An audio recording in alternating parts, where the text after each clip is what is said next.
Namaste. Please join us this Sunday on a free global online episode, Yoga and Meditation for Body, Mind and Soul.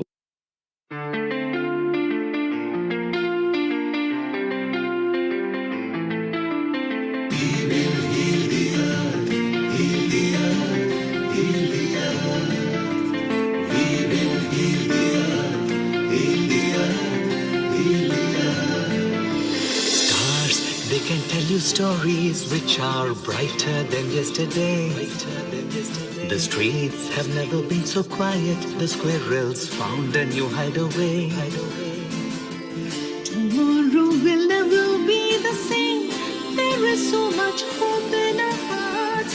Brick by brick, we shall overcome and walk right into a new start. Welcome to the brand new world. Give the children of our Mother Earth. Reach out your hands. Let us heal our earth together. Welcome to the brand new world. Give the children of our Mother Earth. Reach out your hands. Let us heal.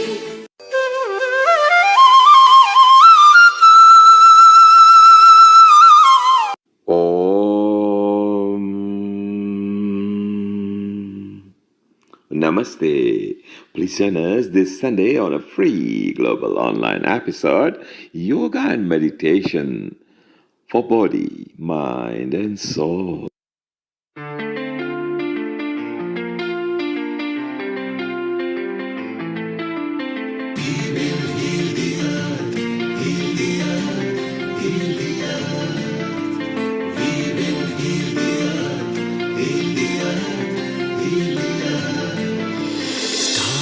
They can tell you stories which are brighter than yesterday.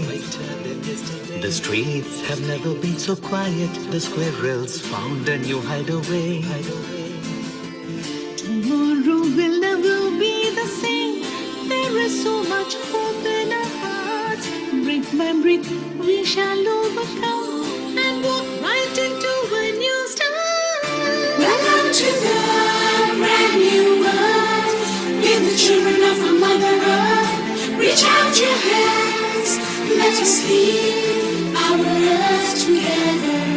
Welcome to the brand new world. Give the children of our Mother Earth. Reach out your hands. Let us heal.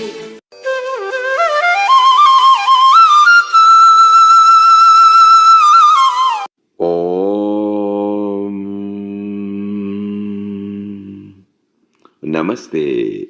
Please join us this Sunday on a free global online episode, Yoga and Meditation for Body, Mind and Soul.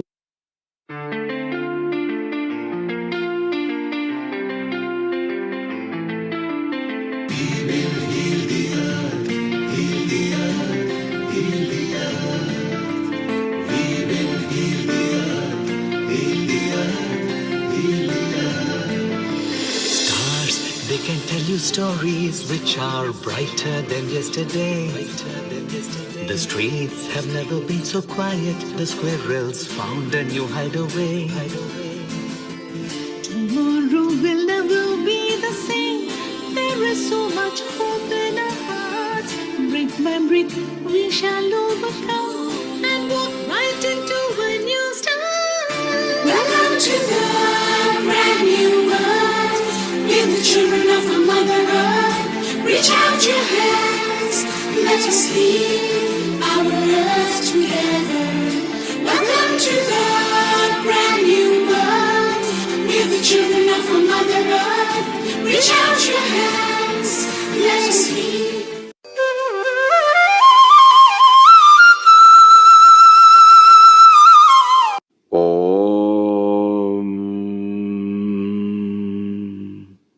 Namaste. Please join us this Sunday on a free global online episode, Yoga and Meditation for Body, Mind and Soul.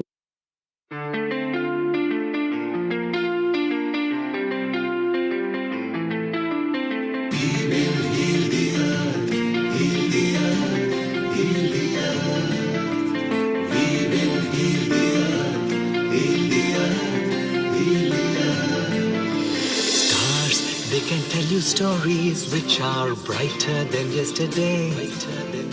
The streets have never been so quiet. The squirrels found a new hideaway. Tomorrow will never be the same. There is so much hope in our hearts. Brick by brick, we shall overcome and walk right into a new start. Welcome to the brand new world. We're the children of our Mother Earth. Reach out your hands, let us heal our earth together. Welcome to the brand new world. We're the children of our Mother Earth. Reach out your hands, let us heal.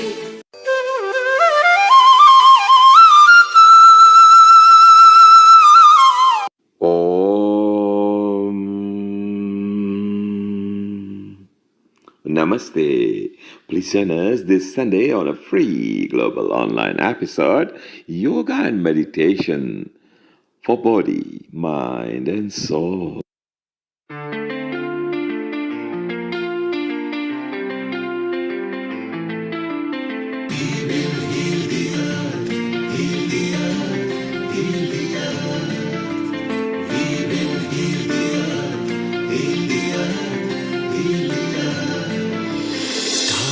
They can tell you stories which are brighter than yesterday. The streets have never been so quiet. The squirrels found a new hideaway. Tomorrow will never be the same. There is so much hope in our hearts. Brick by brick, we shall overcome and walk right into a new start. Welcome to the brand new world. We're the children of our Mother Earth. Reach out your hands, let us heal our earth together. Welcome to the brand new world. We're the children of our Mother Earth. Reach out your hands, let us heal.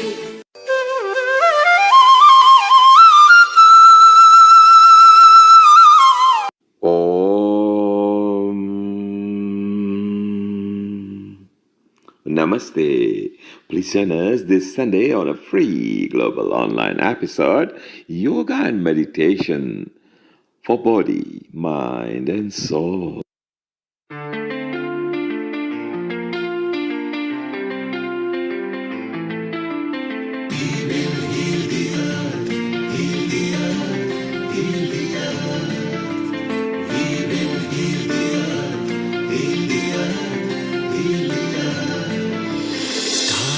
They can tell you stories which are brighter than yesterday. The streets have never been so quiet. The squirrels found a new hideaway. Tomorrow will never be the same. There is so much hope in our hearts. Brick by brick, we shall overcome and walk right into a new start. Welcome to the brand new world. We're the children of our Mother Earth. Reach out your hands, let us heal our earth together. Welcome to the brand new world. We're the children of our Mother Earth. Reach out your hands, let us heal.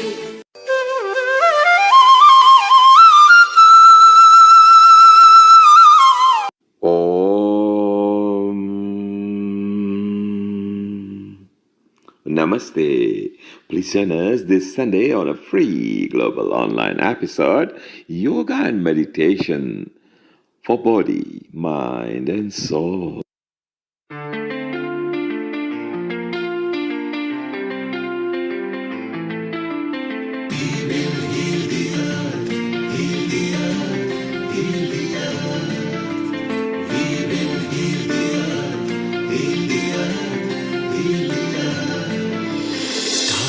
They can tell you stories which are brighter than yesterday. The streets have never been so quiet. The squirrels found a new hideaway. Tomorrow will never be the same. There is so much hope in our hearts. Brick by brick, we shall overcome and walk right into a new start.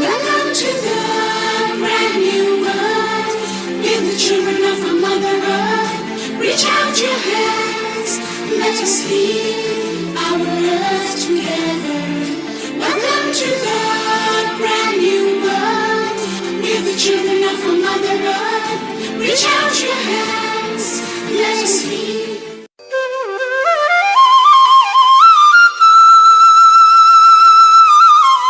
Om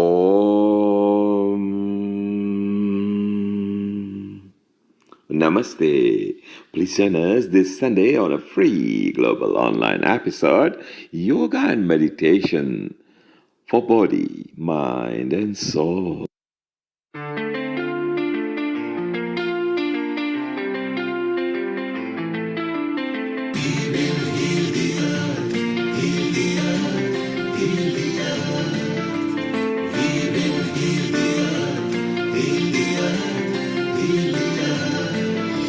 Stars, they can tell you stories which are brighter than yesterday.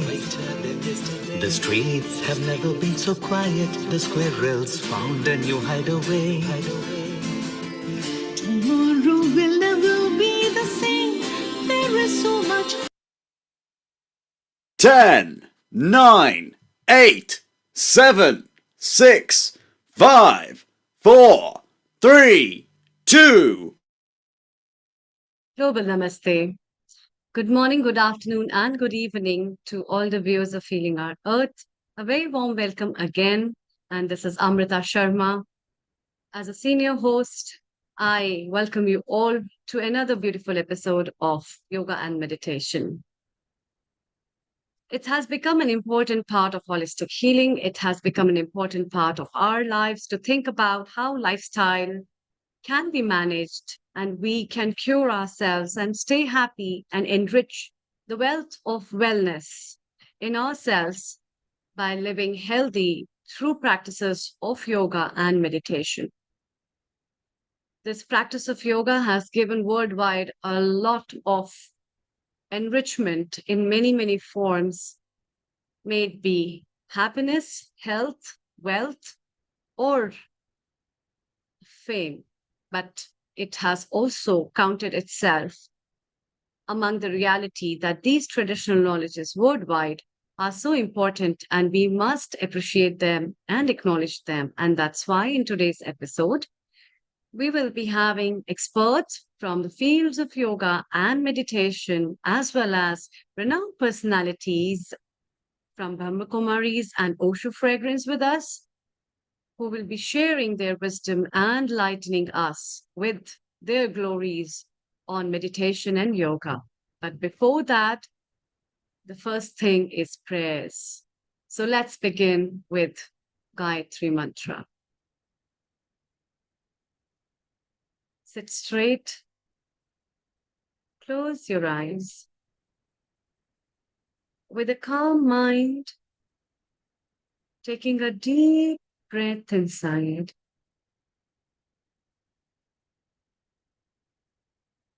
Pause for a moment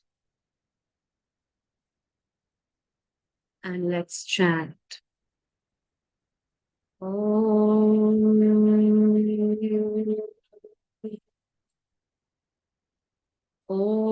Bhurbhuva Swaha Tatsaviturvarenyam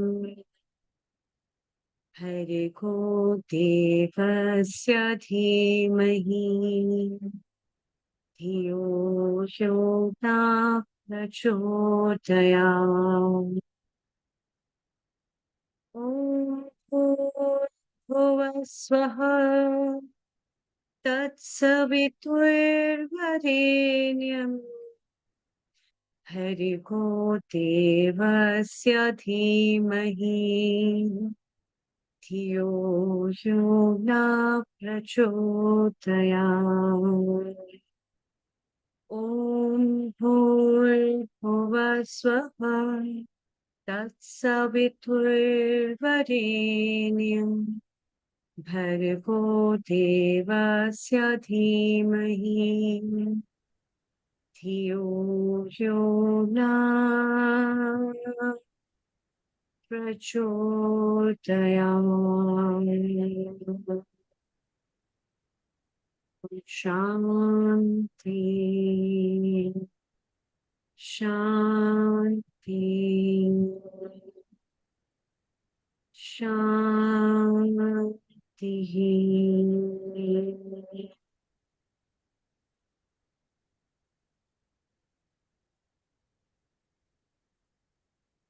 Slowly, slowly open your eyes. Mantras are an important and integral part of yoga and meditation. They take you wide inside you and you delve into the spiritual light of these words that mesmerize your mind and calm your heart and also give you a pause to talk about and think about something that's called as nothing. And that nothing has everything in it. And that's why to know about what people have gained from this nothing, we'll be chit chatting and diving into this spiritual talk today. The dive into meditation. What is meditation? How to meditate?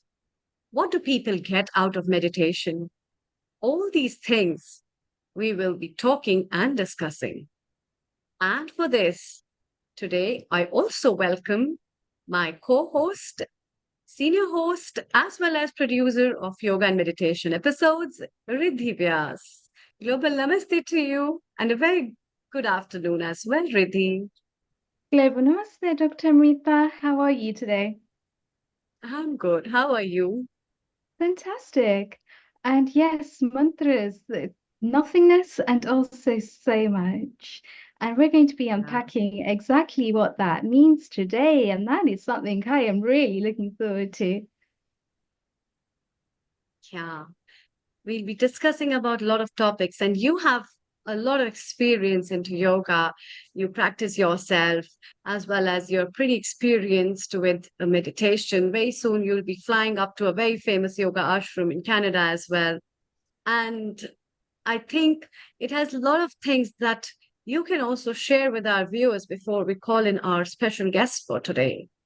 So tell us two things that yoga meditation has given you. Okay, so mantras, well, let's start there. There's two types Hmm. of meditation, and that is nirguna meditation and sarguna meditation. When we actually look at meditation, we can either look at meditation with a particular form. So say, for example, it's Krishna Janmashtami coming up. We may well imagine Sri Krishna in front of us and be meditating on that. But what exactly are we meditating on when we see the idol in front of us? It might well be the qualities, the characteristics, the personality. Well, actually, what if we could actually take this a step further and say it's just Brahman as a whole? And what are the qualities, the natures, the characteristics that we want to embody for ourselves? So, yes, we can look outward to be inspired, but true meditation is when we can withdraw our senses and come within. And as you correctly mentioned, mantras is a fantastic way to do that, whether it's on the gross level, where we're actually saying mantras out aloud and we're connecting with that energy, we're connecting with those emotions, we're helping to raise the energy, or it could even be on a more subtle level where we're just saying it quietly to ourselves, we're saying it inside our own mind. But those are valid points and those are valid forms of meditation.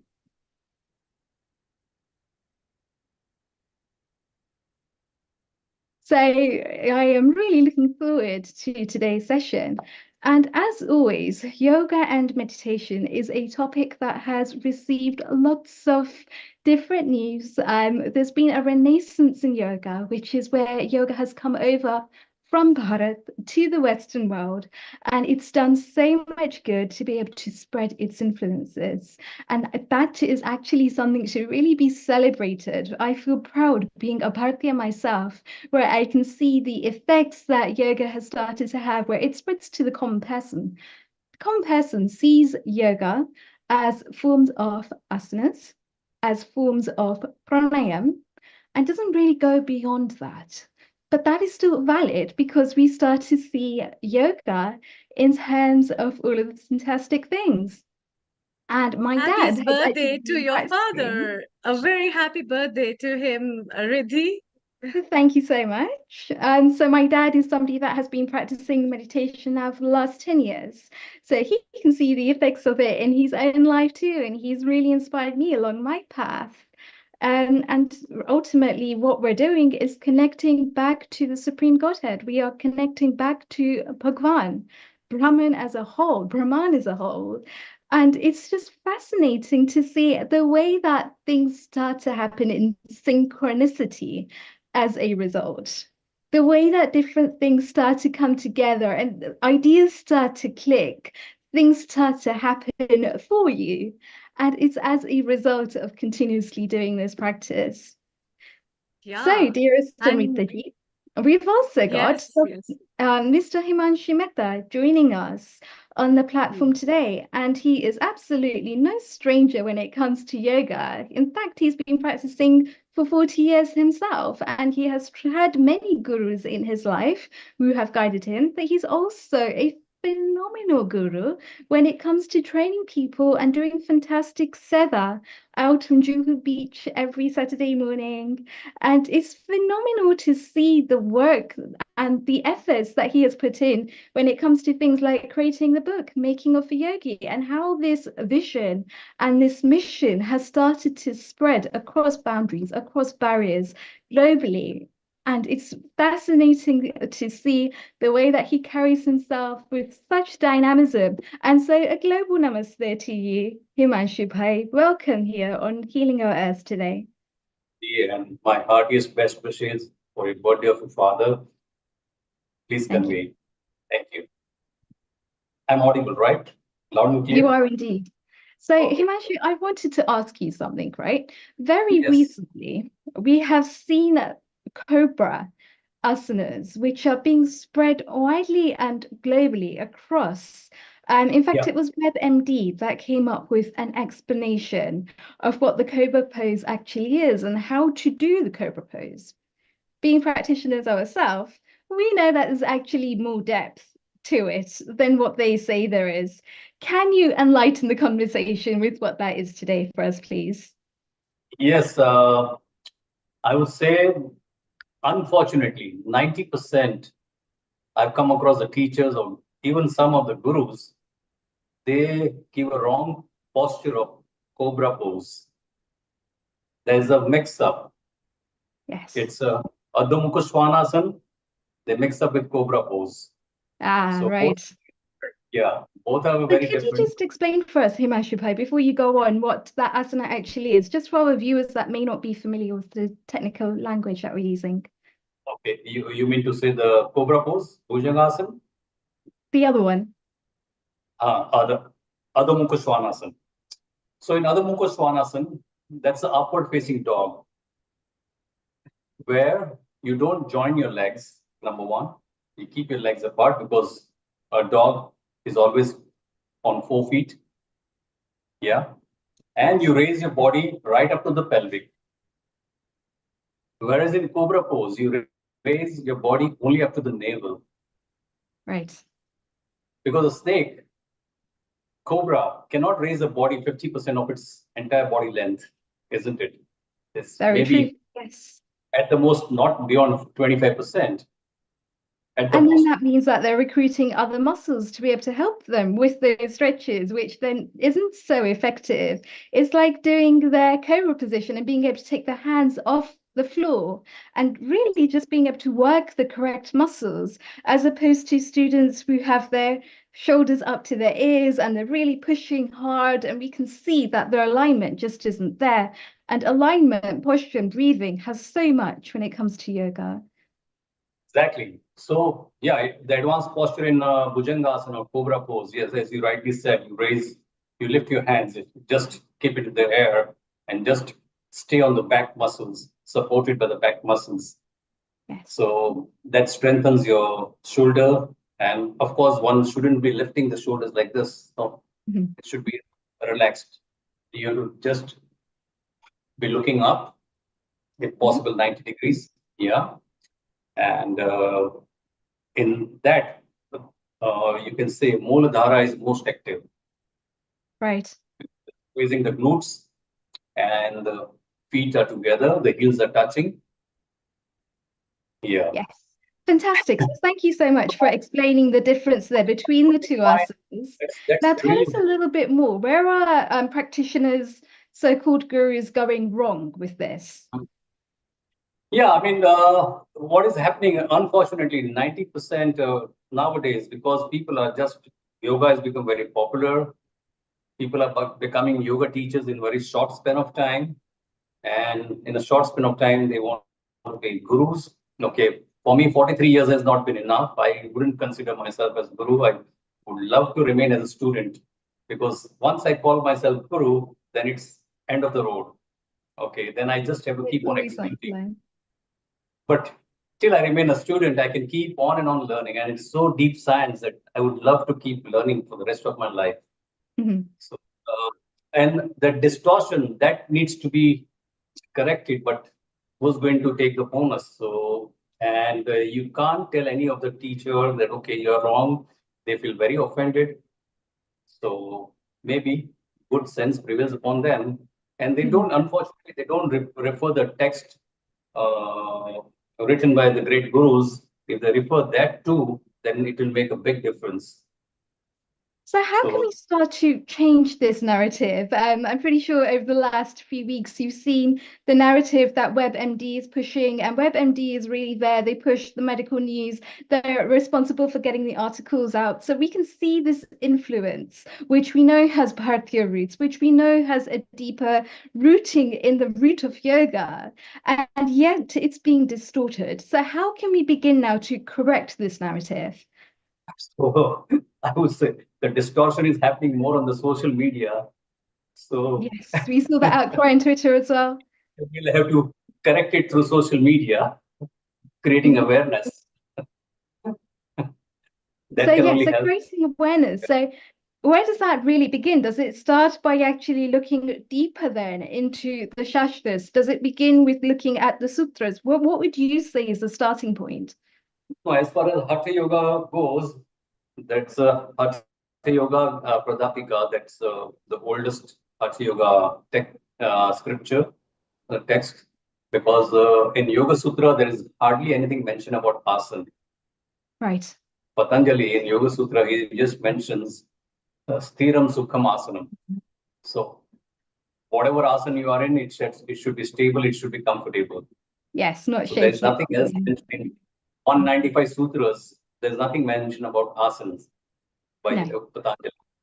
So it's the for Hatha Yoga, yes, because generally people understand yoga as a Hatha Yoga. That's all physical aspect of yoga, or at the most they understand pranayama.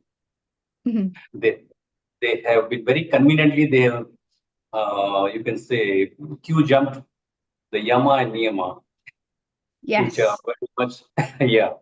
Correct, So absolutely. And we can see the kind of damage that that causes as well when they yes, start to skip the foundations.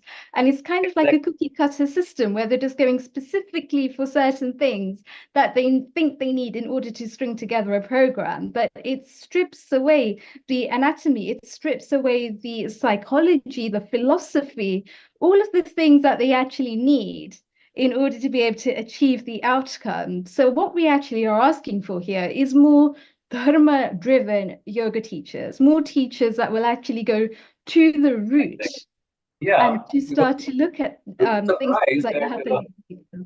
in Rishikesh, just in a radius of 5 kilometers, there are 350 yoga centers, and they're selling our certificates. Okay, for whatever amount they charge, but they're just selling out the certificates, and people go and grab it because it becomes maybe a profession for them with the help of the certificate. But the authenticity is lost. That's the worry. Yes. It says Talking that it about takes a good yoga teacher 10 years to really gain the adhikar to be able to teach on such a profound level because of the depth that's involved when it comes to teaching yoga and meditation. it reminds me of Iyengar Guruji. I would say Yes. that, yeah, for just one asana, simple asana, okay, that's Samasthiti. just standing straight, or dandasana. Okay. Yes. He gave a lecture of more than 1 hour, and he meticulously described about each and every muscles, and it was stunning. I mean, outstanding, I would say. Everybody was silently just listening to him word by word. So And I Guruji think that was goes to show the depth of it, very really, meticulous, very meticulous. Himanshuji, doesn't it? Because it's not just the physical level, it's also the mental level, it's also the Yes, emotional level, it's also the spiritual level. So just by focusing it's on like one alive. kosha or one body type, so to speak, it misses the bigger, the vaster picture of what yoga has to offer to the world. Yeah, it's like alignment of everything going linear. Yes. And we Yeah. can see with people's journeys, such as BKS Iyengar, for example, that there's just so much depth. In fact, one of my teachers was actually telling me that they couldn't progress to the next level until they really mastered Surya Namaskar Series A, Surya Namaskar Series B, to be able to do these things properly, in depth, with such precise breathing, with such precise movements, without shaking, without putting a step wrong. And the teacher just wouldn't allow them to progress to the next level until they'd really mastered the basics. And this day and age, we're living in a fast-moving society where people want fast results and they want to qualify really quickly and move on to the next step. But that's not what yoga is, because then they miss that bigger picture. People want everything in 30 seconds. How can you deliver? Whereas My we teacher know used to the benefits that yoga has to offer, because even through your my teacher videos, used even to through your say teachings, that. we can see the Yeah. effects that it has on psychosomatic. We can see the effects that it has on the nervous system. So it's actually about embodying these teachings in the right way, which causes the harm to be reduced to an absolute minimum in society, and for the good, positive results to start to flourish, leading with those good, positive results, so that people can then actually start to gain the confidence. And when they build that practice up over a period of time, they know that they've got the right steps in mind. They know that they've got the right mechanisms. Yeah. Absolutely. So Yeah. yeah. It's a fast-driven society right now, more materialistic society. So everything is going to move fast in a way. But yoga is, as we say, kachua chap. It goes at a turtle speed Right. because you have to breathe like a turtle. Mm-hmm. Yeah. You take only one breath in 2 minutes, 3 minutes, then you would achieve yoga, really speaking. And the beauty of it is the amount of different ways that we can actually get there as well. I think there was just recently, there was a 7-year-old singer that managed to hold their breath for about 2 to 3 minutes whilst they were continuously singing this Yeah. raga that they had. And to be able to do that at such a young age, they must be God gifted. There must be something else further to that. But also, it comes to the practice of yoga, because I think that there was only one other person, and that person was very classically trained, that was able to go to that depth. But again, it comes back to the mechanism of yoga. So being able to train the nervous system, being able to train the breathing, being able to train all of these different things, which then come together, and it creates what yoga actually is. I think it was Madhavan that was able to sing his very famous song, and it was just continuously on beat, on beat, on beat, on beat. There was no breaks, there was no pauses in between. And that, in a way, by actually being able to live our lives in that way, not only do we actually increase the longevity of life, we're also in healthier states. We're also in a healthier body, which then creates a healthier mind, and a healthier mind creates a healthier body. So we're starting to look at the system, this complex mechanism, which we call a human body, in so much more depth, to be able to see the intricacies of it, so that we're not just stuck on the physical pain, but we start to move into the spiritual pain. No, yes. As far as Hatha Yoga is concerned, it's all about stretching and breathing, basically. So when you stretch the muscles, it forces the blood through the valves of the veins. And when we do the inverted postures, it uses the gravity to force the blood back into the heart, increasing the volume of the blood. Yes. So I would say stretch more to have a stretch lifespan, to increase your lifespan. So you keep on stretching more. Absolutely. And more oxygenated blood that's moving around the system, the higher the oxygen levels, the less stress that people tend to find themselves in, the more that they feel that the tension in the body is just starting to ease, and the more that they can actually open up to new possibilities, to new dimensions of life. And the more that they're actually just able to enhance, because a lot of people, when they first come to yoga, they think that it's about creating a level of flexibility. They think it's about toning the body until they start to practice yoga and build that up over a sustainable period of time, a consistent practice. And then they can start to see that there's other layers and there's deeper things there and there's deeper meanings. So I think realistically, it's about allowing people to go from where they are in life, meeting them where they are, and then taking them on this phenomenal journey of what we call yoga. Vis-a-vis the physical practices, other practices, maybe running or gymming or whatever. I mean, on those practices, it's an aerobic or a cardio exercise to increase heart pumping, So that is putting a lot of pressure on the heart. And that is one of the reasons that you find many of the trained athletes also having a heart failure. And these days it's becoming very common. Yeah. So then is it to do with a buildup of lactic acid in the body as well? Because obviously when the oxygen is being decreased, it's increasing that lactic acid. And when that lactic acid is building for a longer period of time, that's generally when we see runners, for example, that are running the marathon and they come up to the finishing line and the body just collapses because their mind physically can't keep up with their body. So the body wants to push, but the mind won't allow it to.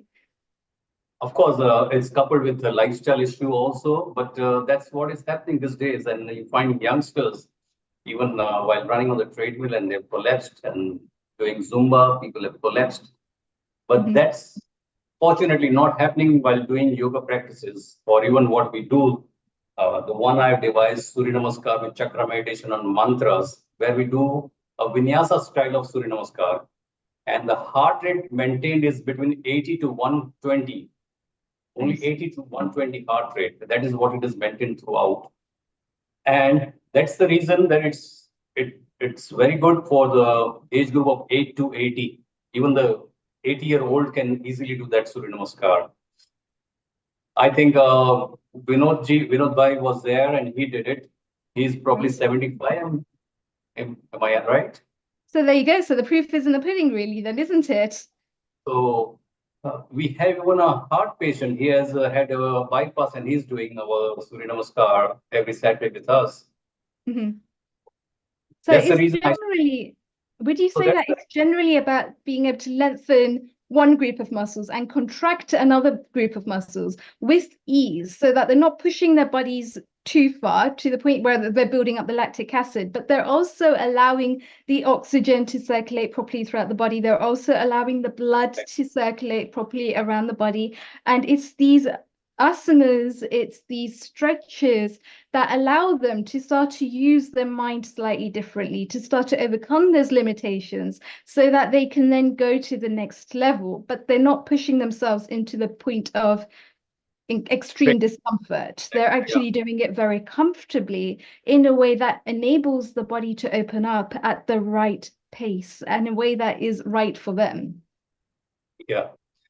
So we used to do before 108 Surya Namaskar in 80 minutes. Okay.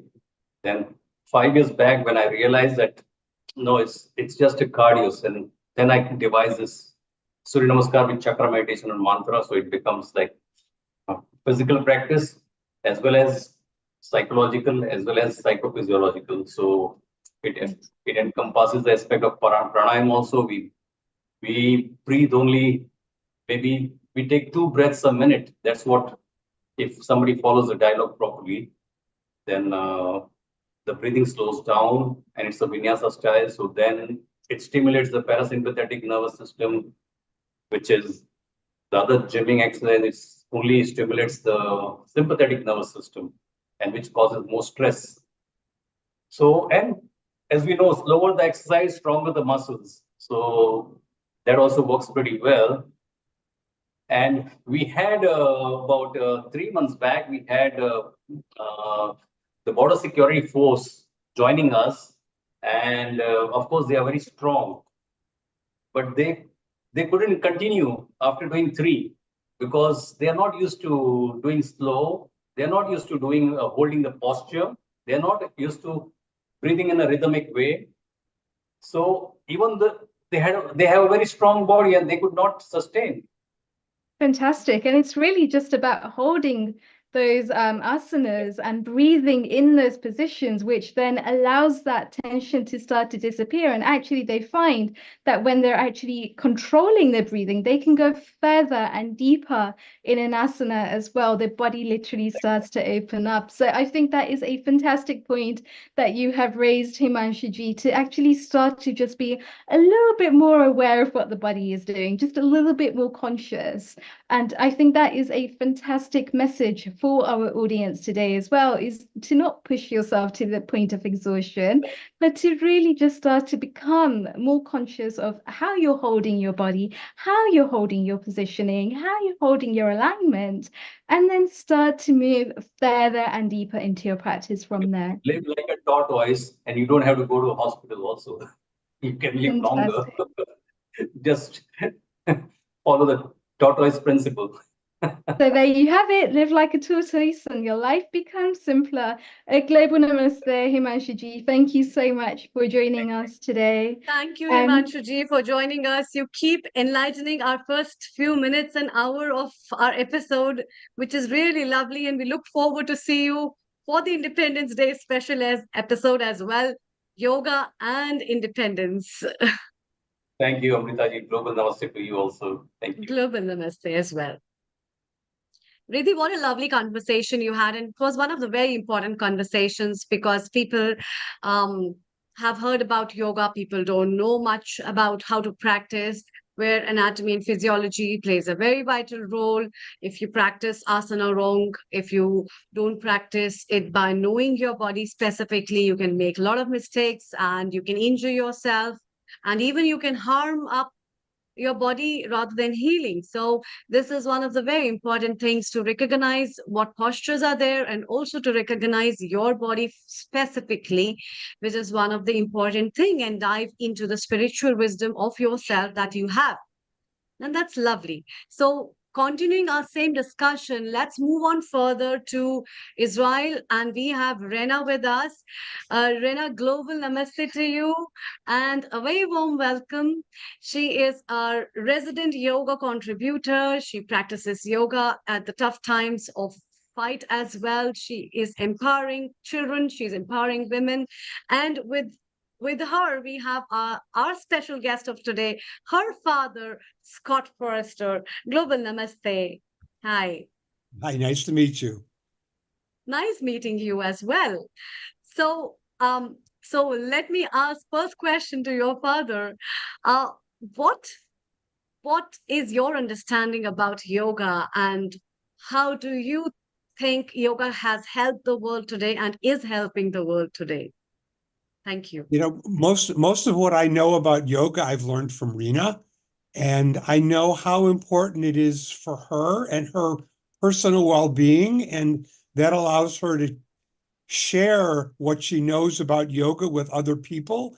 And through those contact points with other people, it's helped to make their lives better, which hopefully makes the world better. So which postures do you practice? I don't do a lot of yoga. He does meditation. He does. I do meditation. You meditation. What sort of meditation? Just silent meditation to myself, 15, 20 minutes a day. I've been doing it for the last 12 years. Wow.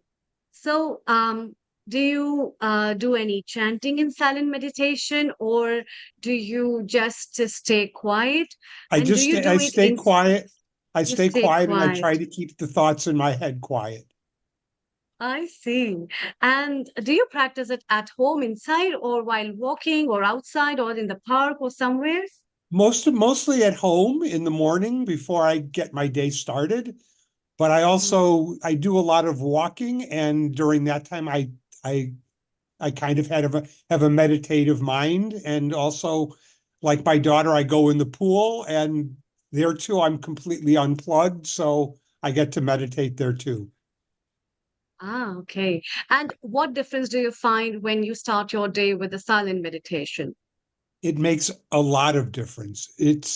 I Mm. find that the voices in my head through the rest of the day are much quieter and calmer. Mm. Yeah. And anything else that you have physically found apart from the mental well-being in yourself?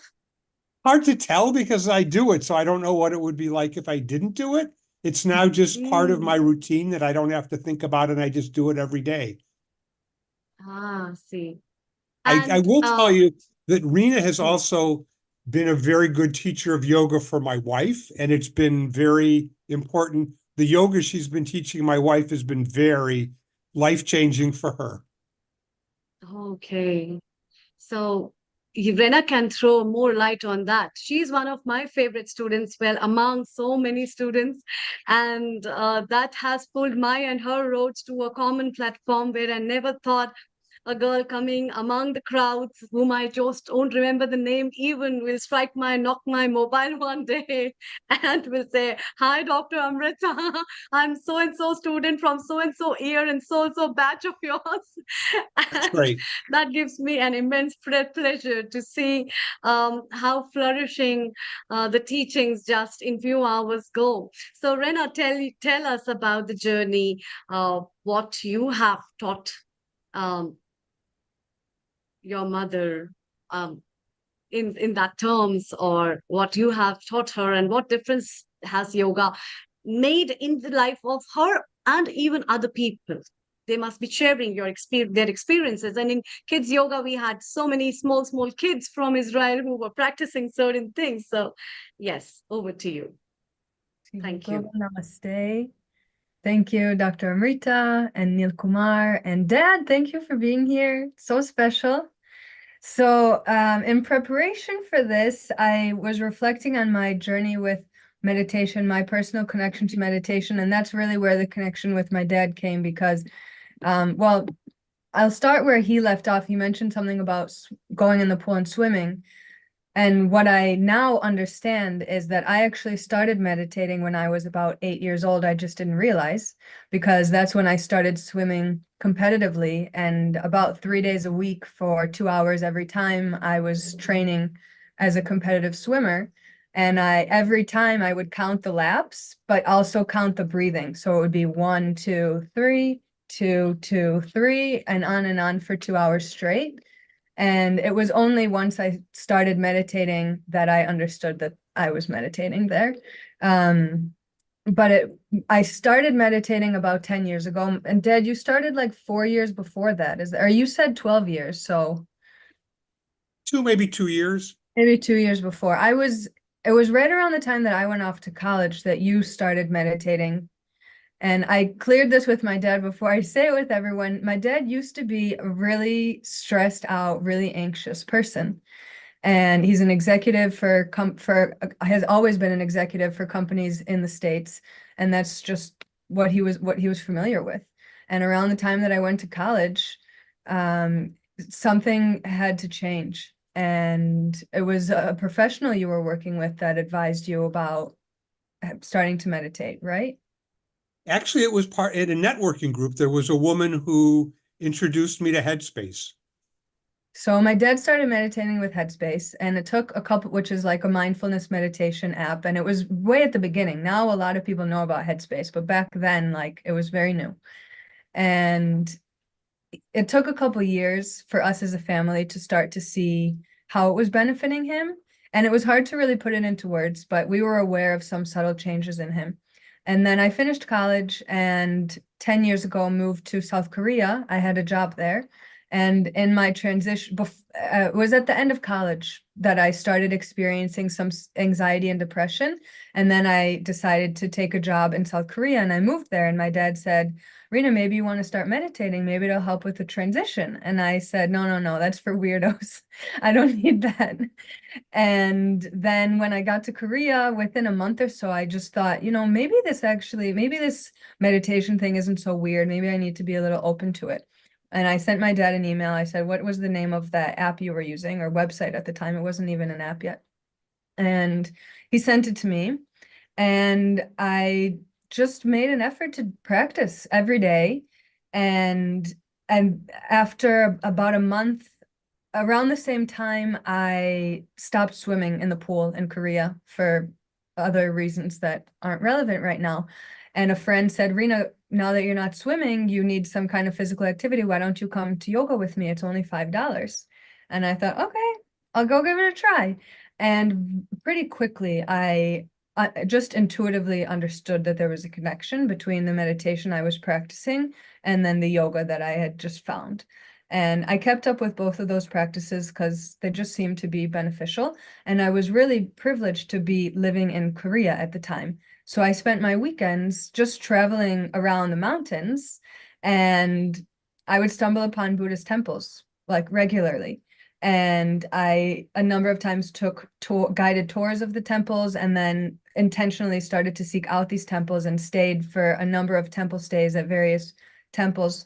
And there I got to learn about Buddhism firsthand and start to see that there was a connection philosophically between yoga and meditation, and to understand what that connection was.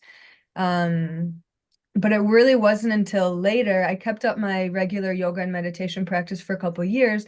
And it was only once I got to India in 2017 when I took my journey more seriously and listened to a calling to actually study yoga and become a yoga teacher, that I understood the actual path of the way that the Hindu Bible explains it and the way that the yoga philosophy explains it, understanding meditation kind of as the next step on the ladder after yoga, if we're looking at yoga as a scientific method for reaching enlightenment. So up until that point, I had always, it wasn't totally clear how they connected. I felt they were connected. And now I understand that yoga essentially is preparation for meditation.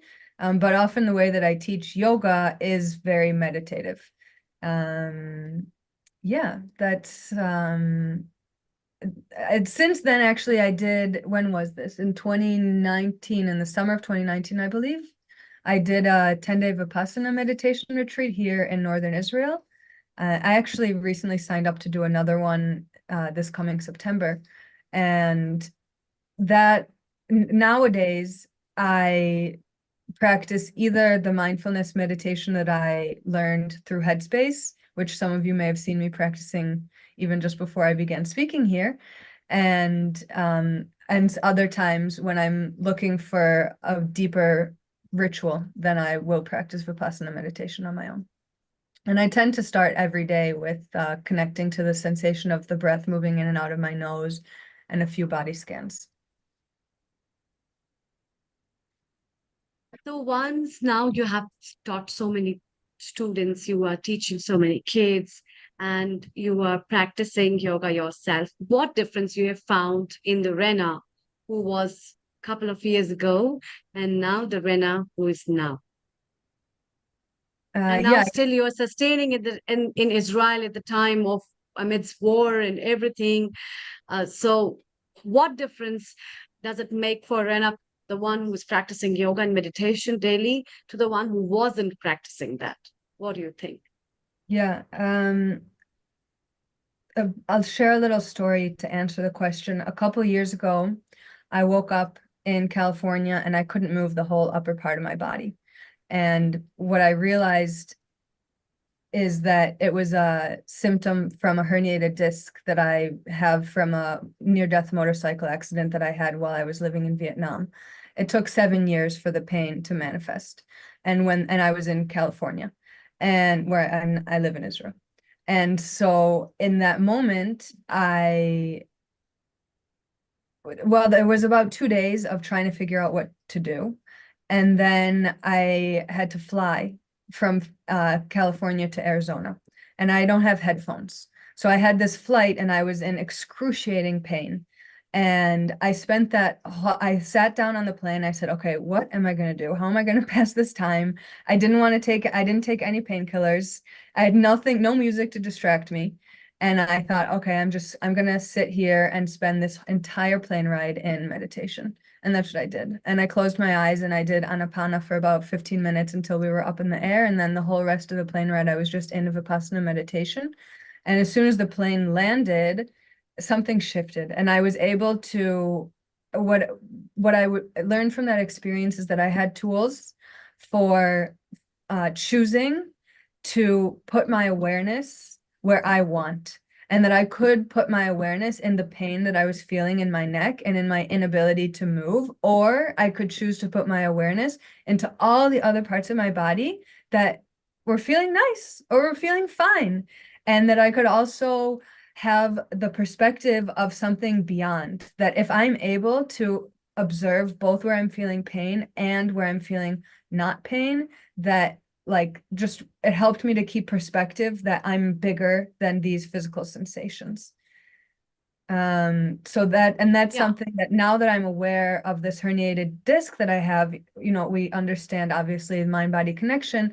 I will get flare-ups of the pain every time my body and my mind feel like something's not safe, or feel like I'm not taking care of myself enough, which are things that have happened a lot while I'm living in a country that's actively at war. And so I constantly remind myself that I have tools. I practice these, like I said, I wake up every morning before I even get out of bed. I do a body scan to check in with all the sensations that I feel in my whole body. And it's when we have this practice in the body, then it's much easier to take it into other areas of our life. So I That's find really myself, nice. yeah, I find myself Yeah. really naturally able to see, okay, yeah, we're at war and there's some pain and discomfort and lack of security there. And this country is absolutely beautiful. Every sunset is more beautiful than the one that came before. The produce here is just unmatched. And there's a sense of warmth among a lot of the people that I've also haven't felt anywhere else in the world. Wow. So, That's I why feel you are, both. yes, that's why you have a great love for his there. But this is one of the very beautiful examples that you have quoted. In fact, there's so many examples from people life where people never knew about yoga. They adapted yoga because of some reason, or they were brought into it and then they fell in love with yoga. And in fact, this kind of a thing where you try to take out and solve your problems by yourself. This is the power of yoga. This is the power of mind. This is the power of being mindful, which yoga and meditation teaches. Isn't it, Riddhi? It's so lovely to, rather than crying over your pains and rather than crying and making up the mess in yourself and among the public, it's better to be mindful and to know how I can heal myself. And that's what she did in her flight. And that's made her fly over from one country to another. Rana, a global namaste. It's lovely to have you on here once more, sharing your beautiful wisdom and power with us. And absolutely, I've got to say, the power of yoga, the power of meditation is that ability to take what you need, knowing how to adapt it and knowing how to apply it to yourself. As human beings, we are all feeble. We are all going to go through ups and downs in our lives, and it's a part of life. We can't even avoid what is happening to us at certain points. We've just got to accept it and meet it with love.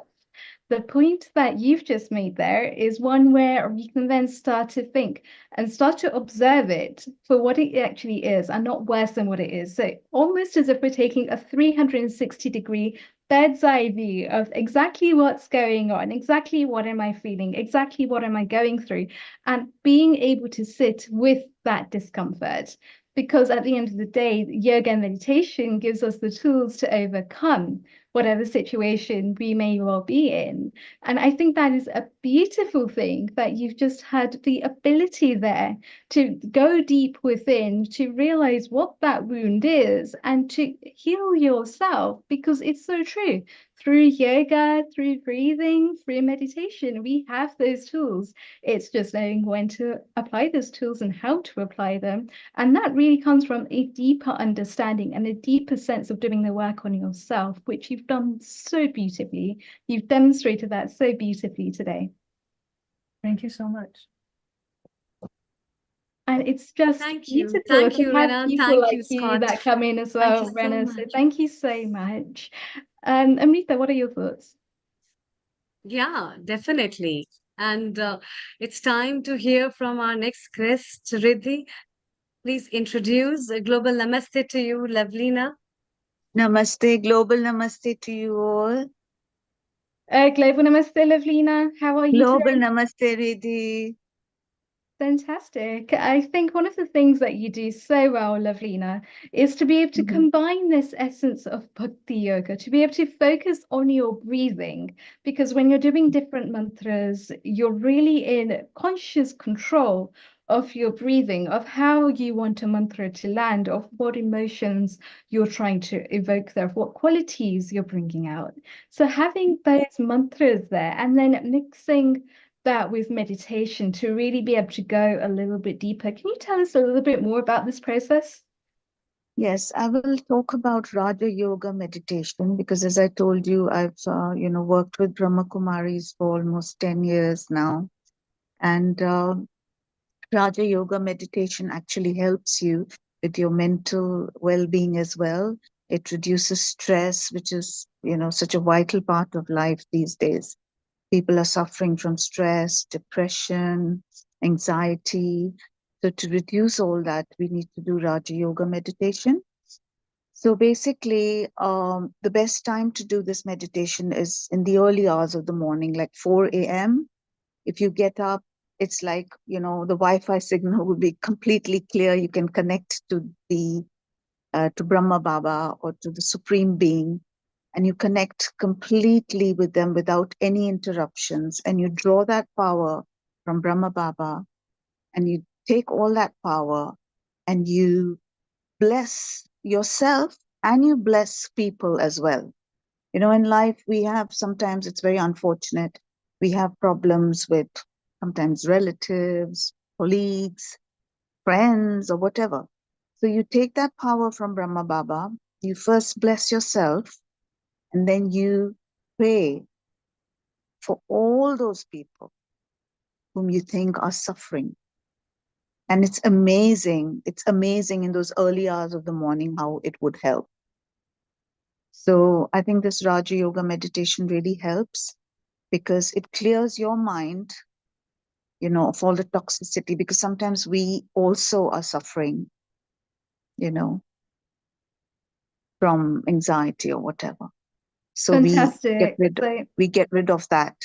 I think that's a And really powerful point that you're making here, where we actually yeah, use these mantras, we use the power of meditation in order to yes. be able to just calm and just create Calm peace ourselves. Yeah. within the mind. And when we're able to Yes. do that, we feel And like it's actually we're the rays of, Brahma Baba coming into you. And it's amazing because it's here. That's where the soul is. It's called the Brikuti. Where we put our bindi, Hindus put the yes. bindi, that's where the soul is. So you take that power there and you bless yourself. You take first, because you've got to first bless yourself. You can only help others if you help yourself. Very Even true. Shivani Ben, I've interacted a lot with Shivani Ben of Brahma Kumari. She says, you have to first help yourself. Because you Yes. cannot help others if you're not in control of yourself. So That's then you very do that. true. Yeah. But we are in the last stage of Kali Yuga, and sometimes you even pray for people and they still don't change and they're still, in your path, creating problems for you. Then there are other ways also to deal with it. There's the law, there's the police, there's every way. But you have to keep praying and keep praying for those people. And dua, wish them well, give them blessings. And So we can only go as far as miracles we're can willing to go happen. ourselves. Seriously, miracles can happen. You know, today I think, you know, in Oxford there's this Brahmakumari Center, and they're doing this seminar on miracles. How miracles can happen actually, because people can change. You can change their feelings for you. They might hate you, and they might just wake up. They might have some soft feelings for you, some good feelings for you, because they'll know that you're not feeling bad. You know, you don't have any harsh or hostile feelings for them. But what is wrong has to be corrected, because it cannot carry on like that. Because, you know, then there's so much suffering in the world, as we see in the microcosm and the macrocosm. There's so much suffering. So that suffering has to be eliminated. And the only way we can do it is through meditation. So, Lavina, can you give us a 5-minute meditation to help all of us to just Yeah. feel peace and So, ease within ourselves? yeah, so you sit up straight, sit up really straight. You don't have to shut your eyes. Shivani Ben never tells us to shut our eyes. Just sit up straight and look straight and just concentrate on Brahma Baba.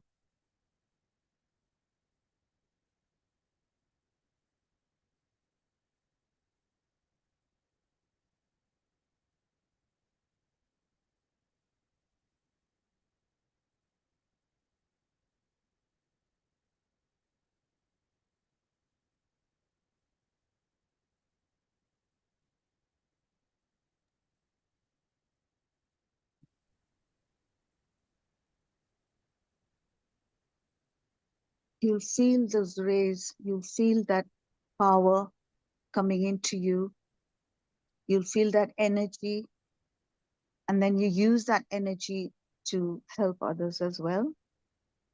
And they'll feel that energy as well. And there's this song which I want to, a bhajan which I want to sing for you. ये मत कहो खुदा से मेरी मुश्किलें बड़ी है, ये मत कहो खुदा से मेरी मुश्किलें बड़ी है, उन मुश्किलों से कह दो मेरा खुदा बड़ा है, उन मुश्किलों से कह दो मेरा खुदा बड़ा है. So you're basically saying that everything is in the hands of the divine. We humans are just mortals. We don't even know if we're going to be alive the next minute. So, you know, as even in the Bhagavad Gita, it says, live in the moment, forget the past, live in the moment, and don't think and fret about the future. That's what will actually radiate happiness for us. And we can be good human beings, be a good soul, just radiate happiness around you. This change came to me actually when I lost my mother in 2019. I have completely entrenched myself in spiritualism. I was spiritual since 2012 when I joined Brahma Kumaris. But in 2019, I just have completely, and I just want to serve humanity, to help people, you know, because my father always taught me that give back to society as much as you can. And that's what I want to do. So, And Lavina, we have how to, has it personally helped you? How has it changed your life since you started to practice Sarguna meditations on a daily basis and you've created this consistency? What Riddhi, changes have you realized in your own life? yeah, Riddhi, it makes you a very calm person, you know. It calms you down. If you see, I wear white a lot because white generates a lot of peace, tranquility, calmness. I have become calm as compared to before because you just, you know, you're entrenched in a world of tranquility. You know what's going on around you, but you still just want to stay calm. And you want to pray.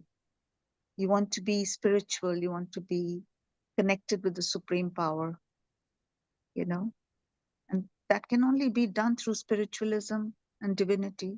Of course, we all have to do our karma. We're all wearing hats. We have families to look after. We have a profession. You know, I'm a singer and I also look after my father's business. We have to do all that. We have to wear those hats. But at the end of the day, if you want peace, which is the best route to take in this world, you have to be spiritual. There's no other way out. So then would you say by actually being spiritual, by having this sense of calmness, that it's helped you to navigate through some of those really challenging moments in your life? Yeah, absolutely, Riddhi. Absolutely. Because it teaches you, how to, actually navigate your life, what route to take. Because it's absolute insanity out there otherwise. Because spiritualism will tell you that you have to focus on peace, purity, all the good qualities, and you ignore the other qualities. So then you're taking a path which is easier handle and which is full of peace, Fantastic. peace, knowledge, purity, confidence. With that peace will come confidence. Then you get rid of stress, Whereas if you're just hankering after materialism or, whatever, to the Yes, so extreme, turn it's going to spiritual to create turn stress. inward. Because if you take too much, then you're depriving somebody else of their share. So it'll lead to stress. And stress doesn't help anybody. It really doesn't. It even ruins one's own health, So yeah, I think, and music is the best stress buster, because you are, connecting to the divine power through your music also. So Raja Yoga meditation and music. Like when I sing bhajans, I'm connecting to Krishna. I'll just sing 2 lines quickly for you before I go. Yes, go ahead. Achyutam Keshavam Krishna Damodaram Ramanarayanam Janaki Vallabham.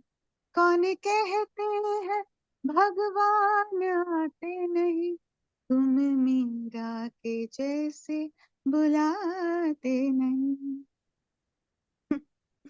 So by actually turning spiritual, by turning inwards, by reflecting on that inner divinity within and giving up to ourselves, filling up our own cups before we give to those around us, and ensuring that we come from that right place within ourselves, ensuring that we are at peace with ourselves so that we have more positivity and more dynamism to spread in the world around us, but also because we're creating that inner psychology, we're playing that inner game, and that inner game is one that is enabling us to make sense of the world around us, so that we're not just being reactive beings, but we're responding very carefully to the world around us, and we're able to take in all of the different messages from all of these different angles, and then see what sits right with me.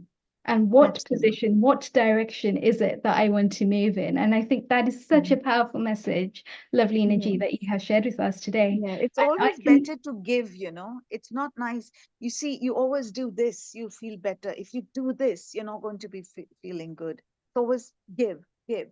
Don't keep taking. That taking psychology has to be curbed. Give, and then you'll be happier. Because, Lovely thoughts, lovely thoughts.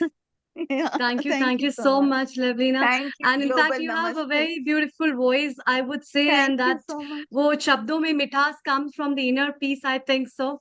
And Thank you. that kind of sweetness you have already given to everybody with the smiles that I can see on all the audience with Thank those you so much. gestures. Oh, thank you so much for joining us. Thank you. Global Riddhi, it's namaste. time to global namaste. Riddhi, it's time to move to Mauritius, where we have Professor E. Sharma, who is Global Ayurveda namaste, episode Professor producer Sharma. and is on Hi, Ayurveda global chair namaste. at Mauritius. Global namaste to you, Professor E. Sharma. Over a minute, please, your thoughts and comments, and also you have done a lot in another country, so it's easy to practice in your own country, but then giving it for somebody, as she ended up, Lovelina ended up with giving, and you have already given a lot. So your 1-2 minutes comment on yoga perspective and your efforts at Mauritius. Over to you. Thank you. Thank you very much, Amrita, for the opportunity. And because we are the students of Ayurveda, we keep learning more and more about Ayurveda. We keep trying, even if we don't learn a lot. When it comes to the definition of Ayurveda, it talks about being happy and unhappy. It doesn't talk about like being healthy, because happiness is more comprehensive than being healthy. If you are physically healthy and you are psychologically happy, then only your overall personality, your mind and body both have to be happy. And interestingly, before you yourself being happy, the basic definition to Ayurveda is you should be advantageous. You should be nice to others. You should be of social relevance. You have to be good to the others before you yourself are physically or mentally happy or healthy or not. So this environment around you is your responsibility. And Ayurveda also gives one more quotation that maybe I can speak one Sanskrit quote and then I'll translate it for you. Kritsno hi loko buddhimatam acharya. It means the whole world is a teacher for the wise.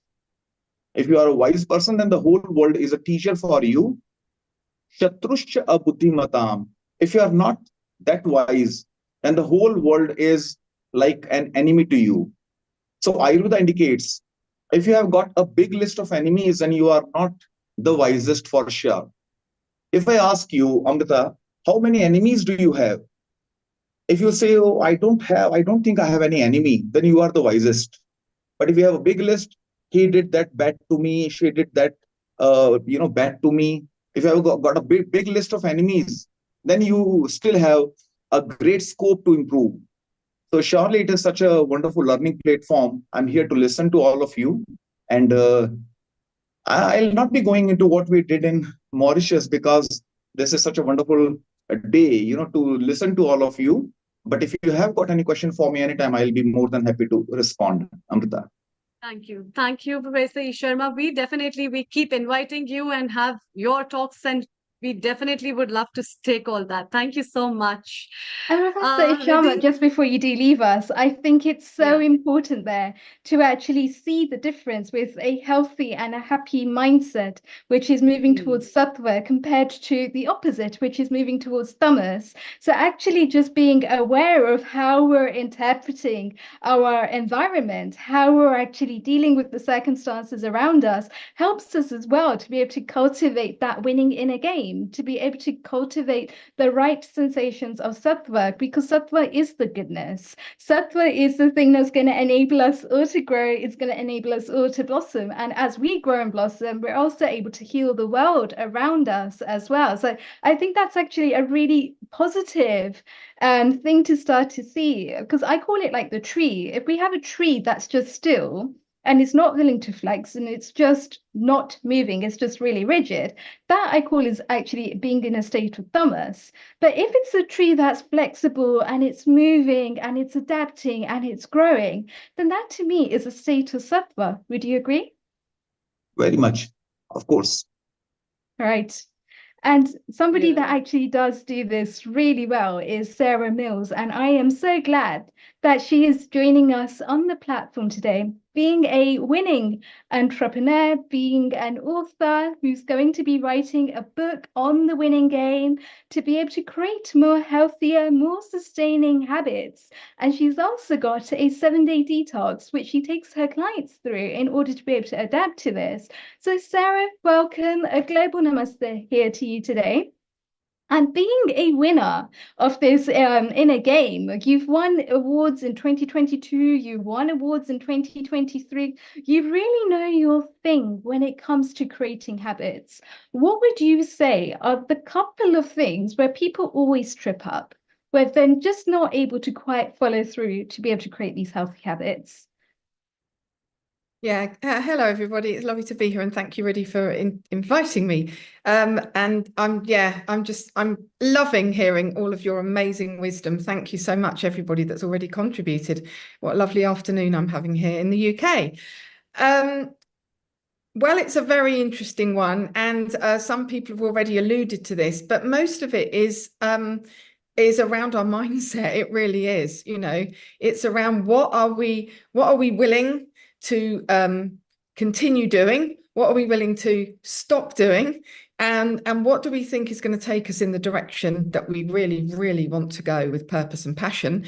And I absolutely agree with everybody that's spoken before. You know, we have to create our own inner world of peace and happiness. And thank you, Riddhi, for introducing me to the principle of sattva, which I didn't really know about until you mentioned it to me, about, you know, this whole harmony of peace and harmony, and this very, you know, this high resonance of creating that goodness around actually everything that I talk about anyway in winning healthy habits, because it is what you put in your mind, what you put in your body, the food we eat. I mean, it's all completely related. So for me, it's being able to, for people to be able to, the thing that people find hardest is just to create new habits, because it could be years and years of conditioning that has taken them in a direction that actually isn't necessarily conducive to where they want to go and that feeling, but it's a conditioning. So sometimes we have to unlearn everything that we know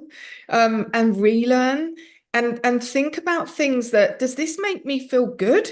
Somebody's the amazing professor that just spoke before, it is about creating that inner happiness. And you know when you feel that, and therefore if you know that you feel that, why would you want to stop it? Why would you allow outside influences, as we've already heard, to change our inner compass? Really, you know, we really have to create that. And for me, you know, it really is, then it becomes that heart of winning. It becomes the place I'm supposed to be and the place I'm supposed to go, you know. So Sarah, I think that's a phenomenal point that you've just raised. But as you know, as well as I do, as well as that our viewers do, is that habits die hard. And sometimes somebody wants to be able to change the direction. Sometimes somebody wants to be able to eat healthy for 7 days. They want to be able to create that positivity, those good results. But something is there that's a trigger that's preventing them from being able to break through that wall. What would be your words of advice for that person? For me, it always comes down to support. It's so much easier to do things when you've got somebody else cheering you on. It's so much easier to be part of a group that are all thinking, feeling, doing, and going in the same direction. Because then it's easier to push away those outside distractions, you know, and not just be with your thoughts that can often lead you in the wrong direction, because, you know, we're with our thoughts all day long, but sometimes they're not the healthiest ones for us, as we all know. So I think, yeah, definitely, but I think as well, you just have to think, do I really want to do this? Okay, so I sort of tip it on my head with people and say, what are the consequences of you not doing it, right? And they might say, well, I just carry on the way I am. I just carry on, you know, not having that much energy, not feeling that healthy, not really eating that well, not really, you know, filling my mind with great thoughts and great feelings. And so then it's that asking yourself another question. So, okay, so if you carry on like that, where will you be in the next 5 years? Okay, well, I'll probably be exactly where I am today. Well, is that how you want to be? No, it isn't. Well, how about, you know, you take some very small steps, and if you see and feel a result, what would stop you wanting to continue with that? And if you know you've got accountability and you've got someone supporting you, actually, do you know what? You can achieve anything you really want to, but you've got to have a big heart and a reason and a why to want to do it. So being able to set those intentions, being aware of what those intentions are, and ensuring that it's heart-centered. I know in your book you write quite a bit about coming from a place of heart, creating those habits because it's things that will create a better life for us moving forwards. It enables us to let go of all of that goo and that gunk that gets caught, whether that is emotions, whether that is thoughts, whether that is even the wrong foods that we are eating, which is creating then the wrong results for us, to be able to really start to clean, to be able to detox, to be able to move into a state of healthy, fresh longevity in the long run. So how would you actually say is the best way for people to start to create these consistent habits? What would be your words of wisdom to ensure that somebody stays on point? I know just earlier you mentioned that they have that support, they have that accountability. That is really, if we look at this as being a stool, then we've got mindset, we've got body, and then we've got this third stool, which is the accountability and the support.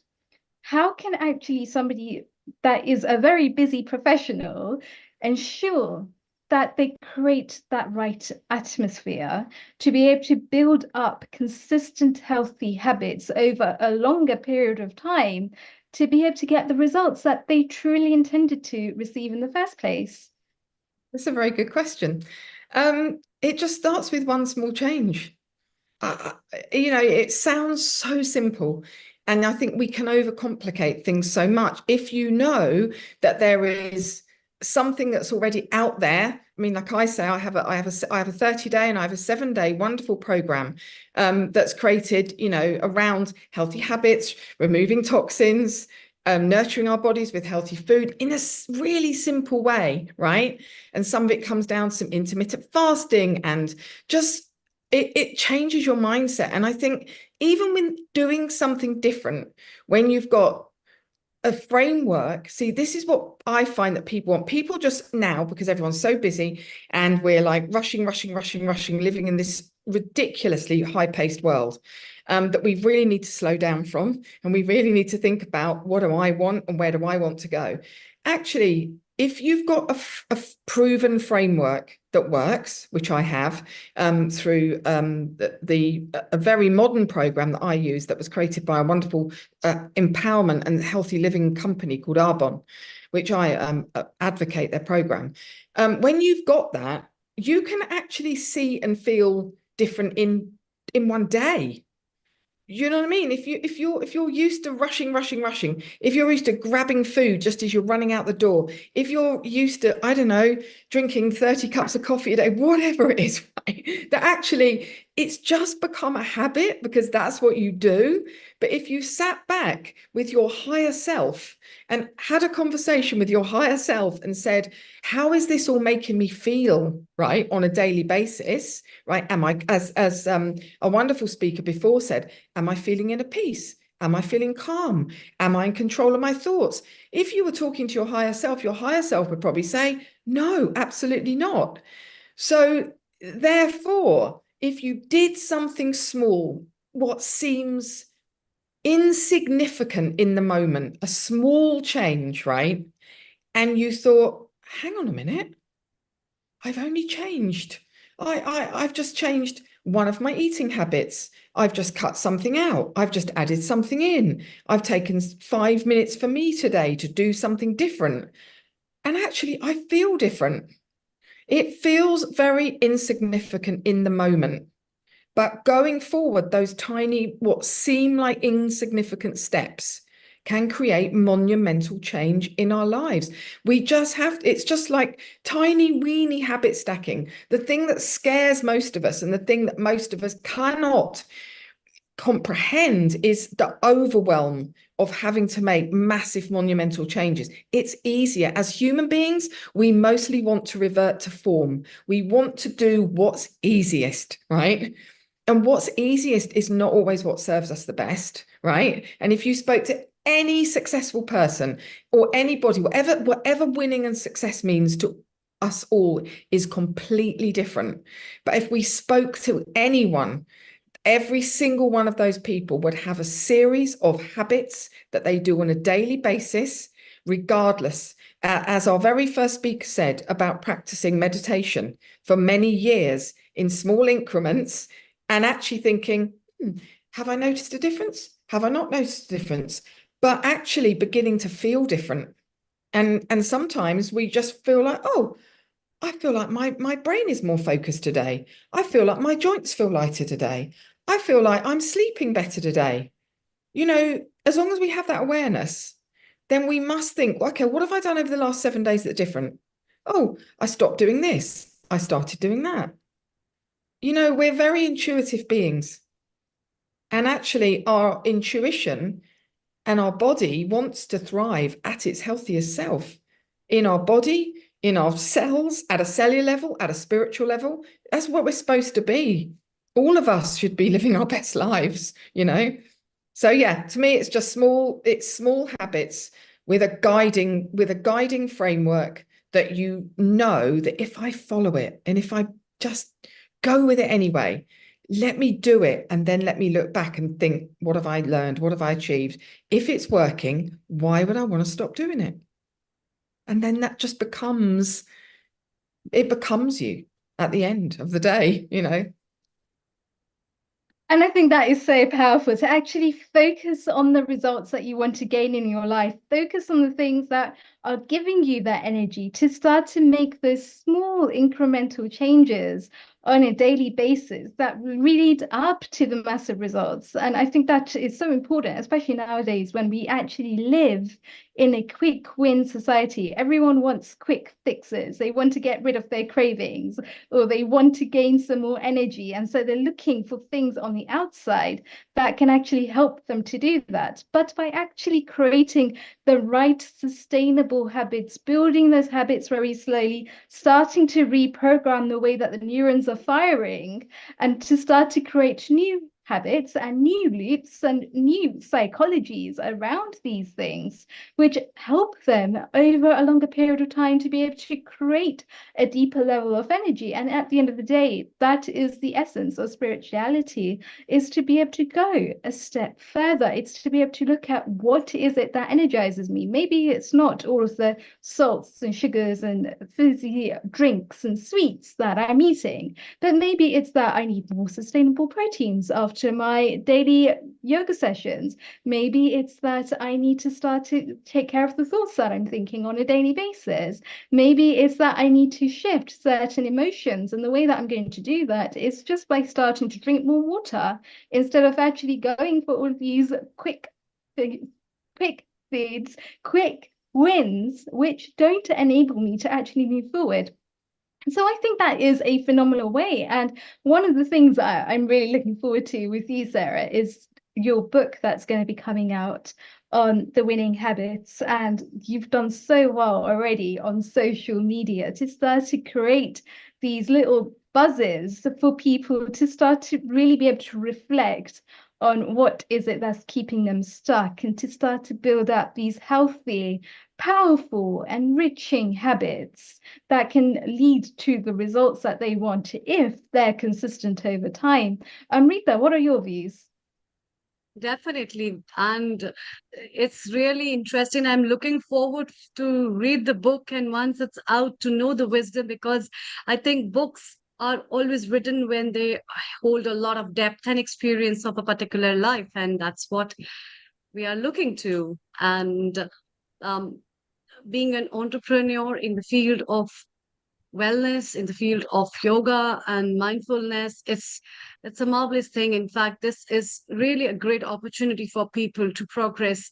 And when I sometimes give talk in the schools of Indian schools or other schools, I especially emphasize people to join this stream, because this will not only help you making up money, but also serving nice with that money. And also it's a healing thing for yourself. So where you're imparting an education to others, you are also getting it for yourself. That's what it is. So thank you so much, Sarah, for joining us.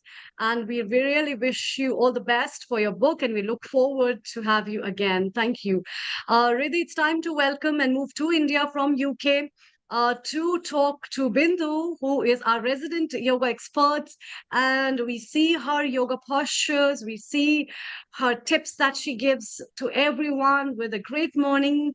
And let's talk to her, what she has to share to us. Global Global Namaste Namaste to to you, you, Bindu. Bindu. Global Namaste, Riddhi and Amrita. And first of all, happy birthday to your father, Riddhi.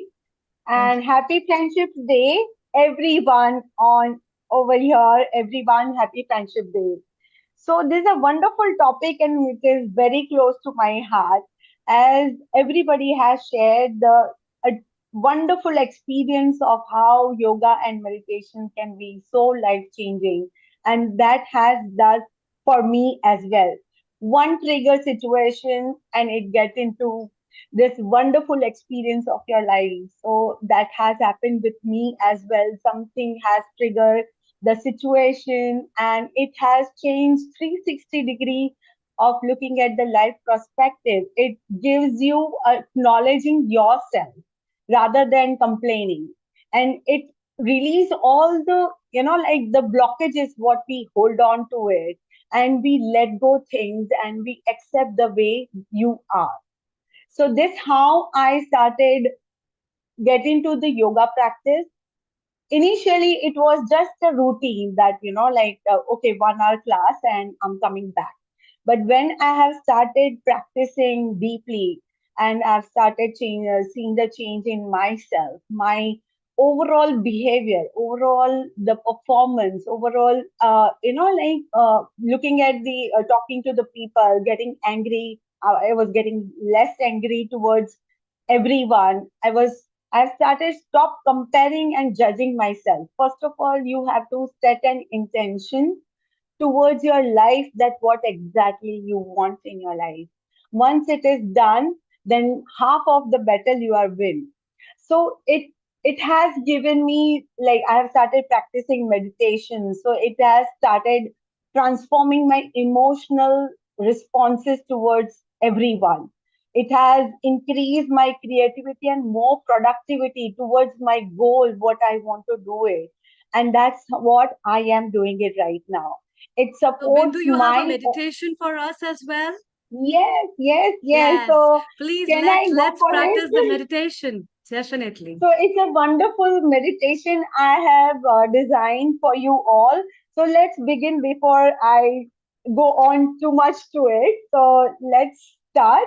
So this meditation is about the process of acknowledging and releasing and the let go of all the attachment what we are holding on it. So it's a letting go of meditation. So I'll be using a metaphor of lotus flower, which will guide you through the process of letting go, making space for new growth and beauty of your life. So I request all of you to find a comfortable position wherever you all are, and just be sit comfortably. Slowly, you can close your eyes. Just take a nice long deep breath in and deep breath out. Now imagine yourself standing in front of a serene lake on a still morning. Now notice the calmness of the water, reflecting the beauty of surrounding the landscape. Now notice the sensation of your feet touching the ground, feeling connected to the present moment. Now bring to your mind something you have been holding on to it. Maybe a thought, any emotion, or some memory that no longer serves you. Now visualize this attachment as a weight in your hands, feeling its heaviness and burden. As you inhale, breathe in the courage to let go. As you exhale, imagine releasing this weight, allowing it to drift away like a leaf on the stream. Now visualize a lotus flower blooming in the lake, representing your heart and mind.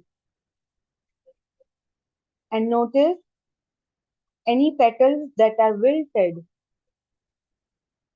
representing your thoughts, your emotions, your experience that no longer serves you. Gently imagine plucking this wilted petal, allowing them to float away on the water. As they drift away, repeat after me in your mind. I let go of what no longer blooms in my life. I release the past, making space for new growth. I release the past and embrace the present. I trust in natural flow of life. I trust in beauty and wonder of my own unfolding. Now continue to breathe deeply. Imagine any remaining wilted petals. Just release them, making a space for new and vibrant growth of yourself. As you continue to breathe deeply, imagine any remaining attachment or burdens lifting away like a clouds disappearing into the sky. Now feel the lightness and the freedom that comes with letting go. Remember, letting go doesn't mean forgetting or dismissing. It means releasing the hold on your heart and mind. Remember, it is not an end, but it's a new beginning. You feel the lightness and freedom that comes with letting go. Now, last, take a once final deep breath in. And when you are ready, slowly you can open your eyes and carry this sense of release and renewal with you back into your day. Thank you.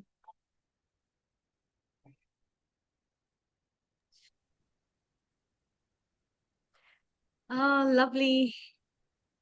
Thank you so much. That was a Bindu. beautiful Thank meditation. you. Thank you. This is what I practice whenever I'm like my mind is completely into a very disturbing zone. Once you sit down and it gives you a kind of a pause to your thoughts. So I practice this and I hope it has helped everyone at least for 2 minutes. And we can Yeah, see the definitely. Riddhi, how effects did you of feel? when you're actually How doing did you your feel? yoga from these positions as well. And you're just so much more in the zone, so much more focused. And we can see just how well you're actually starting to blossom and to be able to guide the world as well with that beautiful innate wisdom that you have. And Bindu, I always like to say that people can only take their audience as far as they're willing to go themselves. And if this is your daily practice where you're just creating moments of stillness and silence for yourself, just to be able to let go and ease and calm, that Believe really is me, the beauty of yes, life. sorry. Uh, Believe me, this helps a lot to center yourself and focus. Initially it becomes little difficult, but once you practice and once you set your mind, that's how we always say before we start our yoga practice, set your intention before starting the practice. So the same exactly, you have to set your intention for anything you start with, and then it definitely happens and you get into it, and you definitely with the consistent result you will get the result. Consistent Thank practice. you. Thank you, Bindu. Thank you so much. And Thank you let's so all much. together welcome Swami Shailendra Ji from Osho Fragrance, who is the brother of Osho. And we are really delighted to have him for a yoga and meditation episode because none other than him can give us the tips of right meditation and how to meditate, basically. So, Swamiji, a very global namaste to you. Namaste to everyone, Yeah. and thank you for inviting me. As you know, there are many types of yoga. You may have heard the names Karma Yoga, Hatha Yoga. Jnana Yoga, Sankhya Yoga, Sahaj Yoga, Bhakti Yoga. Today we are going to practice for 5 minutes Bhakti Yoga, the path of devotion, connecting with the universe through Bhakti. And for next 5 minutes, we will use one technique of Hatha Yoga, focusing on the breathing. So I will just explain in very short. We are going to sing a song, a bhajan, which says, Om Hu Anand Hu Brahma Satchidanand Hu. The meaning of these words are simple. Om Hu means I am the divine sound, the celestial music of existence. I am not separate from it. That's the real meaning of yoga, the union. Nobody is an individual. We are all connected with the universal consciousness. Om Hu, Anand Hu, I am blissfulness, I am peacefulness. Brahma Satchidanand Hu. Brahma means the expanding consciousness. Please remember, Brahma does not mean what the word God means in English, the creator. No, not like that. Brahma has a different meaning. It means the expanding consciousness. The whole universe is expanding. Scientists have discovered this fact about a century ago. But the seers of Upanishads and Veda have discovered within themselves thousands of years ago that the consciousness there is not something static. It's moving, it's expanding, it's becoming bigger and bigger, vaster and vaster. So that is the meaning of Brahma. Brahm Satchidanand. This is called a Mahavakya, the great sentence of Upanishad. Sat Chit Anand. Sat means the truth, the eternal truth, which never begins and never ends. Chit means consciousness, Chaitan, and Anand, we all know it means bliss. These three qualities are combined in Brahma. It is expanding consciousness, it is the eternal truth. Everything else changes, begins and ends, but this eternal consciousness, it never started and it will never be finished. It's always here. And it is full of peace and bliss. So these three words are very much symbolic of the inner experiences which happen to a meditator in a deep state of samadhi. Samadhi means the eighth, the last step of the ladder of yoga. So this is the song we are going to sing. If you can dance, that will be even better. Otherwise, with closed eyes, clap and repeat with Ma Amrit Priya's singing and music. Om Hu Anand Hu Brahm Satchidanand Hu. After 5 minutes, we will stop this kirtan and then we will start another method which is part of Hatha Yoga. Taking slow, deep breath, inhaling with great awareness, consciousness, and exhaling with great awareness and lovingness. So there will be a music with a mantra, so hum. So when you hear this sound, during that period, inhale without repetition. When you are inhaling, you cannot utter a word. When you hear the sound hum, you can also say hum and let the breath go out completely. There will be pause for a second. In that pause, listen to the cosmic music of Om. So this will continue for 5 minutes and then that will also stop. And now the time for real meditation when nothing is happening. We are not doing anything, not controlling the breathing, not singing, not even the feeling of devotion is there. No physical activity, no mental activity, no emotions, just pure consciousness echoing with divine sound. We will be able to hear. We don't have to produce any sound. So that is the ultimate target of yoga and meditation. So please get ready to sing. If you can dance, that will be preferred. Clap.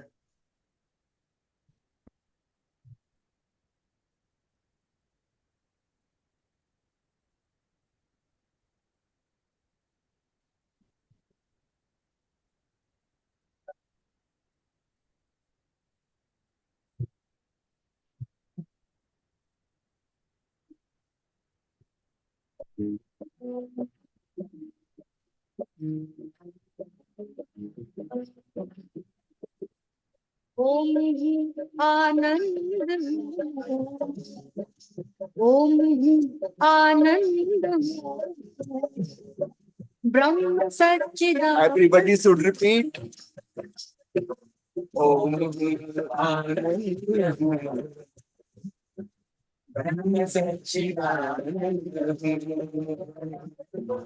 Om Anand Brahma Sachchidanand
Swamiji, just in case if you are listening to us, there is no sound from your end, but we are enjoying that you are enjoying the meditation. Swamiji, at your end, there is no sound here. Maybe if you connect the sound back, Swamiji, there was no sound, but we enjoyed, you were enjoying the meditation and in a full swing. Can you speak now and see? Okay, your sound is gone, Swamiji. Connect back again. Let's mute you, and if you start back, and if you could put the sound back again. Over to you, Swami, over to you. Yes, trying to reconnect. Perfect. We can hear you loud and clear. Okay, fine. So everybody now sit in a very comfortable posture, and there will be a mantra, so hum. When you hear the sound so, inhale softly, gently, with great awareness and love. And during hum, you can also pronounce the sound hum and breathe out gently with great awareness. So please close your eyes, keep your back and neck straight but relaxed, and follow the mantra so hum.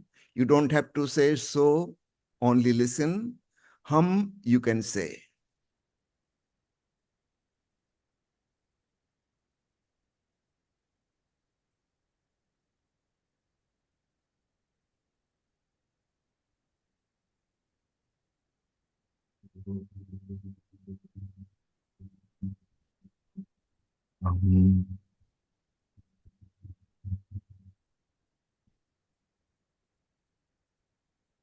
So inhale.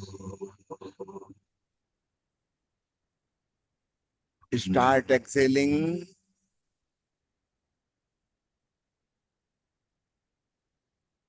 So breathe in. Breathe out. Follow the rhythm of music.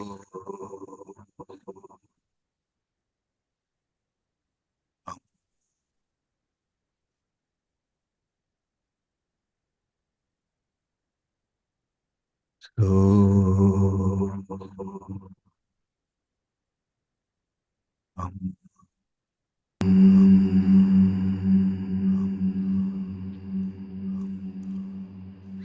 feel the expansion of chest and belly during inhalation. Feel the shrinking chest and belly during exhalation.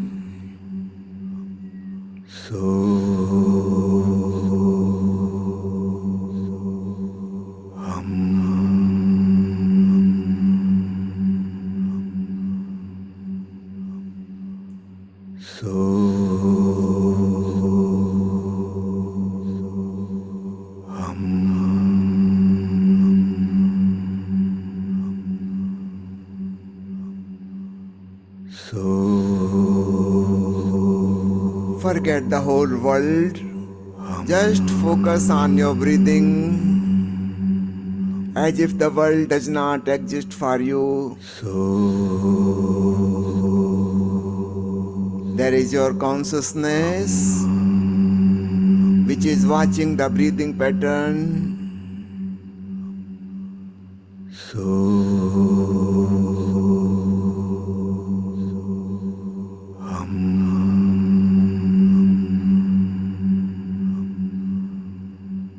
Be more and more aware in a very relaxed manner.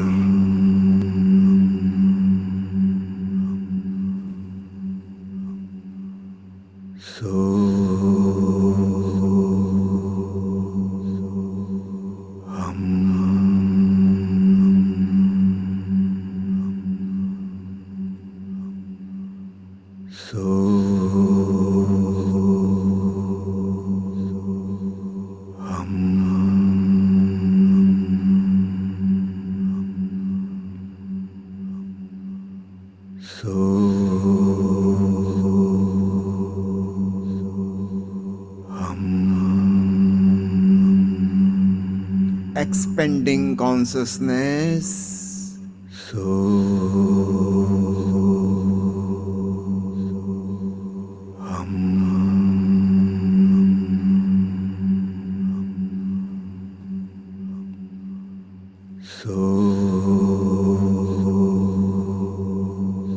Feeling peacefulness, blissfulness,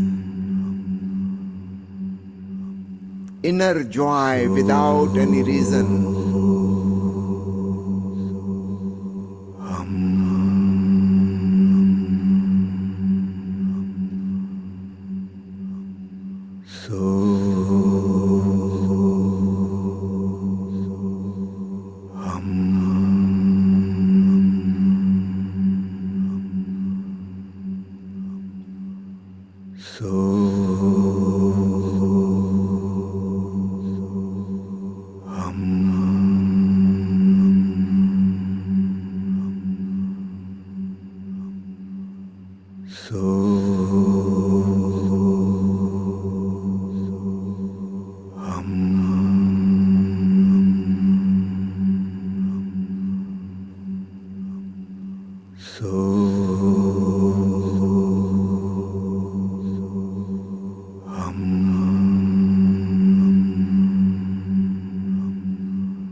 Mind has become calm and quiet.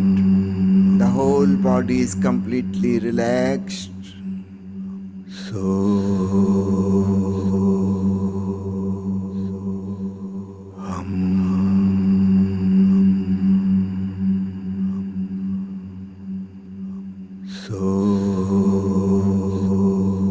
We are just preparing the ground for meditation to happen.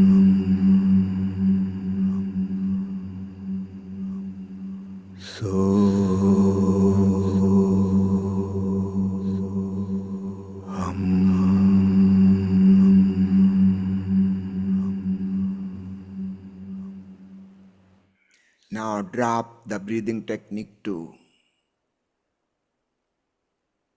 natural, spontaneous breathing.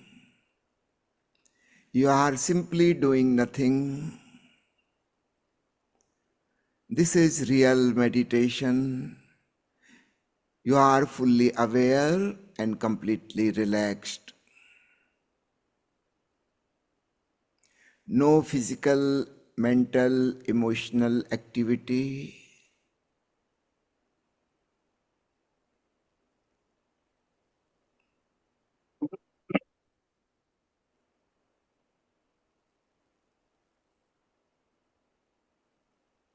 Just watching the natural breathing process.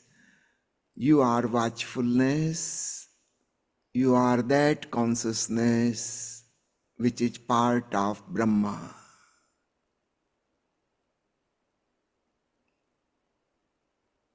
You are not an individual, but universal consciousness, echoing with divine melody of Om.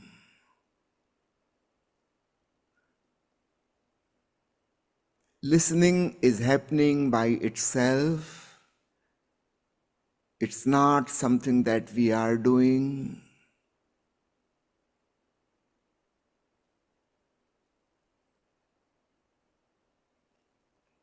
As the heart is beating,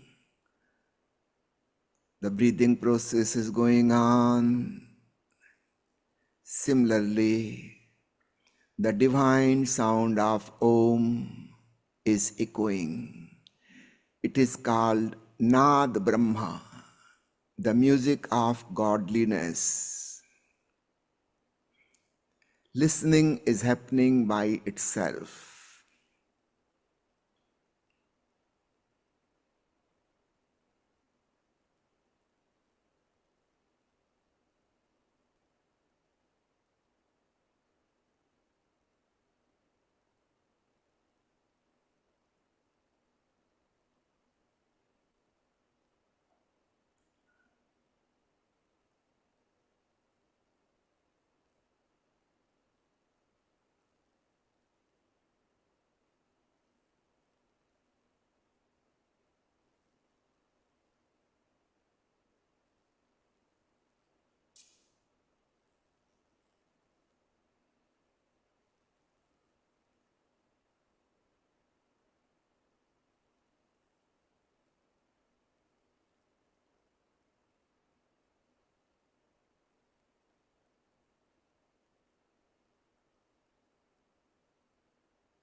Now fold your hands in gratitude. Namaste Mudra.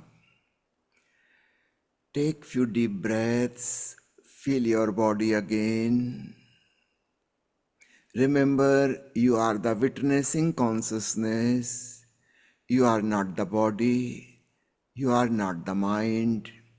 You are not thinking. You are not feeling. You are just pure awareness. Feel thankfulness towards the whole existence, including yourself. Please open your eyes. Thank you very much for participating in this small meditation technique. You can do it whenever you have 5 minutes time. Just use the breathing technique. You can use any music, any devotional song you like to raise the energy, and then the breathing just for a few minutes, and then drop everything. That is real meditation. When we do something, singing or dancing or watching the breath, that is preparation for meditation. That is not real meditation. But the moment when we are doing nothing, just pure being is there. That is real meditation. Thank you, So Swami. thank you very much. Namaste to Global all. Namaste, Swamiji. It was so wonderful. I love the Soham experience personally. And from their moment, you can see everybody on the screen. They were just mesmerized and taking into it. Swami, today I would like to introduce few people to you. You met our Himanshu Mehta, who came to see you in Pune very recently. Yes. He really enjoyed the I experience. enjoyed his company there in Samarthgarh. Yeah. Yes, and he really enjoyed there. And shortly he will be saying something. I want to introduce Sneha as well over here. Sneha is in from London, and she has been doing Global Namaste, Sneha. Welcome. And Sneha, for over 20 years, has been experiencing healing and energy and soul evolution. That's one of the outreaches amongst others that she's doing. Sneha, just for about 30 seconds, what was your experience when Swami was doing Soham? It was very incredible, Swami. Thank you. I just completely switched off. I've had a really busy day, and as soon as I started to chant, I just went into complete peace and just felt my body and started to feel energy. So it was very powerful. Thank you. And Sneha, you will be connected to Swami through Amrita and Riddhi, and we can keep in touch because Swami has got a lot of following in WhatsApp and Telegram and social media, and there are lots of outreach he does in English and Hindi. So stay around, Sneha, we'll chit-chat with you. Swami, going to Scotland from Patanjali, one of the very senior member, is Sam Potter in Scotland. Sam, global namaste to you. Namaste. And Sam will be doing a session just now in a moment. And Sam, what was your experience when Swami was humming into meditation? Excellent. I was completely kind of got in a self-realization, went within myself. Who am I? What's the purpose of life? What I'm doing here? It's like a breath. Breath is the main secret which gives you connection with yourself. Learn to control your mind, which is and through the mind you connect with your soul. Once you connect with your soul, that leads to your spirituality. And Sam, I noticed you were so embraced in it. You enjoyed it so much. So Swami, if ever you come to United Kingdom, then in Scotland you are welcome. Sam is there, and Sam is very senior. He's also an expert in care and other matters of humanity. But he's such a nice soul. So you're welcome to Scotland at his place anytime you like. You will be again connected through. Next week I'm going to USA, and my friend Masto Baba, he will go to UK while returning from USA. So next week I'm planning to go to USA. So Swami, we will connect to the Scotland. Amrita will make sure that everything is done. Okay. You mentioned USA, so let's go to Hitendra Rana from Salt Satsang, who is coming here a bit later as well. And he is in North Carolina in the United States of America. Hitendra ji, say hello to Swami over here. Hello, Jai Atmeshwar. Namaskar. Namaskar.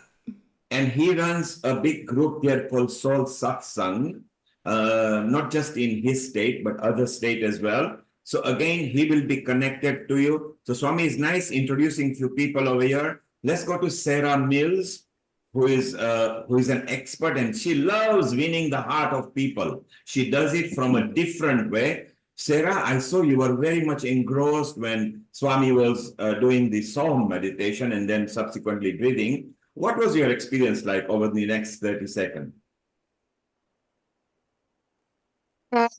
Just really exactly what Swami said, which was just removing myself from my physical body, my thoughts, and just being.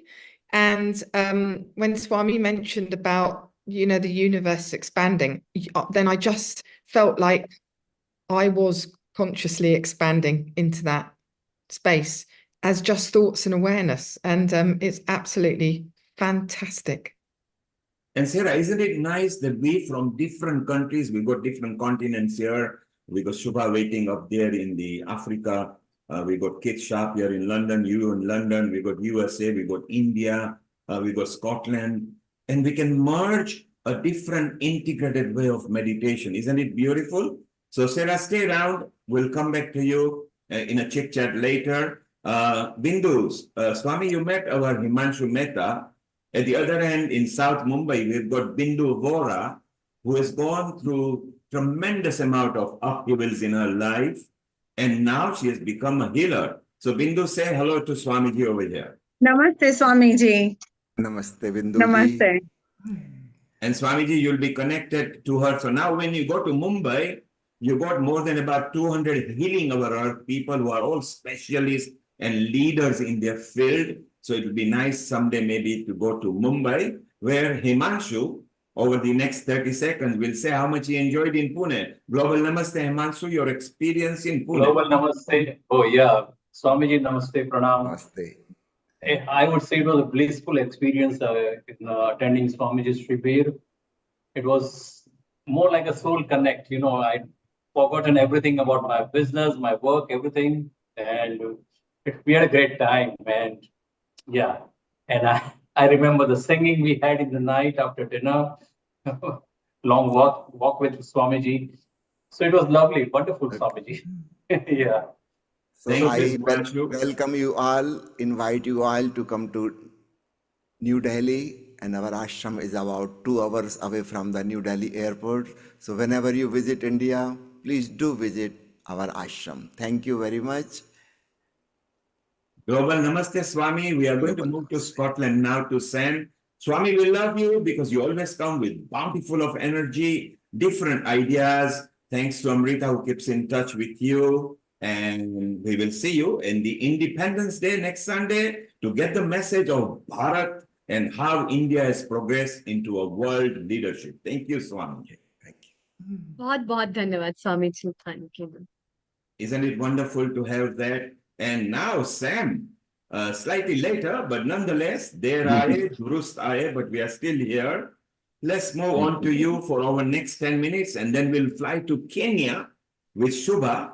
And then again, we will have a chit chat, and maybe Sneha has got 3-4 minute tips for us as well. So we've got so many people who are always interested in this episode all the time.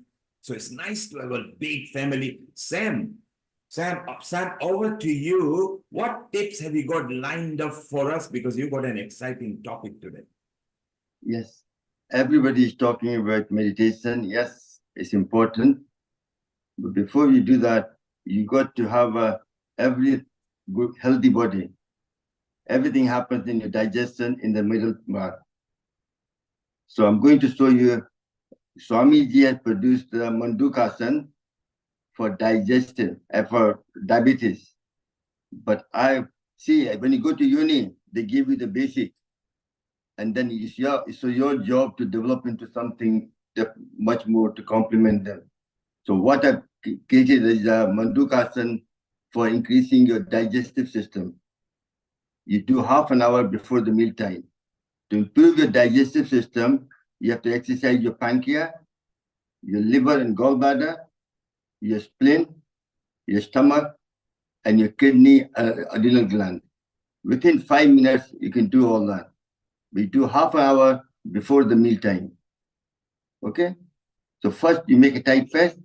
For best way is the Vajrasana, sitting on the floor. But I have a knee problem, so I can't sit on the floor. So I'm going to do the chair, no problem. To make a tight fist, you breathe in, and you breathe out completely. Your stomach goes in, put this in your belly button, that's where the pancreas is. And you go down all the way as far down as you can, and look up.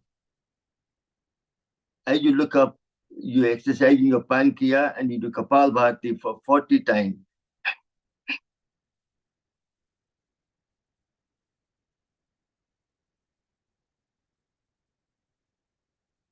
Time is limited, so won't do that. But I do that twice.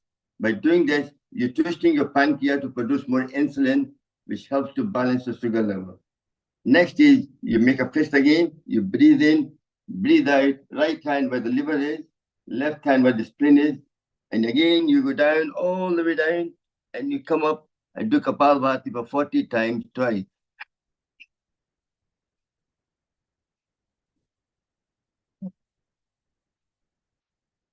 The right hand pressing your liver and gallbladder, you produce more bile, which helps to digest the food, and the left, you produce more white blood cells to fight infection and increase immunity as well.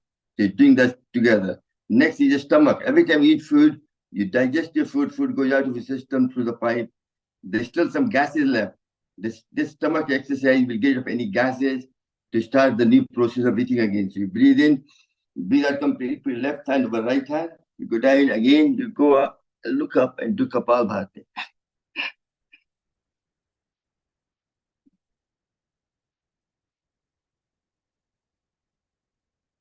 Excellent. Again, we do that 40 times. But just now, for the time limit, I'm just showing you the whole practice. Next is the kidney adrenal gland. If you follow your belly button around the back, just above the other side of the spine is the kidney. Above that is adrenal gland. Make a fist and you tap there for 40 times. This way, any kind of forming in the kidney, it clears away, and your blood can clean the blood properly. So no stone gets formed due to uric acid or anything else. So that's one. You do that half an hour before the meal time.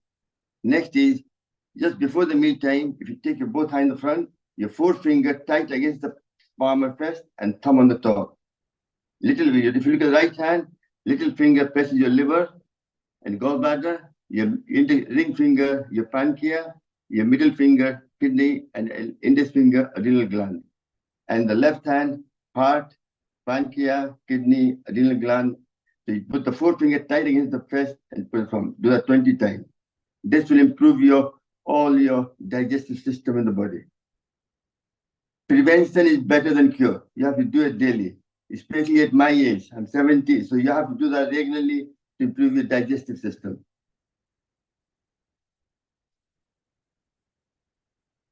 Excellent. Next also is if you stretch the leg in the front, take your right leg over the left leg, right hand close the body, left hand comes across, and you're twisting towards the right side. By twisting right, you exercise everything on left side. Your thyroid, your heart, your left lung, your spleen, your left kidney, and so on. And you do Kapalbhati for 40 times.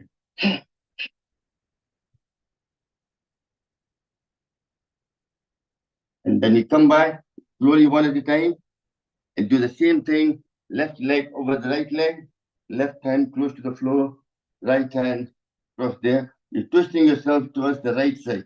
This time you're exercising left side. So exercising everything on right side, your right thyroid, your right lung, gallbladder, liver, and so on.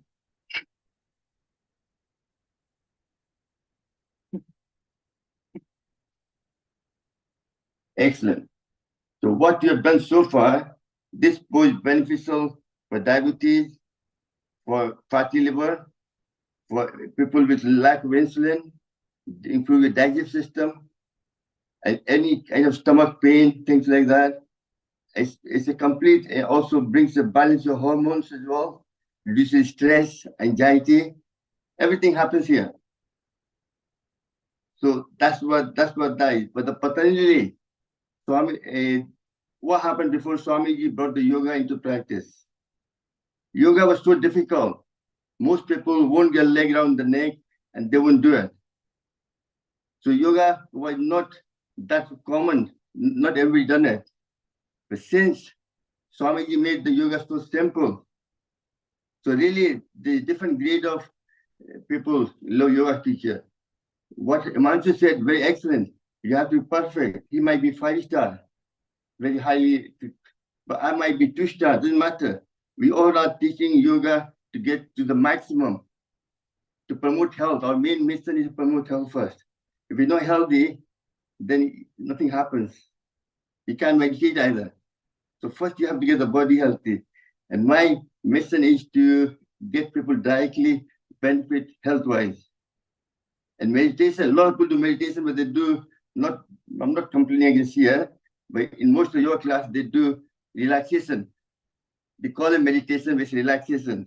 Meditation is what you did, what the group did here, very, very, very nicely. So any question? Thank you very much for what I thought. I talked about the digestive system today. That's what we're trying to do in my own way. Sam, we really enjoyed it, and digestive system is very important, not just for yoga meditation, but daily life. Amrita, your comment, Riddhi, your comment, and we move to Kenya afterwards. Yes, thank you, Neil Kumar. Yes, Sam, it was really nice and important as well. Digestive system is so important for the body, and people don't know how to practice things and how to keep it fit in many ways. We see belly fat as one of the very prominent part of obesity, which leads to so many disorders, and therefore to take care of your digestive system helps you to get rid of so many toxins as well and have a better digestion. The better the digestion, the healthier the gut, the healthier the mind and body. Isn't it, Riddhi? And Sam, it's just beautiful to see all of the different positions that we can do Kapalabharati in. Kapalabharati being a cleansing practice, being a practice that can help to remove the toxins from the body, but the different ways in which we can do that to help to stimulate the different organs, to help to stimulate a sense of healing and creativity within. And wasn't that just wonderful? And we also have our director, Neil Kumar, joining us. A global namaste. Thank you, Riddhi. And we've got Sneha here as well, who also have tips. Sneha, your comment for 30 seconds on what Sam delivered, and maybe for 1 minute, if you can give your tips to us. Sure. So Samji was amazing. I didn't actually do it because I've had a really big lunch. So I've taken some notes, Samji. I had a picnic today and I've been munching away. But it's very important. I'm going through perimenopause and digestion slows down. So as you get older. So all those tips are very amazing. So thank you so much. Very useful. Thank you, Sneha. Sneha, stay around. And later, maybe we are going to visit Sister Jayanti, and then we will have a chit-chat again. So at Healing Our Earth, we bring in so many people, and some of them deliver a little session, and then we have a chit-chat, because during the chit-chat, we exchange ideas. So stay around. Sam, leaving Scotland and India for a moment. Let's go to East Africa, Mombasa, Kenya. A global namaste and jambo to you, Shubha. Global namaste to everyone. It's what a pleasure to be back. And Neil, Amrita, Riddhi, all of you, fantastic. Thank you so much for having me here. And yes, lovely to be here. And I've been listening to everyone, fantastic. So I will just take off from where Sam left, and what he really said was absolutely bang on. Like, no matter how much you want to do meditation, you want to do breathing, whatever it is, the health is, the body is the most important aspect of your existence here in this world.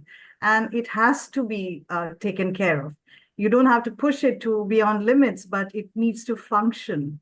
The functionality of the body has to be efficient, and unless that happens, it's not going to kind of, take you further in your spiritual aspirations. So yes, I just want to kind of add on to it before I just have a small little sequence that I did it this morning, Sunday morning being, it was beautiful in the morning in Mombasa. So I thought, why not record it, because I won't get the same feeling now because it's high tide now. So I have a small clip. So Shubha, you actually did a recording for us in the morning today? Yes, this morning sunrise. Shubha, let's actually wake everybody up, because when we wake up, we have body stiffness, we've got lethargy, we need to go with the flow. Well, let's maybe go with your video first, and then we will chit chat with you. Are you okay? We play that first because it sounds very exciting. Fantastic. I would love that. And shortly we will play that. So it was a beautiful morning today. So enjoy it, enjoy the scenery, of course. And it's important for all of us to kind of, not worry about how much we're doing. And I can see you've got quite a few people, and two of them, you brought them in the middle. Yes, being a Sunday morning, I asked them to come and, join me. So that was a plus point. And this is Mombasa, is it? This is Mombasa. This is Nyali. This is Nyali Beach, one of the most beautiful beaches in the world. Okay. So this is a small corner stretch of it. And, but yes, enjoying. This is this morning. And it's like the sun is just coming up, if you can see.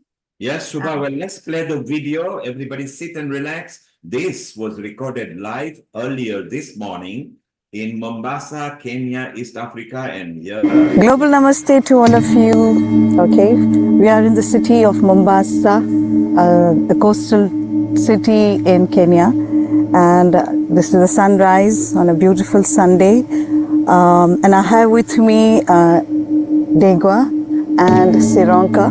Okay, and we're going to do something very simple today, a gentle flow, gentle yoga flow, so that when you get up in the morning, usually all of us feel a little bit of aches and pains, and we feel a body stiffness.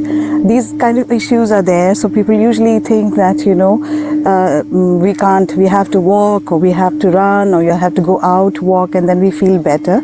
You don't have to do any of those things. You can get up in the morning, have a mat in front of you, and do a gentle flow.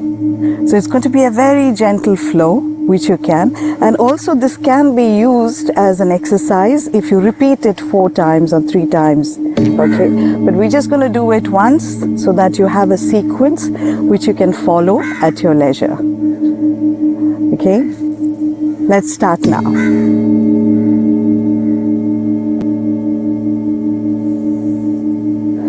Stand in Tadasana, mountain pose. Keep your gaze straight ahead. Ensure that your body is aligned. Okay, your fingers are pointing downwards. Your ankles, your shoulders, your knees, your hips, everything is aligned parallel to each other. Inhale and breathe out. Now inhale as you take your arms up. Breathe out as you come down. Now slight movement. Get into a chair pose, which is a slight bend in your knees. And inhale as you take it up. Now as you breathe out, come down and take your arms behind. Inhale as you come up gently. Breathe out as you come down and take your arms behind. The next one is going down completely. So inhale as you go up. Breathe out. Bend your knees. Keep your knees slightly bent so that you don't have any unnecessary pulls or push. Place your hands down on the mat and put your head down gently. Okay, and then come up. Next, you go down. Put your palms down on the mat. Take your right leg slightly behind. Hold it. Put your palms down. Okay, take your left leg back. Hold it in that position. If you find this difficult, put your knee down. Hold it there. Okay, this is a good exercise for your spine. So gently do a few cats and cows. Okay, angry cat, which is inhale as you push your upper back up. Breathe out as you push your butt back towards in a cow position. Now gently activate your toes. Come back on a plank position. This is excellent to give you strength without actually moving your body too much. Hold it this way for a few counts. Put your knee down, okay, and then sit back in child's pose. Feel that stretch in your upper back, on your arms. Come back into 4. Activate again. Get into a plank position. Okay, now from here, you just inhale, take it up, breathe out as you come down, okay? Take your right leg back, hold it there, and then gently walk to the other side and hold it. Now gently bend this right knee, keep it here, hold it gently. Hold it for a few seconds, walk to the other side. Hold it here. And then come back again into position. Okay, and hands on your knees and into a tabletop. Hold it. Take your left leg as far as possible so that you get that length and lift up. Okay, hold it in this position and then come down, lift your left leg off, go to the other side. Okay, turn again, right knee, take your right leg as far as possible and place your right knee down. And take your hands up, hold it, come down again, lift it up. This time come to the center, okay, hands on your waist, okay, into a tabletop, hold it. Now gently place your palm down onto the floor, okay, and bend your knee gently. Come up, back straight. Now gently bend your knees, okay, and hands onto the side and hold it. So hold this, keep holding this, and then place your hands on your thighs and gently press your right shoulder forward, and then come up, take your left shoulder forward and come up and straighten out your body, correct your feet, come to the center, bring your legs together and inhale and straight.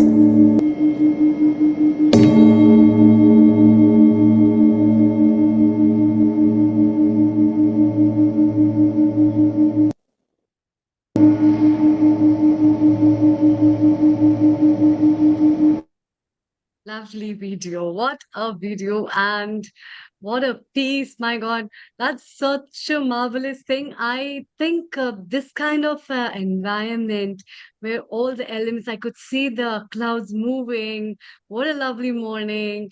A mild sun rays just touching here and there, and dark clouds hovering and asking, let me have some precipitation for you. This is really lovely. And then gentle moves on with the breeze. It's such a nice feeling.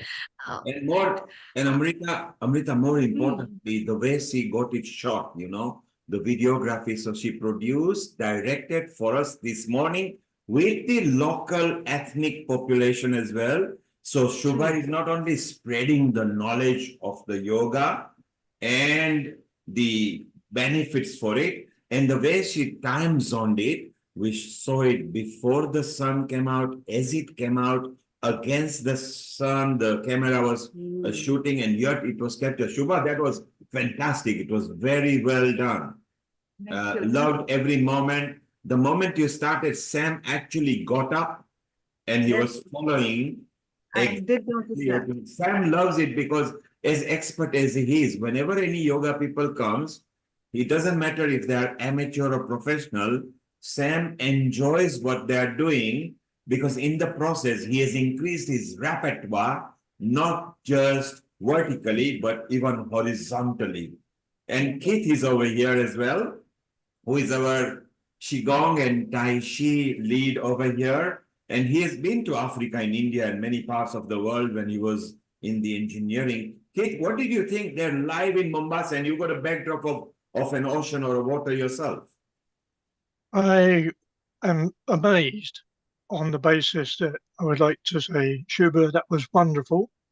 Yeah. And it is apparent, if I may, as a Tai Chi man, saying the harmony that we now have between Tai Chi, Qigong, yoga, meditation, ancient Chinese, ancient Indian healing methods, now considered to be mind, body and soul activities.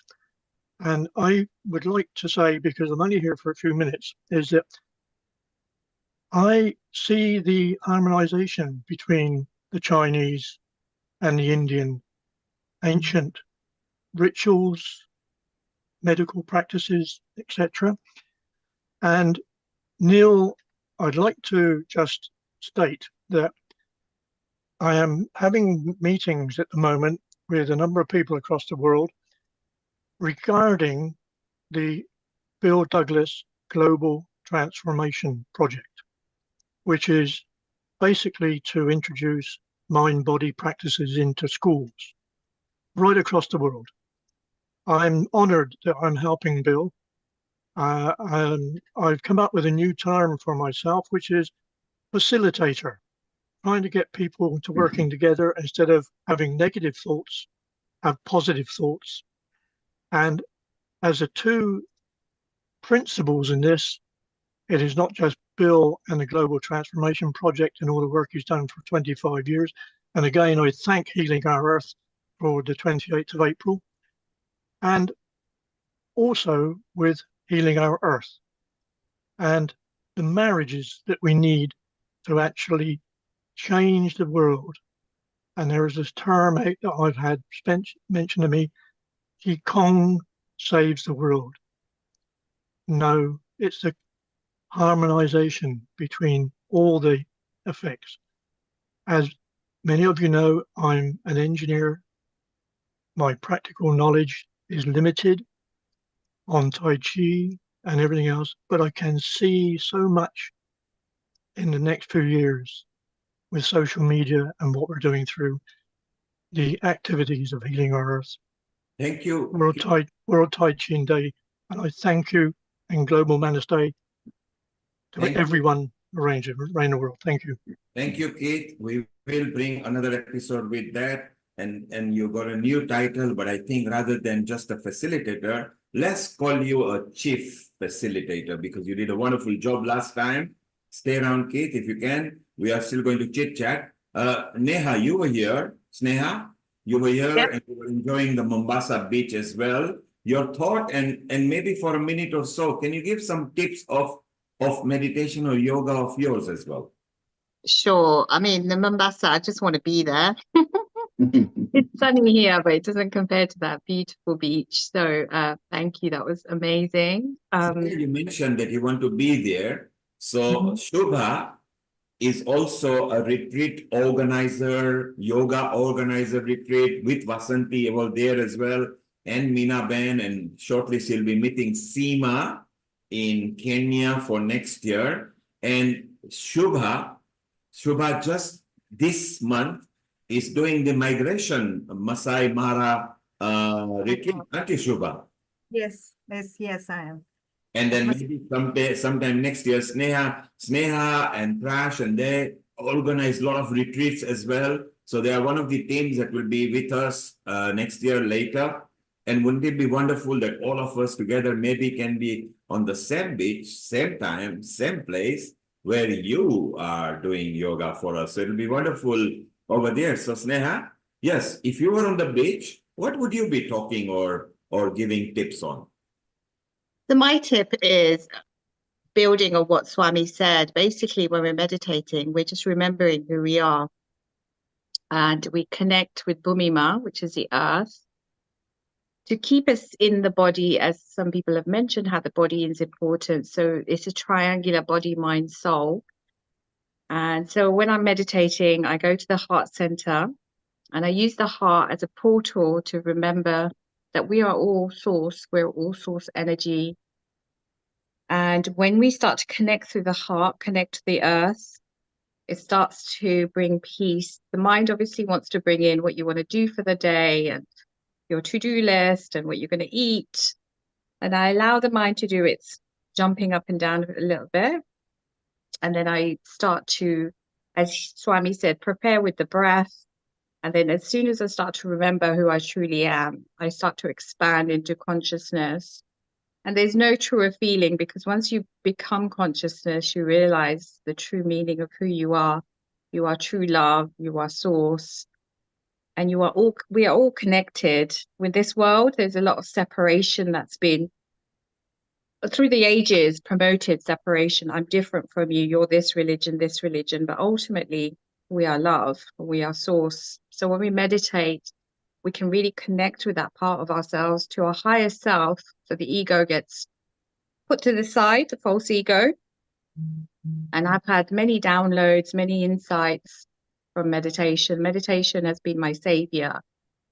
I do, even if I can do 5 minutes, I try to do meditation and Reiki, my healing every day, because I know that it keeps me the best I can be in this avatar. I've been given this beautiful avatar and I have to make the most of this life. But when I connect back to my true self, I can put some of my emotions and ego aside. So that will be my top tip, is really connect back with your heart to your higher self.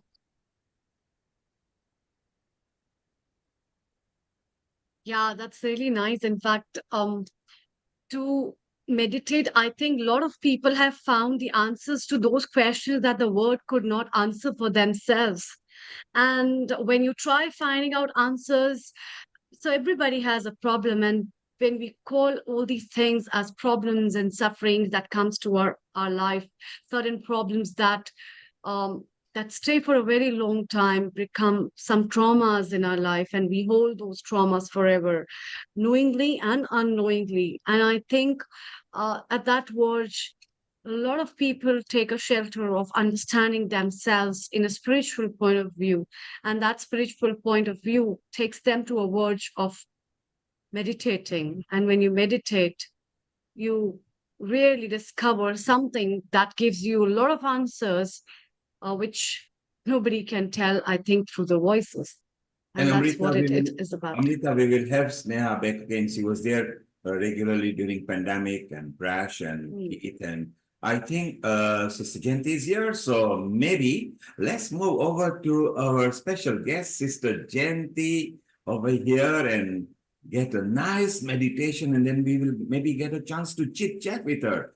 Global Namaste, Om Shanti, Sister Jayanti. Amrita, go ahead and introduce Sister. Over to you.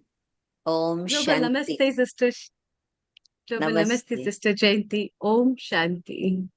It's really, really a pleasure to have you again at our Healing Our Earth platform. And all those viewers who are listening and watching us for the first time, I would like to say Sister Jayanti is additional administrative head of Brahma Kumaris. She is also the director of Brahma Kumaris activities in Europe and at Middle East. As a spiritual teacher for over 50 years, she has dedicated her life for self-transformation and service to humanity. Sister Jayanti is the Brahma Kumari representative to United Nations in Geneva, she continues to champion the cooperative role of spiritual organizations in creating a just and a peaceful world, bringing spiritual principles to the decision tables of politicians, economists, business leaders, scientists, and nearly every stakeholder of our times. Sister Jayanti sees the erosion of spiritual values as the underlying cause of crisis in the world that the world is facing today. The Brahma Kumaris is an international non-government organization of United Nations accredited with General Consultative status with Economic and Social Council. A very, very warm welcome to you, Sister Jayanti. Global namaste to you and all my team, friends, and the audience that has already joined us. So it's lovely to be with you again. And of course, it's my favorite subject, the subject of meditation. And it's beautiful to see how there's been a growing interest in this subject over the years.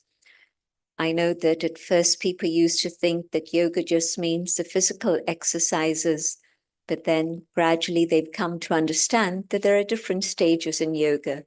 And Raj Yoga is the yoga that's described as the highest yoga. And in that, why the highest? Because it's very specific. It's yoga with the one who is the supreme, the one who is the highest. And so, shall I share some of the concepts of Raj Yoga meditation? Because sometimes people think that, oh, that's too far away from us. We can't manage it with a life as a householder or in the family or at work.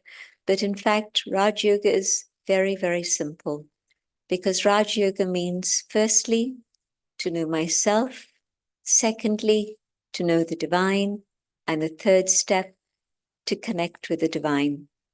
We could even say it's inwards and upwards, and then the experience you have, you use in the world out there.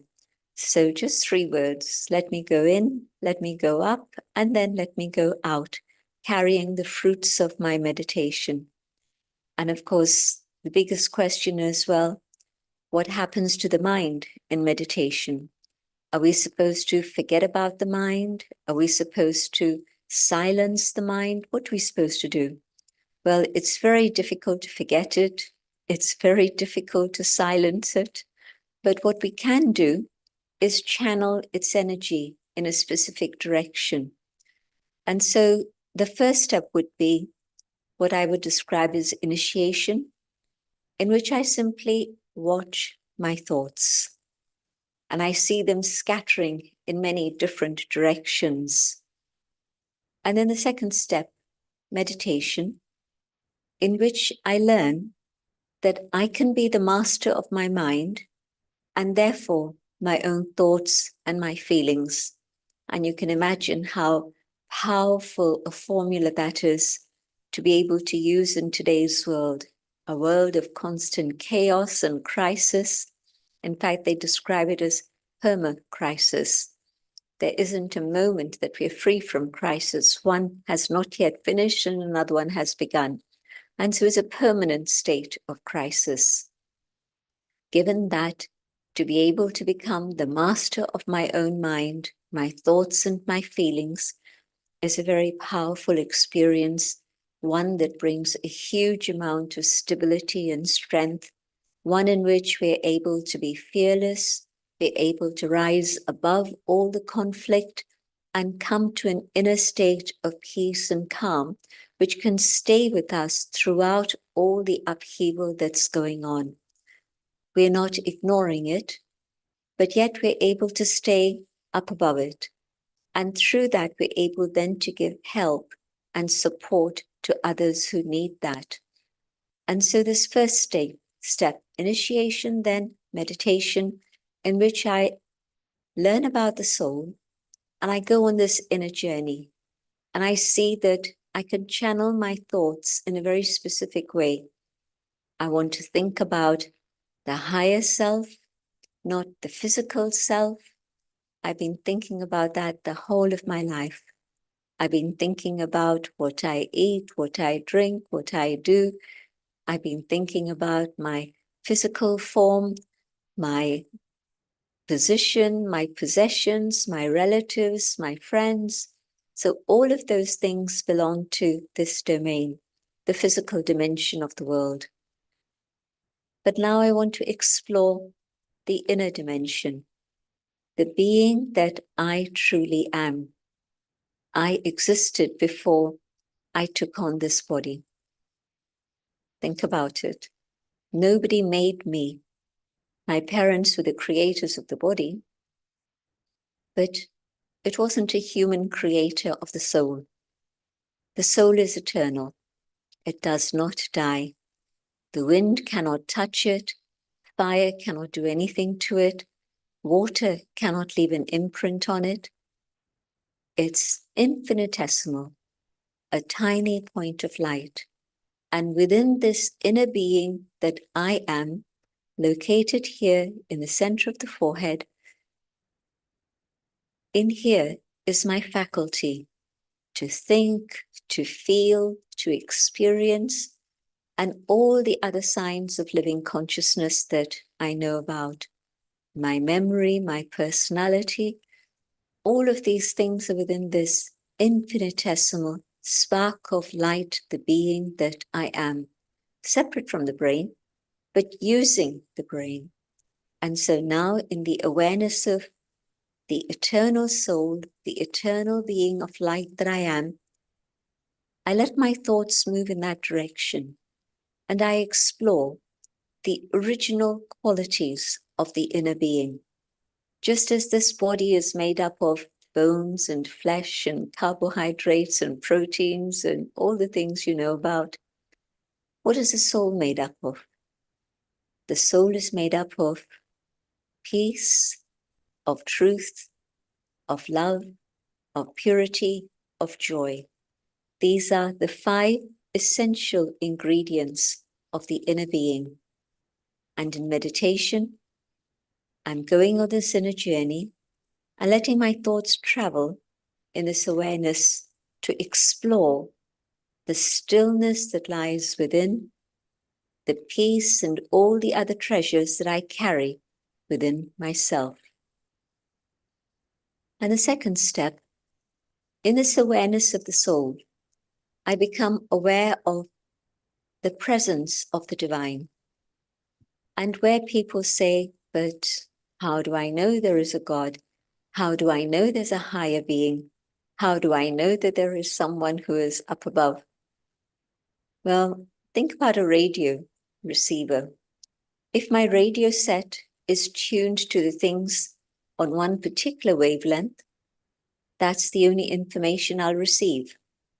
If I change the frequency, if I change the wavelength, I can maybe connect to another transmitter and discover a whole new source of information. So when my consciousness is connected just to the mundane world, that's all I understand and experience and feel. I know nothing more. When I start going on this inner journey and practicing this higher consciousness of I, the radiant light, shining in the forehead, holding that awareness of the inner being, I can feel the presence of the divine. My thoughts, my feelings have been tuned to a higher frequency in which now I'm able to receive from the Supreme, from the transmitter, the message that's being put out, the message of peace, of love, of wisdom, of purity and joy. And so in this way, now I have yoga. So from initiation to meditation to yoga, the connection.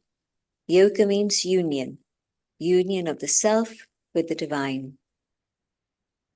And as I connect, I can feel more and more clearly the qualities of the divine reaching me, and 2 things happen. They awaken those same qualities that are there within the soul, because they are there, but I'd forgotten and layers of dust had accumulated. And now the presence of the divine clears that, and I'm able to absorb the qualities of the Supreme and enhance my own inner potential, my own inner qualities. And from that state of yoga, I move further to the state of realization. And in this, I'm not thinking anymore. The gaps between the thoughts have become longer and longer. And now I'm able to experience silence. And in that silence, not passive, not empty, but very rich, very beautiful, very full, I'm able to experience the qualities from the divine within myself. And so I realize I'm a being of love. I am a being of truth. But when I forgot myself, I forgot the divine, and I lost those qualities.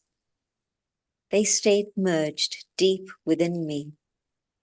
And this experience of connecting Raj Yoga, yoga with the Supreme, enables me to experience these and develop these within myself once again. And so the result of yoga is that I am transformed. The sorrow that I carried has been removed with God's love. The weakness that I had developed because I didn't know how to recharge my inner battery, now I'm being charged again. Imagine when you've forgotten to recharge your little device. What would you do without it all day? You wouldn't be able to do the tasks you wanted to do. Same thing. We forgot ourselves. We forgot about the divine. And so the battery has been reducing and is getting discharged until only a tiny little part remains, which is why we see the world as it is today. We see a situation in which there's mental health issues. It's a pandemic. It truly is. We see that wrong decisions are being made that are taking humanity further into darkness. We see that people mistake money and love. They mistake peace and power. There's total confusion. And so the values on which civilization is based have crumbled. And so we see civilization crumbling. But the remedy, come back to the inner qualities, the original values of the soul. And as a result of that, then yes, we're going to be able to, again, bring values back into our lives, into our activity, our relationships. And so what I see ahead is a world of truth and love and harmony. So the healing of the soul, but also the transformation of the world happens through this union with the divine. Human capacity cannot manage to bring about change in the systems of the world today because the basic foundation has been lost, that of values.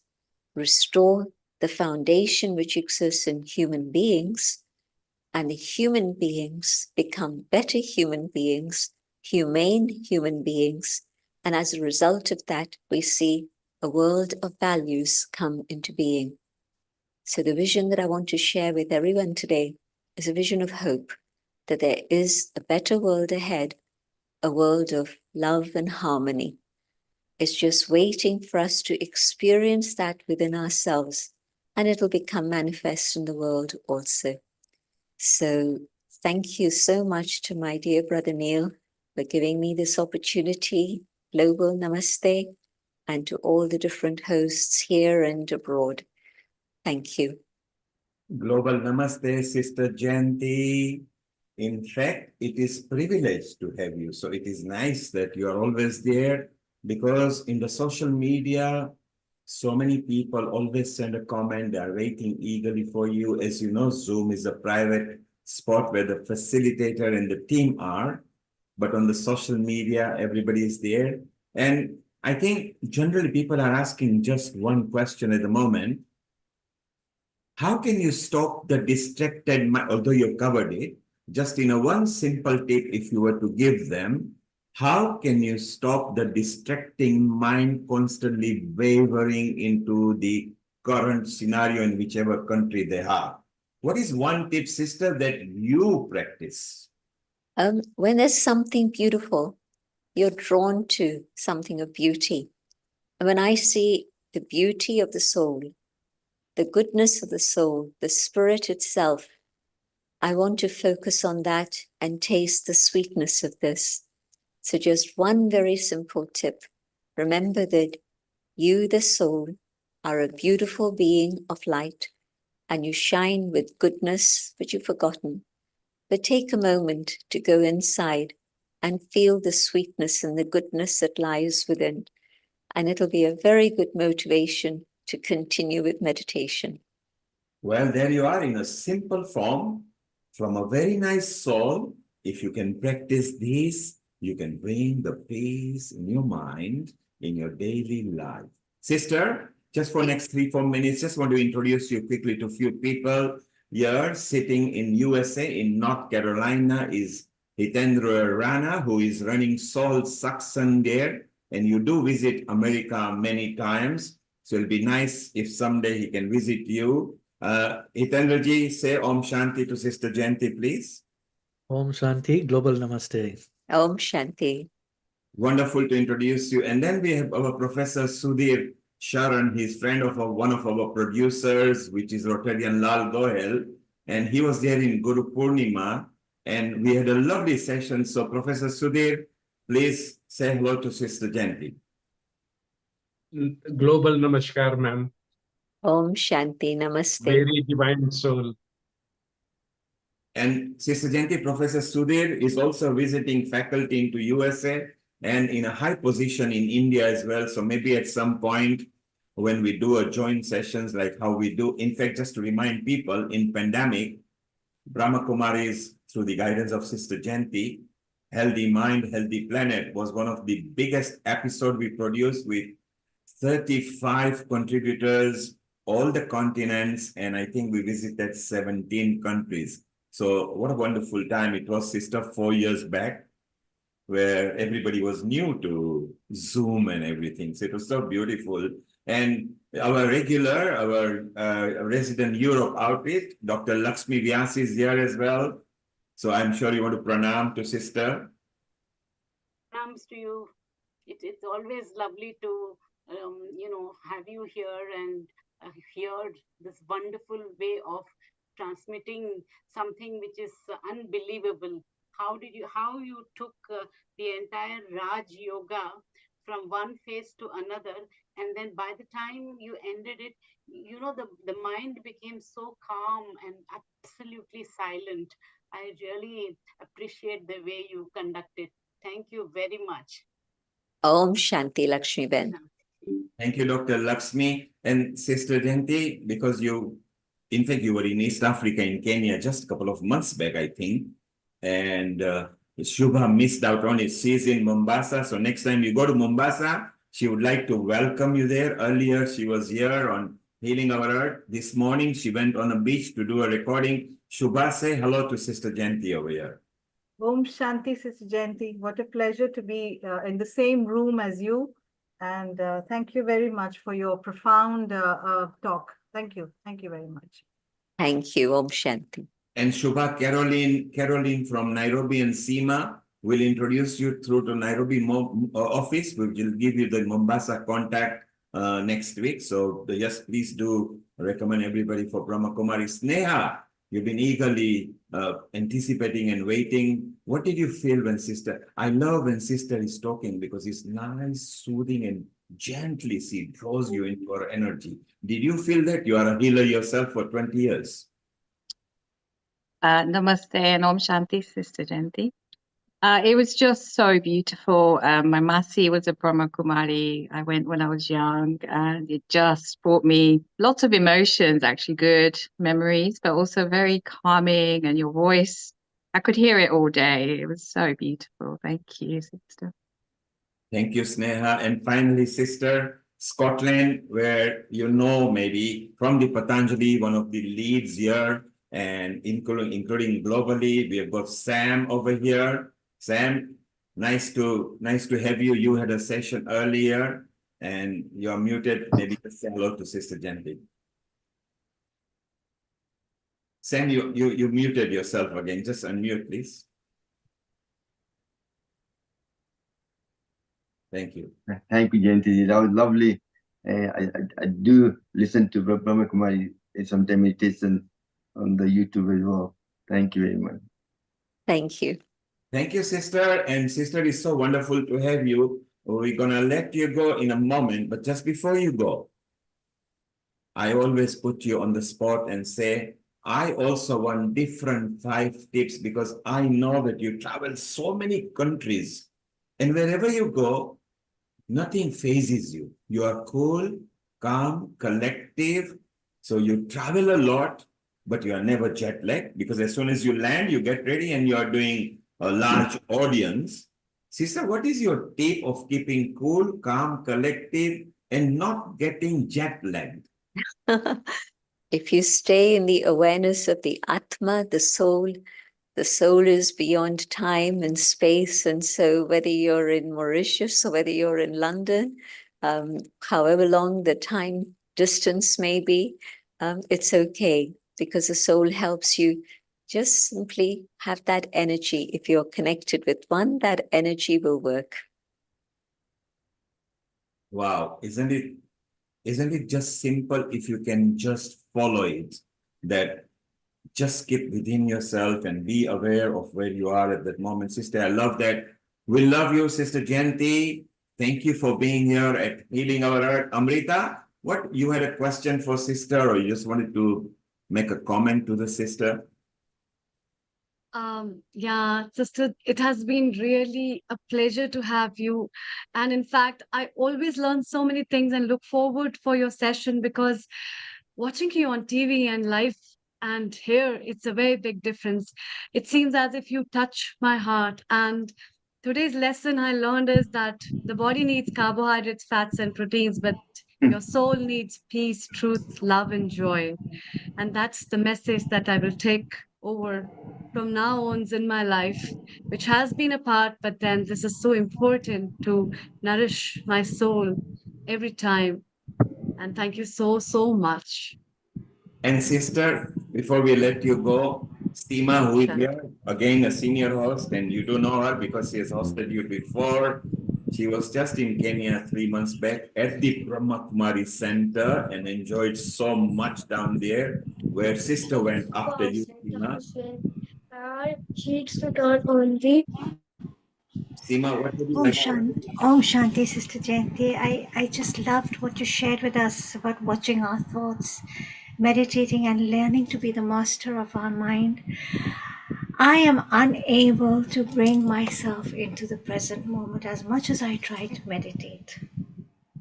The harder I try, the more the mind is distracted. What tips can you give people like me whose mind goes all over the place constantly to bring it into the present moment so we can experience that oneness with the divine? Feel that shining star.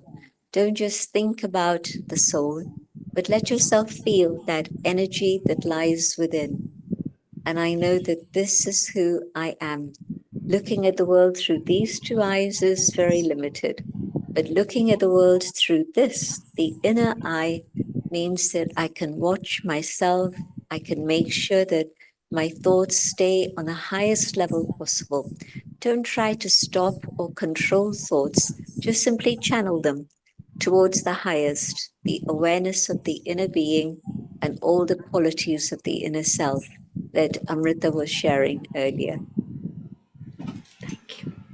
There you are, Seema. From now on, channel yourself in your current times. Remember, The only thing in the world that we cannot bring back, the only thing, okay, is the time. We cannot reverse the time. So use the time wisely, be in the channel, and whenever you feel like that you are not able to close your eyes, think of Sister Janti with a cool, soothing voice, and maybe you will channel yourself. Sister Janti, Om Shanti. Global namaste to each and every one. Om Shanti. Thank you so much. It's a joy to meet you all. Thank you, Om sister. Shanti. Thank you. Well, Amrita, sister always brings so much joy that whenever she is there, all our in-house people want to chit-chat with her. And she's actually same popular with any outreach wherever she goes. And the important thing is that she travels so much but never gets jet lagged. And we need to grasp that tip from her, how we can manage that. So shortly, we're going to visit USA and go to Hitendra Rana, who is even our soul of healing our earth, because he is soul satsang, but not just satsang. He actually is a spiritual soul that loves many aspects of spirituality. But just before we go, Professor Sudhir, we had good fun when you were here in Guru Purnima. There was laughter, there was knowledge, there was share of things. How was your experience when you just joined earlier? Because you love spirituality too. Can you hear me? Yes, loud and clear. Go ahead. Okay. So, as life will present surprises, my friend Neil, in 1998 November, it presented a surprise to me. I was a highly materialistic individual, and then I had to run Maharshi Mahesh Yogi's institution here in Bangalore. Maharshi Mahesh Yogi, if you have tracked, was the most influential spiritual leaders from our mother India. He had who is who among his followers. The Beatles, and you name it, were his followers. In November, when I came to work for Maharshi in Bangalore, I found there were 4 Americans who had dedicated their life to spread Maharshi's spirituality message. Completely. They had vowed not to marry, not to have a family. And here in India, we call them Purushas. Again, luck as it will have it, the previous director, my predecessor, hadn't vacated the flat, which was meant for the head of institution. I was planning to stay in a hotel in Bangalore. By end of the day, the 4 Purushas says, we live in Malleshwaram in Bangalore and we have 2 rooms available. We want you to come and stay there. I don't know why they said it, but they said it. And next day, I started being inducted into transcendental meditation. It was a 5-day program. I remember my guru was Dr. Richard, and he gave a mantra which I cannot reveal. It is not supposed to be revealed to anybody other than your own soul. And I started meditation 25 years ago. What I found, Neil, is this. The moment you are into meditation, your questions come, like some of us expressed to sister today. How do we check the mind from wandering into different thoughts when we are meditating? And when I mentioned this doubt to Richard, he says, this is natural.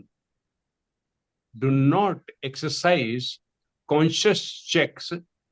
A day will come when either the thoughts will stop coming in ripples, or better, within minutes of starting your meditation, you will fall asleep. Now, it relieved my tension. I'm taking you back to 25 years, trying to share this thought.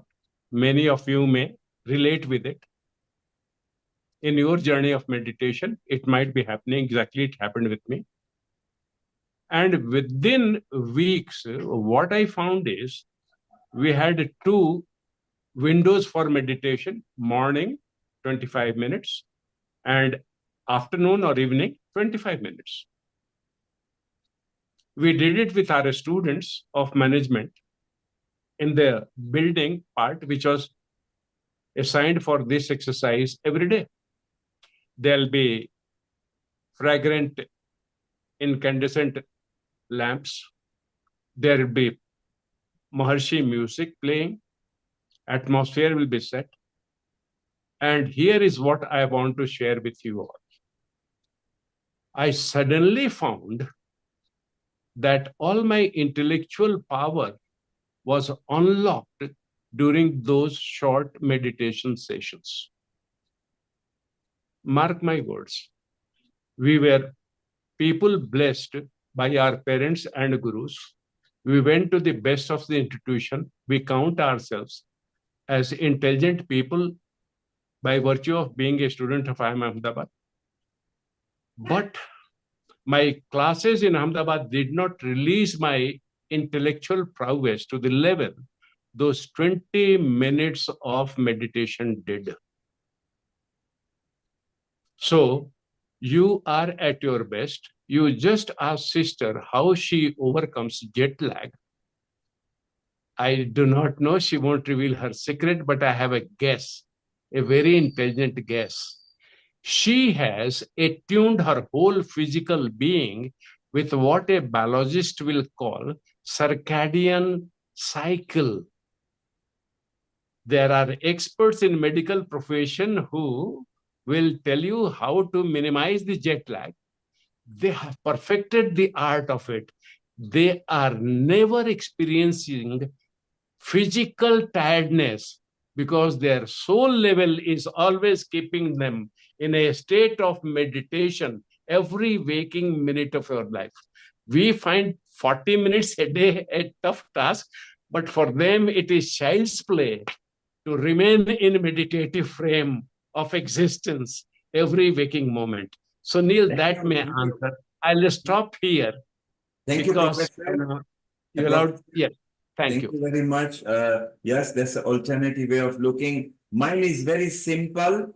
When I travel on a plane, I look at it that I've gone to a restaurant to enjoy my cuisine, and my travel is going to be so much fun that 8 to 10 hours just goes without anything because it's mind over matter.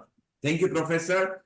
Amrita, I think it's time to leave Africa, leave India, leave London. Let's go to North Atlantic, the other side of the world, and into USA with our smiling Hitendraji Rana, who has got something lined up for us. Isn't it going to be enjoyable? Can we introduce Hitendra Rana to our audience? Thank you.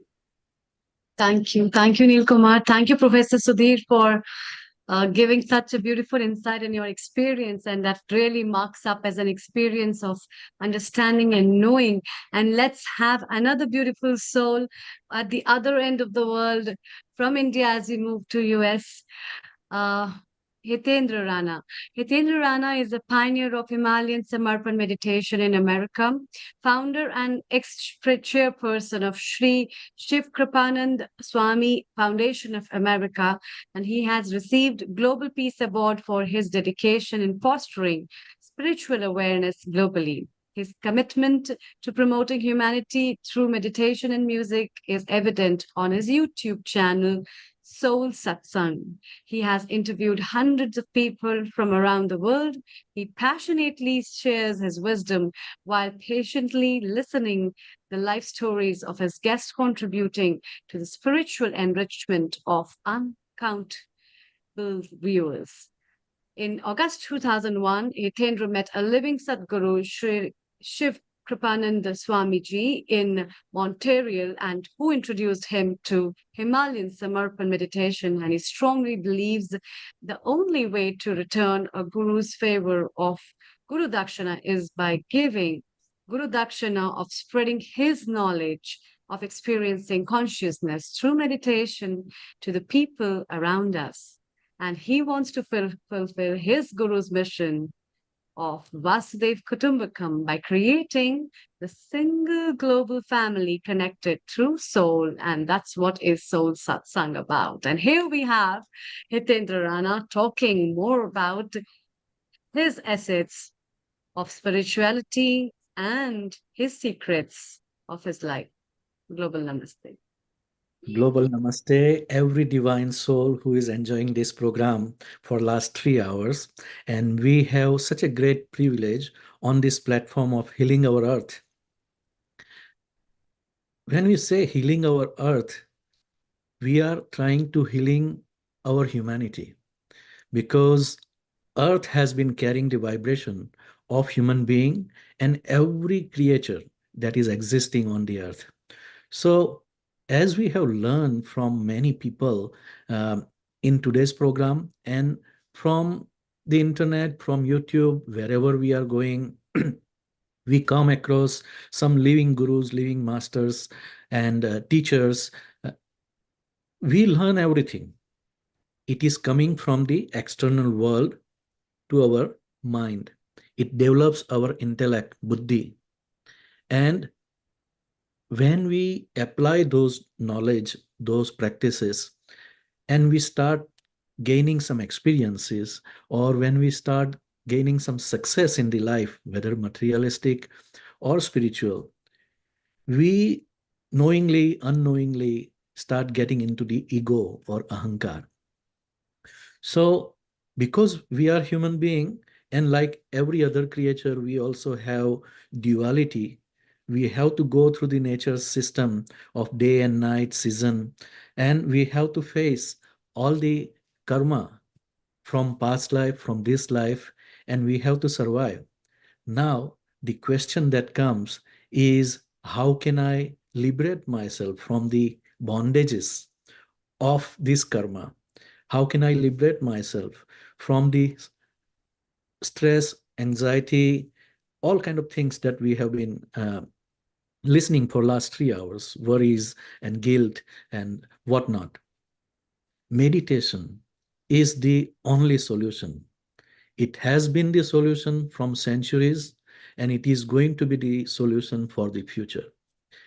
As a person who has lived more than 15 to 20 years in different countries, India, Canada, and USA, I feel that human beings are same everywhere we go.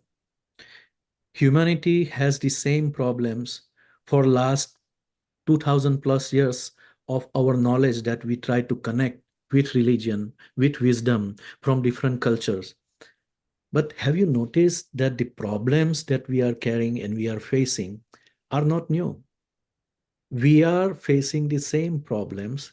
We are going through the same challenges, and we are trying to resolve with the same attitude. If we keep doing the same thing with the same approach, we are bound to have the same results. But if we go inside instead of keeping all the information outside, what will happen?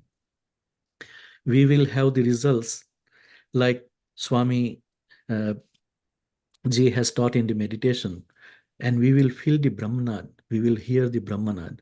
We will have the results like Sister Jayanti has taught us, and we will be able to feel the love, peace, joy, harmony, and pure consciousness, real truth at the soul level. So, are you ready to experience your soul? Are you ready to go from outer world to start your inner journey? Our outer world is the information coming through our mind. And as I mentioned earlier, mind, intellect, ego is the gift of the outer world that has been creating problem for us throughout the centuries. But the solution comes from becoming a Holy Spirit, becoming a pure soul. And that is how we are going to meditate. Are you ready? So it's wonderful. We'll have maybe some of your style. You are going to play some music, are you? Yes, we are going to have a music, and it's not a copyright music, not from internet or any. no. It is Okay. a It's your own music. it is a free music. It is already that musical track has already been on our website, our YouTube channel, so it has been free from any copyright. Thank you, because we are actually transmitting this episode, including your channel, onto several Yes. channels. And copyright is one thing we are very careful because the other channels get blocked as well. Absolutely. No, we respect that. Enjoy. And Is already there, and we are ready. And let's have your smiling personality rubbing into your meditation, and then we can chit chat. yes. So one thing we always have to remember that the world has taught us that you do this, then you will get this. So it is a conditional love. It is a conditional information. But what Sister Jayanti was saying, that our soul itself has its own characteristic or nature of being love, peace, and joy itself. What does it mean? I don't have to make an effort to become something, to do something, to gain something. As we have discussed through Professor Sudhir's information also, when we are trying to use our intellect or mind, we end up putting an effort. But if we stop putting the effort, what will happen? We will become who we are. And that is what meditation is all about. You are very right. When we are young, we go to nursery, then we are told how to behave. Our parents tells us how to behave. Of course, they mean well. Then our teachers in the primary and secondary tell us what we should be doing. Then the media and the politician tell us what we want to be. So when can we ever be ourselves? So release your soul and listen to your inner self. When you got peace of mind, which is called sukoon, then you are more richer than a rich person, a clever person, intellectual person. Absolutely right. Go ahead. Thank you. One more thing that I would like to add is, apart from learning everything that our parents, our society, our workplace, our university has taught us, have you noticed some words that we use in the language?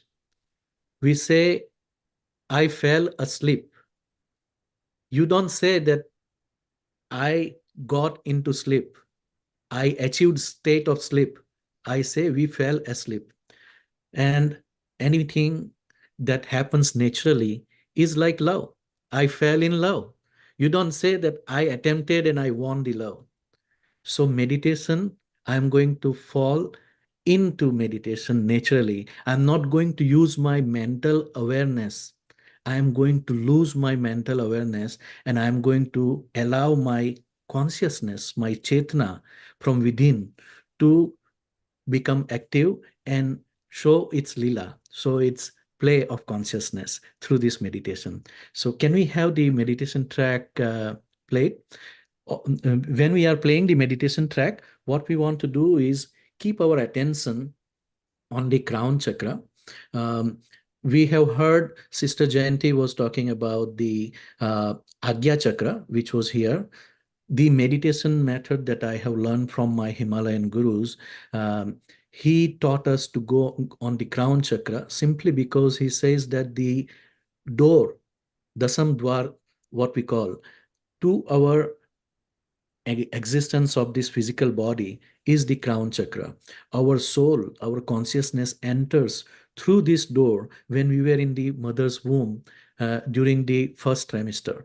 So we want to go back to that level so that by putting the attention there, we will slowly open up the doors to the heaven. And that is what, when we say kingdom of heaven, it is the kingdom of joy, love, and peace that is going to allow you to connect with the universal consciousness. So keep that in mind. And anytime your attention goes into the thought, you say that I am here in the present moment. I am nowhere else. Another thing that I want to add is I was there with you guys during the Guru Purnima time, and I mentioned that my guru is from Himalayas. His name is Sri Shiv Krupananda Swamiji. Today, I am bringing the gift directly from him, his own voice. He is going to chant with us in this meditation track. I am a holy soul. I am a pure soul. मैं एक शुद्ध आत्मा हूँ, मैं एक पवित्र आत्मा हूँ. So we will have Hindi and English both in this track. You are going to enjoy it. So if your mind keeps wandering here and there, you can repeat that mantra again. I am a holy soul. I am a pure soul, because I want to focus on my soul consciousness. So that's why we are using this. Okay. So let's have the meditation track. Thank you. Keeping our chitta, attention on the crown chakra.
मैं एक पवित्र आत्मा हूँ। मैं एक शुद्ध आत्मा हूँ। मैं एक पवित्र आत्मा हूँ। मैं एक शुद्ध आत्मा हूँ। मैं एक पवित्र आत्मा हूँ। मैं एक शुद्ध आत्मा हूँ।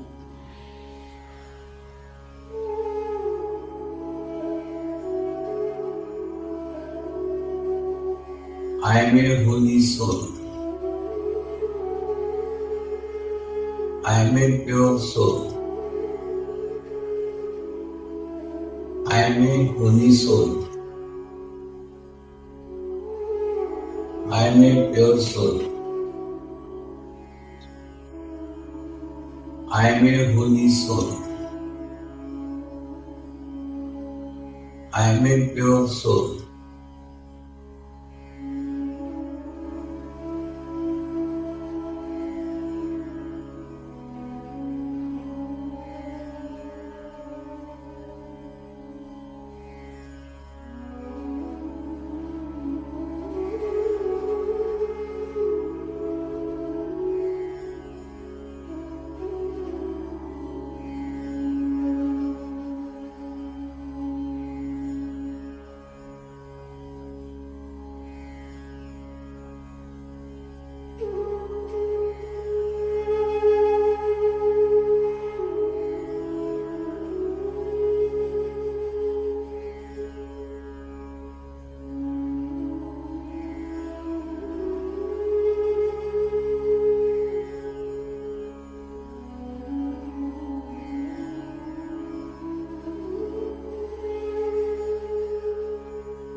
Om Shanti, Shanti, Shanti. We can come out of the meditation. And how soothing it was, pleasant. And this is the power of meditation. Absolutely. When you are in a right spot, you breathe correctly, and the resonations of the sound that hits your body. That's why we practice with Om. You know, you take a breath in, and the resonance actually calms you down. So soothing. You saw Professor Sudhir actually enjoyed. You saw Seema, you know, she almost dozed off, so she switched her screen off and she's back again here. Seema, what was your experience? I love incorporating music with meditation. I think music has its own frequency, Absolutely. and every chord, every note has its own frequency. And it seems like the frequency of these musical notes were designed specifically to enhance and take us into a state of meditation. And having the affirmations, the I am affirmations, while focusing on the Sahasra or the crown chakra, is it reinforces your state of being. You know, Very it's a means of reinforcing your state of being and taking you into a deeper level of meditation. I'm sure such meditations done over a period of time can bear great fruit and self-awareness. And together with the music, if there is a soothing voice guiding you as well, then you get into it, because the noise we are aware with, ambient noise that goes on with traffic and everything. And at the other end, Scotland, Sam went completely into it because Sam loves everybody's outrage. He's a master himself. Sam, what did you feel while it was happening? What was going on in your mind? But problem with, we all want to go to spirituality. If you go to church or temple or Gurdwara, you won't go to spirituality. To go to spirituality, first you have to do, you need yoga and you need meditation.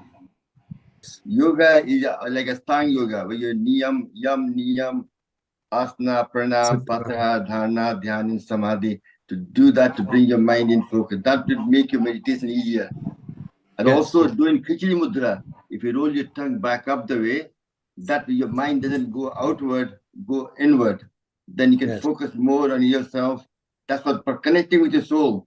Once you connect with your soul, you find the God within you. Then you know same God just in every one of you. Then you all become, the world won't have a war. There will be peace all around. We all be connected in some form or other. But that was excellent. I thoroughly enjoyed it. You said it so well, and it is very true. It is a step-by-step process, but I can assure you one thing, that we are all coming with different life experiences and different spiritual level as a soul in this conversation together from different part of the world. And we have gone through different level of yama, niyam, asan, pranayam, pratyahar, and it encompasses, today's program is encompassing people from all different level. You can pick and choose whatever you like, whatever you want to use from variety of information that has been shared and practices that has been shared. So if you are at the body level, if you are at the mind level, or if you are at the jiva or spirit level, then you will absorb that level of information. But ultimate, as we have learned from the wisdom of our ancestors, and from any culture, from anywhere in the world, the wisdom will always connect you with the universe, with the nature. As once you become pure consciousness or soul, then only we will be able to connect with the higher level. Meaning that at that level, you have to filter out all the information that we are getting through our body, mind. But again, as you said, body with the yoga and physical health is also equally important, because without human body, you cannot have that level of high consciousness. Without human body and human mind, we cannot have the experience of all the good and bad, right and wrong karma that we are facing. And then you have to make mistake, and you have to unlearn everything that you have learned from the society, from the books, from the scripture, then only you will become a soul. So becoming a soul is very important. And if you are lucky, right time will come in your life when something like this will happen, and you will take it, you will absorb it. That's a very beautifully said, Sam. Thank you. And Hitendra, what we learn from what Sam said and what you said, you don't have to go to temple, mandir, church, synagogue, anywhere. Your soul is your temple. If you go to the purity of your soul, then you become a powerful entity, and that allows you to grow and find the peace of the mind. And going to a temple is okay. Going to a church, you meet people, you find nice energy. If you can't, the temple lies within your soul. So it's so beautiful. Sneha, do you agree with that? I totally agree, Neil Kumar. It was beautiful. And they say that when you pray to God, you are talking to God, but when you meditate, God is talking to you. And that was what happens. Yeah. That is very And true. there was a Because piece. Sorry, go ahead. somebody who was a guest speaker before, she said very beautifully, ये मत कहो खुदा से मेरी मुश्किलें बड़ी हैं, ये मत कहो खुदा से मेरी मुश्किलें बड़ी हैं, ये कहो मुश्किलों से मेरे खुदा से बढ़कर कोई और नहीं है.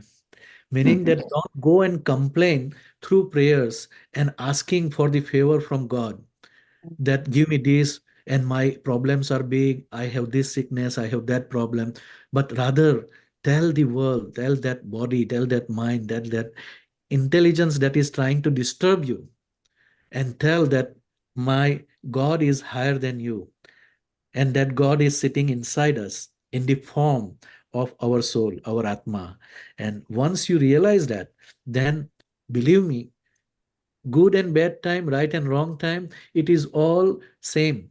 Sthita prajna sthiti that we learned in the Gita is something that you attain automatically. And once you become consciousness, as Sudhirji was saying about Sister Jayanti, your body will perform its functions at its body level.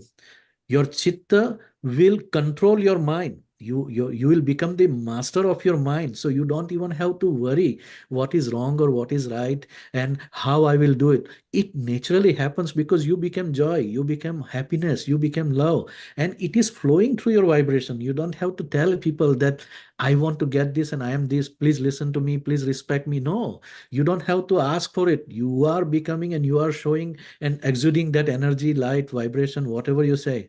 Isn't that true, Snehaji? Yes, and Hitendra and Sneha, just before you go ahead, I tell everybody that when you think you've got a problem, you haven't got a problem. You have been offered an opportunity to find a solution. Because finding a solution is jumping through a hurdle. The more hurdle you jump, the more higher and faster you'll be able to jump. So do ask God, give me more problems because I'm going to find a solution. And Hitendra, as you said, no problem is bigger than my God. So am I worried? No, I will dwell into my soul and be connected to the Almighty. Sneha, do you think that's right way of looking at it? No problems. I think, am I unmuted, yeah? Yes, you are unmuted, you are live. Okay. So, yes, I totally agree. And what Hitendraji was saying, it's basically what I alluded to earlier, that God is within us. And when we meditate, we connect to that powerful source energy, and we are co-creators. We create our reality with our thoughts, our emotions, how we show up in the world. And after you have that connection, which clearly Siddha Jayanti has it, is you don't have to worry about anything because you can manifest without even trying. Things start to appear in your life. You have alignment. I've seen some things in my life where I don't even have to do anything, and opportunities open, doors open, people come, invitations come. Exactly. So it's just getting our frequency in alignment and knowing that we have this inner power I don't like the word power, but you understand it's the source energy that we connect to. Yeah, So it thank is you. synchronous. The alignments brings the opportunities and things start happening. You don't have to, like this program itself, bringing so many people on one platform. It is happening. We are not doing anything. When we understand that, then the magic will start appearing. So Lataji, let's Lataji. carry on continuing creating magic here. Stay around because we are still now in the USA leg here where we are going to welcome our Seema Bhatia, who is here in London. She is a celebrity chef and a kitchen episode producer at Healing Our Earth. So Seema, global namaste to you first. Very warm global namaste. What a wonderful session we're having today. Yoga and meditation, going within and becoming one with the divine. And it's beautiful. I Seema, if you could correct your sound, there is a lot of background noise. So if you could go in a quiet area and we'll come back to you. And meanwhile, let's welcome another senior host at Healing Our Earth, the beautiful Sharon, who is not only an exquisite artist, she has got affinity not just to Kathak and classical dances. She is a producer and a film director as well, and quantum chi is something she loves. And shortly, she's going to share some ideas with us within a couple of months. Sharon, global namaste to you and welcome. Global namaste, Neil, and everyone. Hitendra, Seema, everybody out there. It's a pleasure to be with you today, as always. And Sharon, stay around because we are going to chit chat with Team Bit later, and we have also got another special guest that you have dropped in, Vishnu Datta, who is full of information. But right now, we will go to Seema. And Seema, let's talk more about Paul Tavares, who is a young, dynamic a person, Seema, and he's new to Healing Our Earth, but he's not new to the world of spirituality and coaching and mindfulness and everything. And Paul is an empowerment, health, and well-being specialist, but he covers stress, anxiety, coaching, counseling. Maybe Seema, you can tell us more about Paul. And Paul, global namaste to you as well. Thank you, Mr. Kumar. Very warm welcome to Healing Our Earth, Paul. And I've always been of the belief that science and spirituality has always contradicted each other. And it is so fascinating to see someone like you, a scientist, a lecturer in biochemistry, who teaches empowerment and well-being. You're always interested in enhancing the human state, and you have created a modality for just that. You enhance health, people's state of mind, strength of body, controlling their emotions, and through a process of your power meditations. How fascinating and inspiring it is. I had the great opportunity of virtually connecting with Paul a couple of months ago.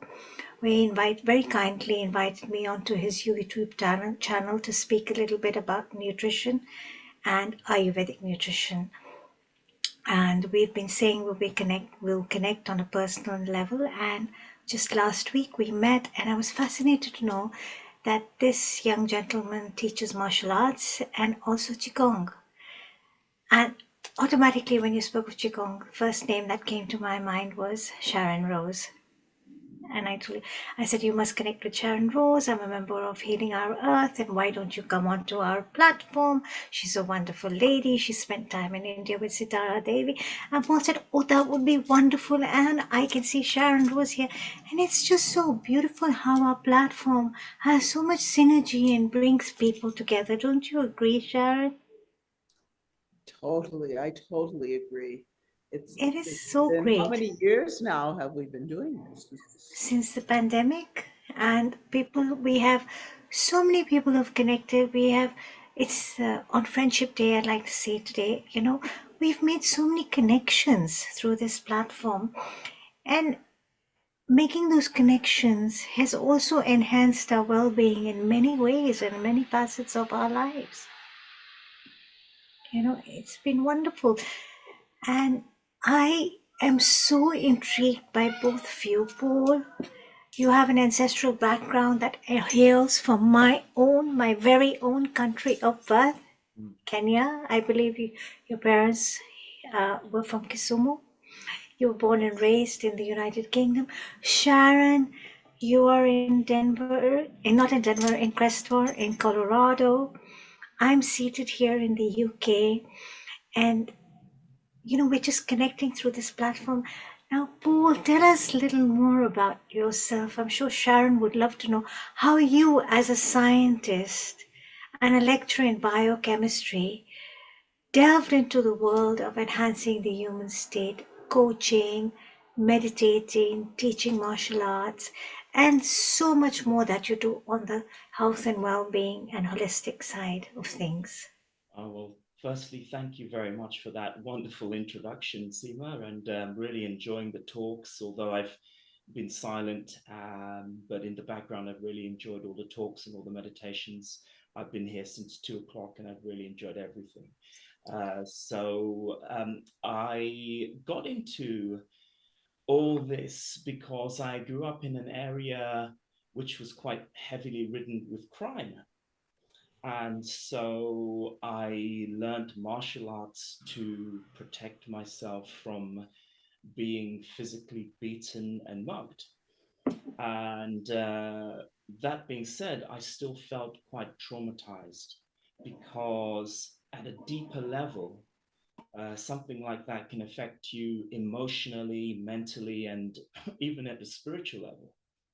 So I decided to look into meditation. And at the time, and it's very humbling for all of you to call me young, but at the time we only had cassettes, tapes. And that's all we had. There was no internet. There was no way of really finding meditation. So I used audio tapes, cassettes, and I got really deep into it. And eventually I found teachers, masters, shifus, gurus, senseis, so many people who were really so happy to guide me and take me through processes that helped to enhance me and bring out the very best in me. So I followed a passion and an interest in science, but I also knew that it's only one model of reality. How can one model of reality have all the answers and one idea from one group of human beings? So I looked at ways to understand the universe myself through meditation, through attending some yoga classes, and Tai Chi and Qigong and Xingyi, which are the internal arts that complement the Gong Fu and the harder martial arts like karate. So I was just fascinated by all of this and really looked at what was missing in science. What is the placebo effect really? Is it just your imagination? Or are we just sidelining things? And that is why I don't call meditation meditation. I call it power meditation, because it doesn't, in my opinion, do it enough justice. That in itself is so powerful, what you said. That power meditation, I call meditation power meditation, because it doesn't do itself enough justice. Now, Paul, you have been in the UK since birth, and you run a number of corporate events, and you run a number of classes, and you meet a lot of people. Just to sum it up in one sentence, what is through exploring this path as a scientist and a lecturer in biochemistry, you delved into a totally different area. What has been your biggest experience or growth in this holistic field, I would call it, of wellness and well-being?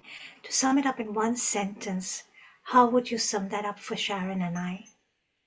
I would sum that up as balance, but it has to be the ultimate complement of balance.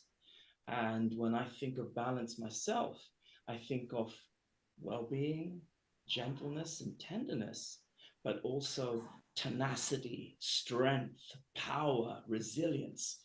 That's the true complement of balance. When you use the words tenacity, strength, and power, this brings me automatically to you, Sharon, because I always see you as an embodiment of the Devi, of Durga, where you express yourself through the medium of dance, and you have that Shakti and that tenacity and that power and that resilience within you. Isn't it interesting how the different art forms, martial arts or Indian dance art forms, bring in this power, bring in this Shakti and allow us to reach into levels of our being that we never knew existed within us. The experience of myself coming from deep immersion in Indian classical dance and Kathak, living with Sitara Devi, and also many years of yoga, Iyengar style, and meditation. I first started, when was that? Meditating in about 1972 through the transcendental meditation, and then went on to many, many different traditions. And as you know, the last 7 years I've been focusing on Qigong and Tai Chi and Taoism, and also ancient Egypt and the Hebrew traditions and all of these, and the correspondences between, look, we have Shakti, we have Chi. The correspondences between the essence of all of these traditions, this nature of mind work. This has been my path to really balance, harmonize my mind, so that the thoughts, as my Tibetan teacher Namkhai Norbu Rinpoche said, the mind, the nature of mind, it's not just we're going into like no thought. The nature of mind is to have thought.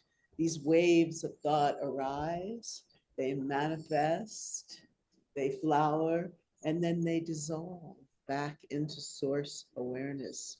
And what we as meditators work to do is to allow that to happen, rather than be aware of the thoughts, but rather than allow them to build and grow and drive us crazy, just to let them dissolve and relax into that beautiful, what we call flow. Mm-hmm. You know about that in Tai Chi, in Qigong. And speaking of martial arts, in Quantum Chi, which we are working very hard now to complete finally, we talk about Qigong, especially the flowing meditative aspects, the inner healing aspects, because we're bringing Qi constantly in this fluid, beautiful, graceful manner. I associate with maybe Saraswati, that kind of beautiful flow. We're working to bring that yin and yang, that balance within us all. And that, many of the teachers talk about how that is really the essence of all the martial arts. Yeah. And for me, that flow is also the essence of dance. And so at this point, I'm starting to integrate, I feel in some ways more graceful because of the Qigong practice. Because it really, Kathak is very fast and quick turns, but the Qigong is just like, empty your mind, allow the contracted, distracted, restless mind to rest in silence, in stillness, and in spaciousness, which really I think is the essence of meditation, resting. And we've been talking about that today, source awareness. So Qigong, you would say, is a lot more meditative. Am I right? Oh, it's one of the, as one of the masters in quantum Shi says that there was no, he's at Wudang now monastery, and he said that none of these great masters would allow you to spar, to do the fight, until you had learned meditation, because it's the root of it all. You have to be centered, balanced, harmonized, and relaxed, so that when an opponent comes at you, you're able to work with that energy, because Qigong is all about working with that Shakti, working with that Qi, working with the energy of yourself and the others in the outer world.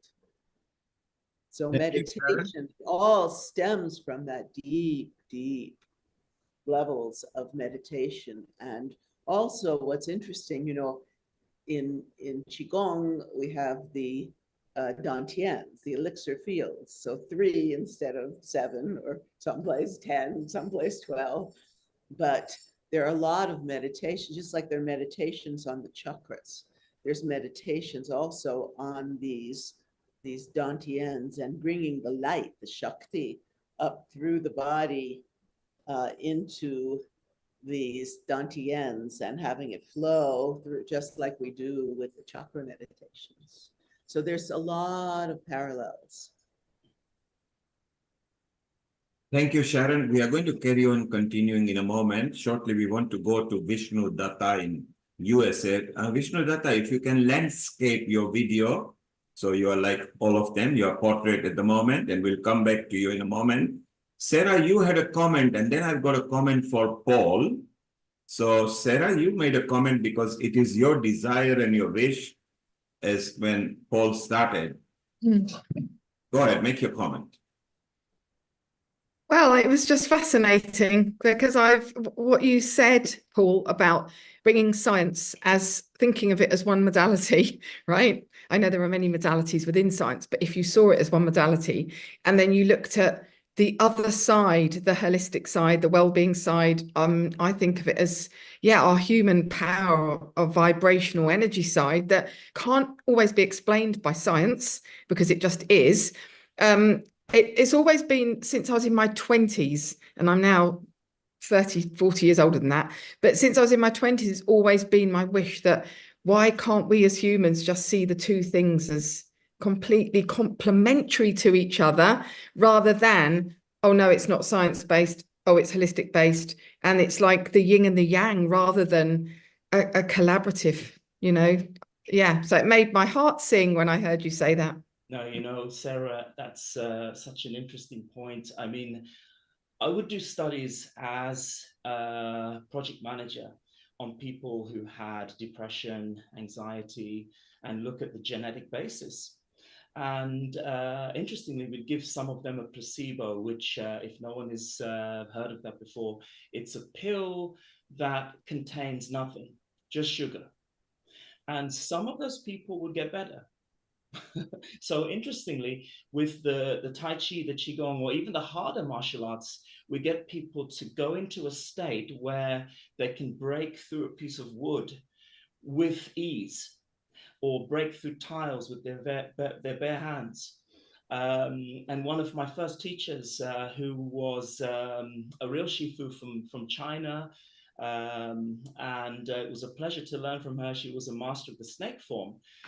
So she showed me, she said, if you do this every day, you'll crush walnuts with your bare hand. And as a really young person, when I first started, and I started as a teenager, I've been doing this for 30 years now and teaching for perhaps 20. But she said, I can crush walnuts with my bare hand. I said, no, you can't. And she got one and she crushed it with her bare hand. And I thought, wow, okay, I'm learning as much as I can from you while I can. And Paul, Sarah mentioned something very important, complementary, what we classify now as integrated as well, because we want to integrate a lot of, because there is Tai Chi, Qigong, yoga, meditation, they are falling in love with each other. So there is a new trend that is happening. So at Healing Our Earth, we have got Sharon Rose, we've got Keith Sharp, who is actually going to lead. And then we have got others who is leading for. He was here earlier. Seema will actually integrate. Again, she will integrate you with all these people. Why I've got you on the line here, Sarah, Sam, Paul, Seema, you can lead the way. Because these are all people in London or in UK. Sam is in Scotland. Maybe it's time for us to find a nice integrated yoga, meditation, Tai Chi, Qigong, and very simple meditative way. And in hiring small hotels where more people can attend, Sarah is already involved in certain things, so she will tell you more about it. Sarah, keep in touch with the lead here, Seema. I will pass Seema your number on this occasion. Maybe, Paul, we can explore a mini retreats in UK and see how it goes, and right up to Scotland where Sam is.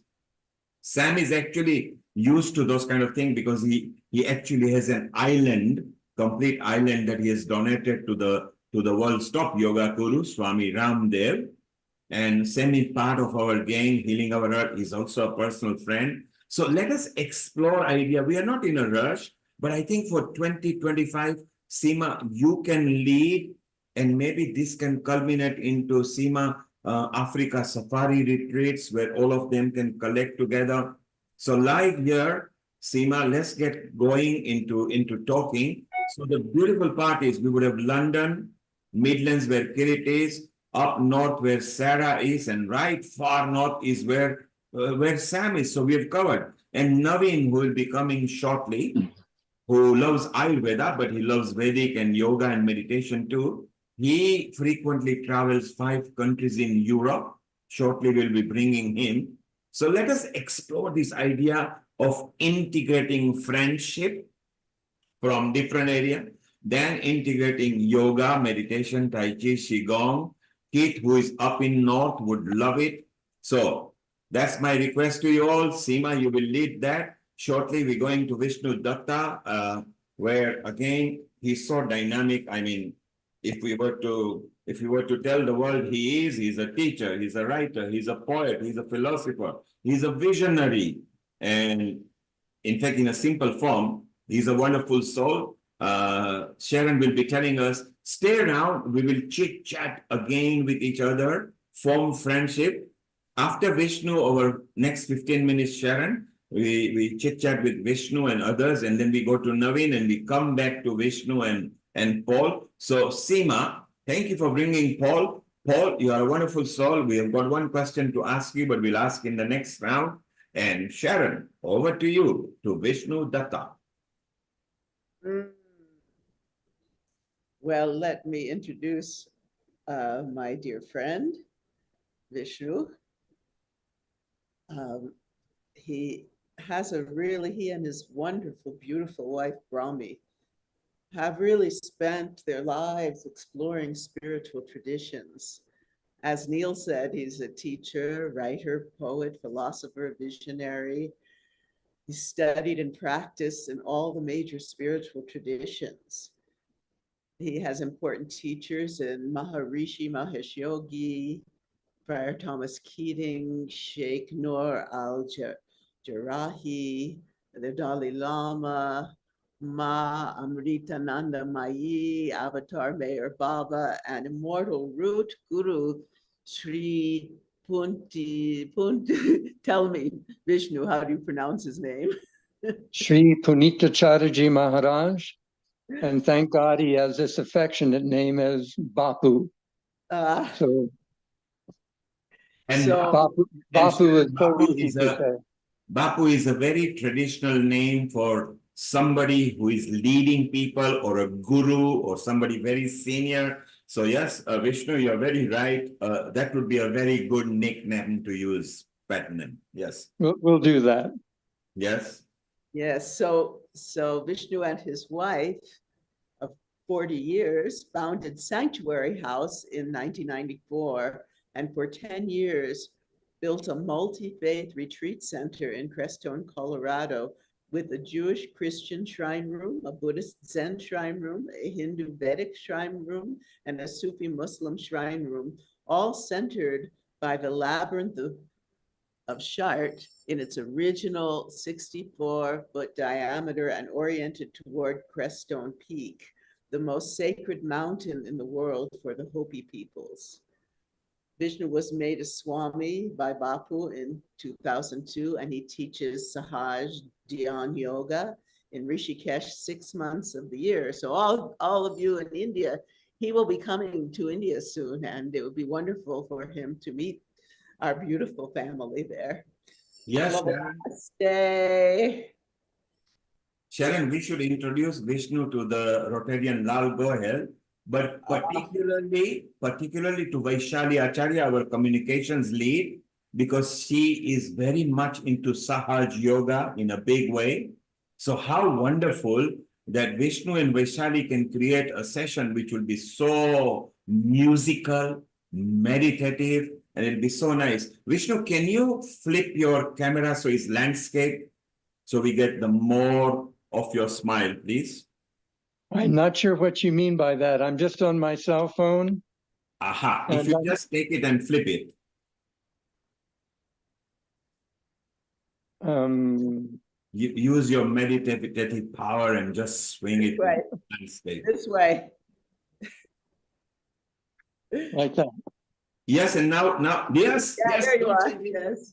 Don't change it. Now we can see your mala. We can see everything. And now, yes, you are a Swami, so beautiful. Vishnu, just before you start, and a global namaste and a big welcome to you at Healing Our Earth, because this family actually collects people from different parts of the earth, and it is a temple or a synagogue or a church or whatever you like to call, with no windows and doors. I love that you've got a multi-faith 64 diameter place over there. Tell us a bit more about it. How come you ended up in Crestone, up there in the mountains in Colorado? Crestone is the kind of place where virtually everybody here has a very interesting story of how they ended up in this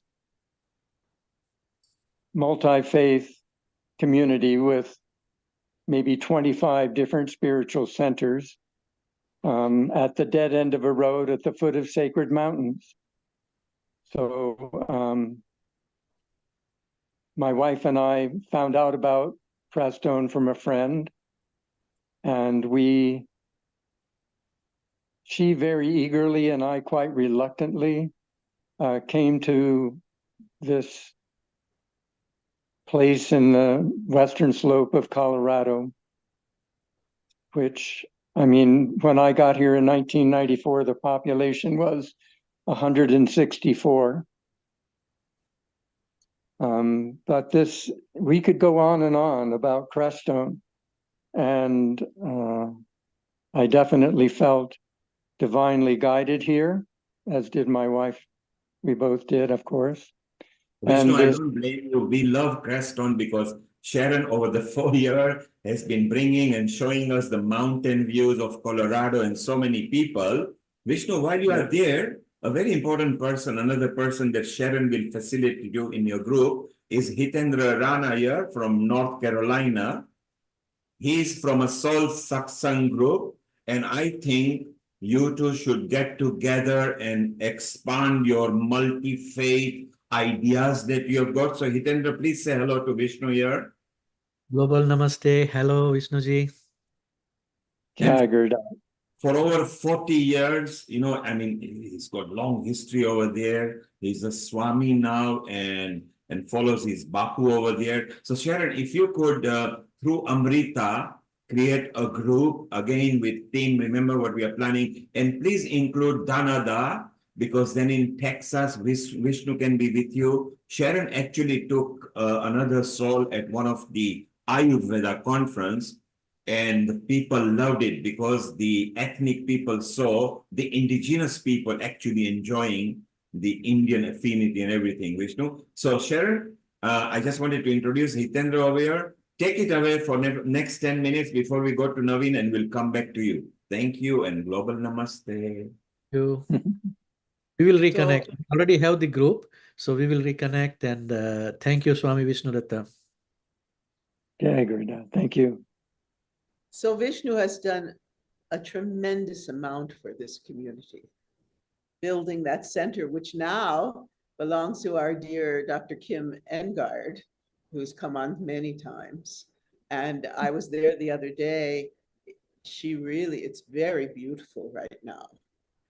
And not only that, before we talk about meditation, I want to mention also that he created what was called the Camino de Vaca, where people came and they could experience meditation and the practices of all these different centers.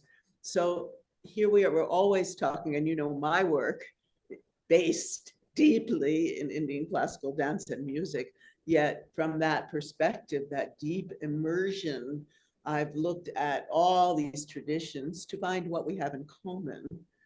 And Vishnu has done a very similar thing. So talk to us about that. I remember in the 1990s, perhaps, my wife and I saw The Power of Myth, an interview by Bill Moyers of Joseph Campbell, and realizing that, you know, these sacred traditions are all, in a sense, woven from the same thread, different colors, different shapes. But it just filled us, you know, with such confirmation that, you know, these different paths to, as my Sheikh Faria said, paths of return. They're all returning.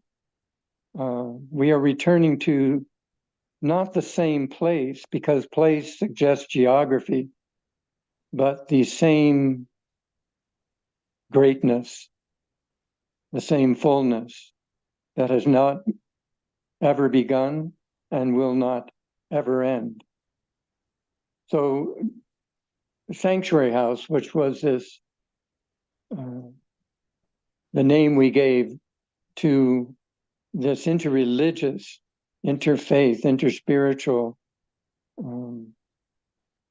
creation that took us 10 years to build and enact, all centered by the labyrinth of Chartres, which to me is, well, it's the finest walking meditation I can imagine, and is a morphogenic field, meaning that one can walk this.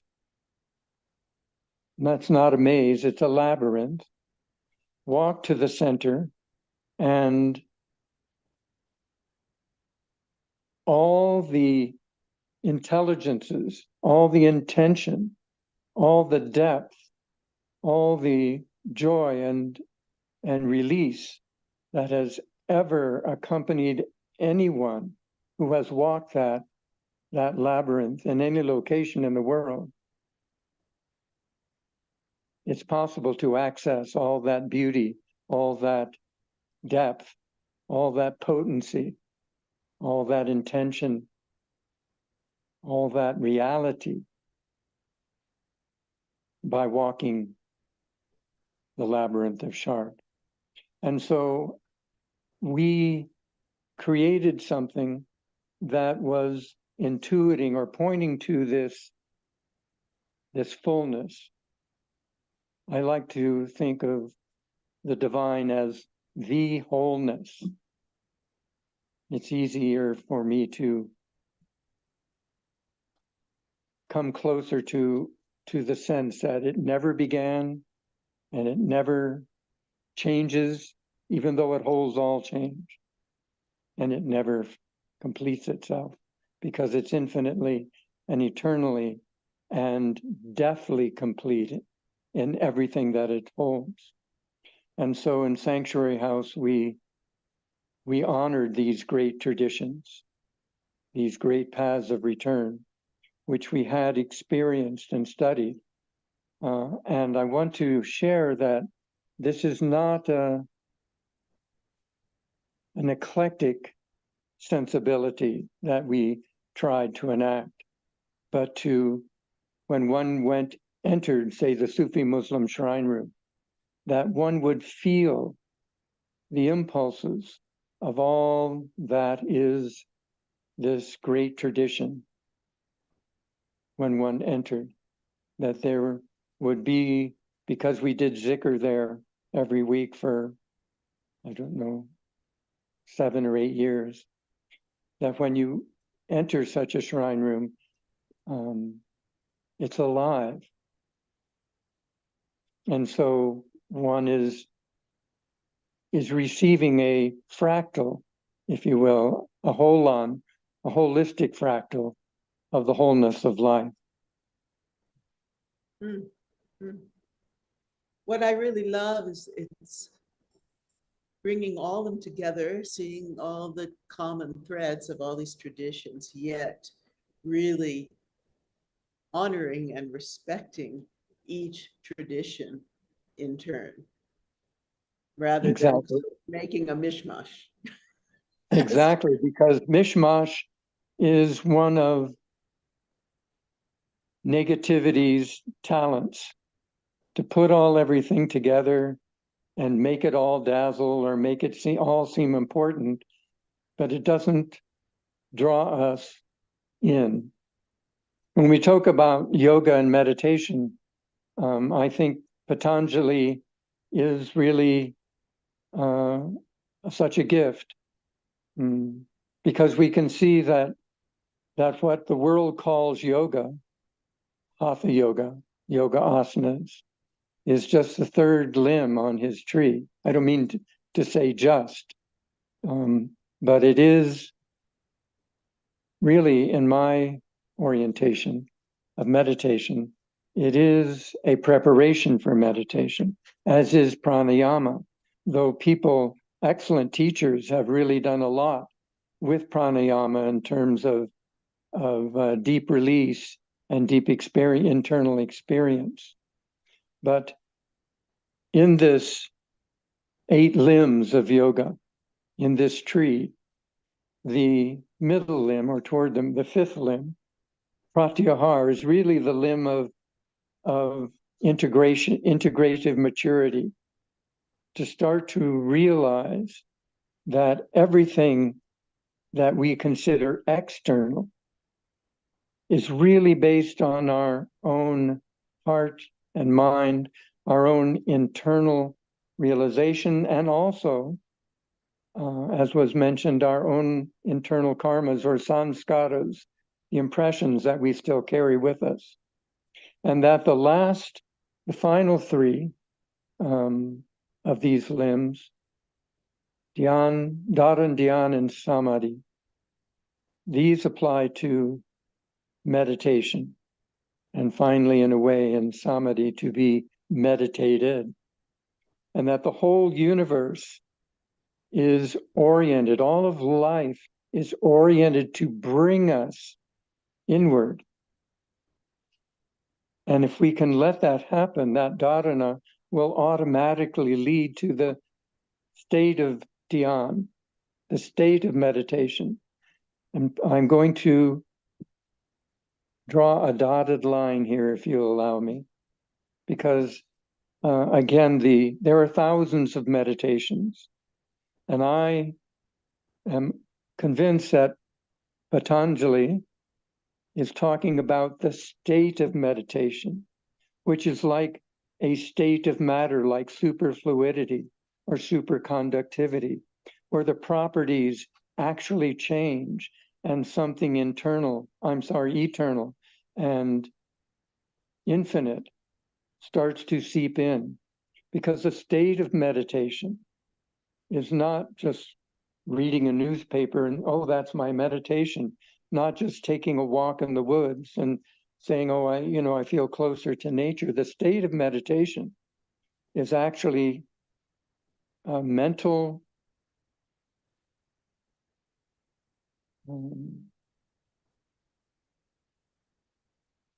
field. Rumi says, there out beyond the walls is a field, beyond right and wrong, and I'll meet you there.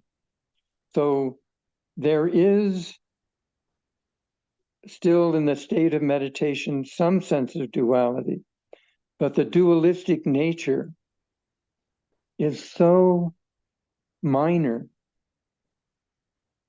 in its presence, and really the state of adamantine firmness, more alertness than in the waking state, and far more rest and peace and balance than in the sleep state. So that the state of meditation is the entree to infinity, which is samadhi, sama, evenness, dihi, intellect, the evenness of intellect, which the Gita says, kinchita pita Gita, even a moment of this Dharma releases one from all fear. Because then in samadhi, one realizes that the I is not bound, that the mind is quiet. And for the first time, I watch the mind without any activity, and that is a shoreless ocean. And its nature is utter bliss. True bliss, true bliss. And that's what we feel when we're doing what I consider sacred dance and qigong, and this movement where you are in a complete meditative state and allowing that flow to continue. It's such a state of bliss and joy and grace. I really, Seema,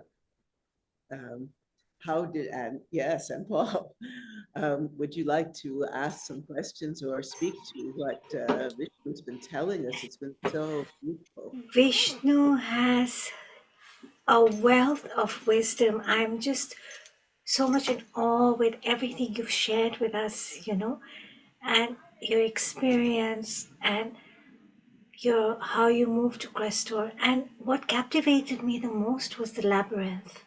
I've never walked a labyrinth before. I've seen images of a labyrinth, but I've never experienced a walking meditation, and that really caught me, because that is something I would love to experience. Well, Seema, actually, you're reminding me that if I could put in a nutshell what took us to Crestone, it was a labyrinth of Shard. We wanted to create one where we lived in Old Snowmass in Colorado, another paradise. But it was moving to Crestone that actually allowed us to do that. And we did it. I worked with a sacred geometer, the late Bobby Troutman, and we built forms to pour the labyrinth. That's why it's so exact. We did it within 1/8 of an inch so that its originality, the original impression would be there as much as possible through the medium, the science, if you will, the subtle science of sacred geometry. And I'm convinced that the labyrinth of Shard is encyclopedic, that it holds, that it's musical, and I've not heard anybody on the planet so far really investigate that possibility, and that it imitates the spiritual journey that every soul makes. And it's so positive and potentially joyful because we're putting one foot in front of the other. And again, it's not a maze. There aren't wrong turns. But we are walking the morphogenic field of the spiritual journey that every soul is invited to make, and that obviously some souls, those great ones in our hearts, and we ourselves, God willing, will make fully in this lifetime. And so when we come to the center, we can, after a meditative process, you can run it or you can skip it, but I like to walk it slowly and reaffirm my intention. And then in the center, you can request something that you feel is lacking, something that has not yet been revealed to you, something that is your next step. Or, equally powerful, you can let go of something that is no longer useful, that is a burden, that you're tired of dragging around. And then we walk out intentionally. And I think that is the joyful part, because we're coming back, just like Joseph Campbell's hero's journey. We're going in to the union with the beloved, basically. That's the potential. And walking out in an integrative modality to share whatever we were given with the world. And then we can walk it again and again. So I invite you. We walked it, we had the pleasure, the honor of walking it in Chartres Cathedral in its original location. And who knows how old it is. And it was one of 2 or 3 or 4 days where the chairs were removed. I mean, most people don't even realize it's there in Chartres. And from the first footfall, as my wife entered the labyrinth, she began to feel the presence, the intimacy, the potency of what she felt were, all the people who had walked this before her. So it is there are thousands of meditations. I'm sure there are dozens of, maybe hundreds of walking meditations. And the labyrinth of Chartres is a container field that, in a sense, has laid out the most potent way, if you will, from here to there, that we can imagine.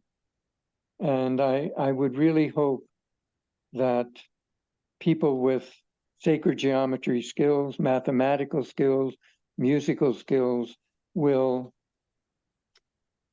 really Gnostically investigate the potency of the labyrinth of Chartres. Thank you, Swami. Very, very detailed answer. Very well done. Swami, we need to move to London and Geneva, wherever Naveen is shortly in 2-3 minutes. Just before that, Seema will take your comment a bit later. You mentioned Patanjali. Well, who better than the Patanjali lead, one of the leads here in UK, Sam, who is a part of our team. Sam, Patanjali, compliments. What would you like to say to Swami? 1 minute, please. What Swami said about meditation, we all are in some kind of yogic path, but different level. Yes. Depending which level you are, meditation becomes easier. Got me? Muladhara, Swadhisthana, solar plex, heart, throat, third eye, and the crown chakra. We all are, depending through yoga, you can find it, and your aura changes as well. And once you become higher up, meditation becomes easier. That's what I found in my journey. I don't know how far I've reached either. I might have come there only, but I find meditation became easier. When I started, I couldn't do it. My mind kept wandering around.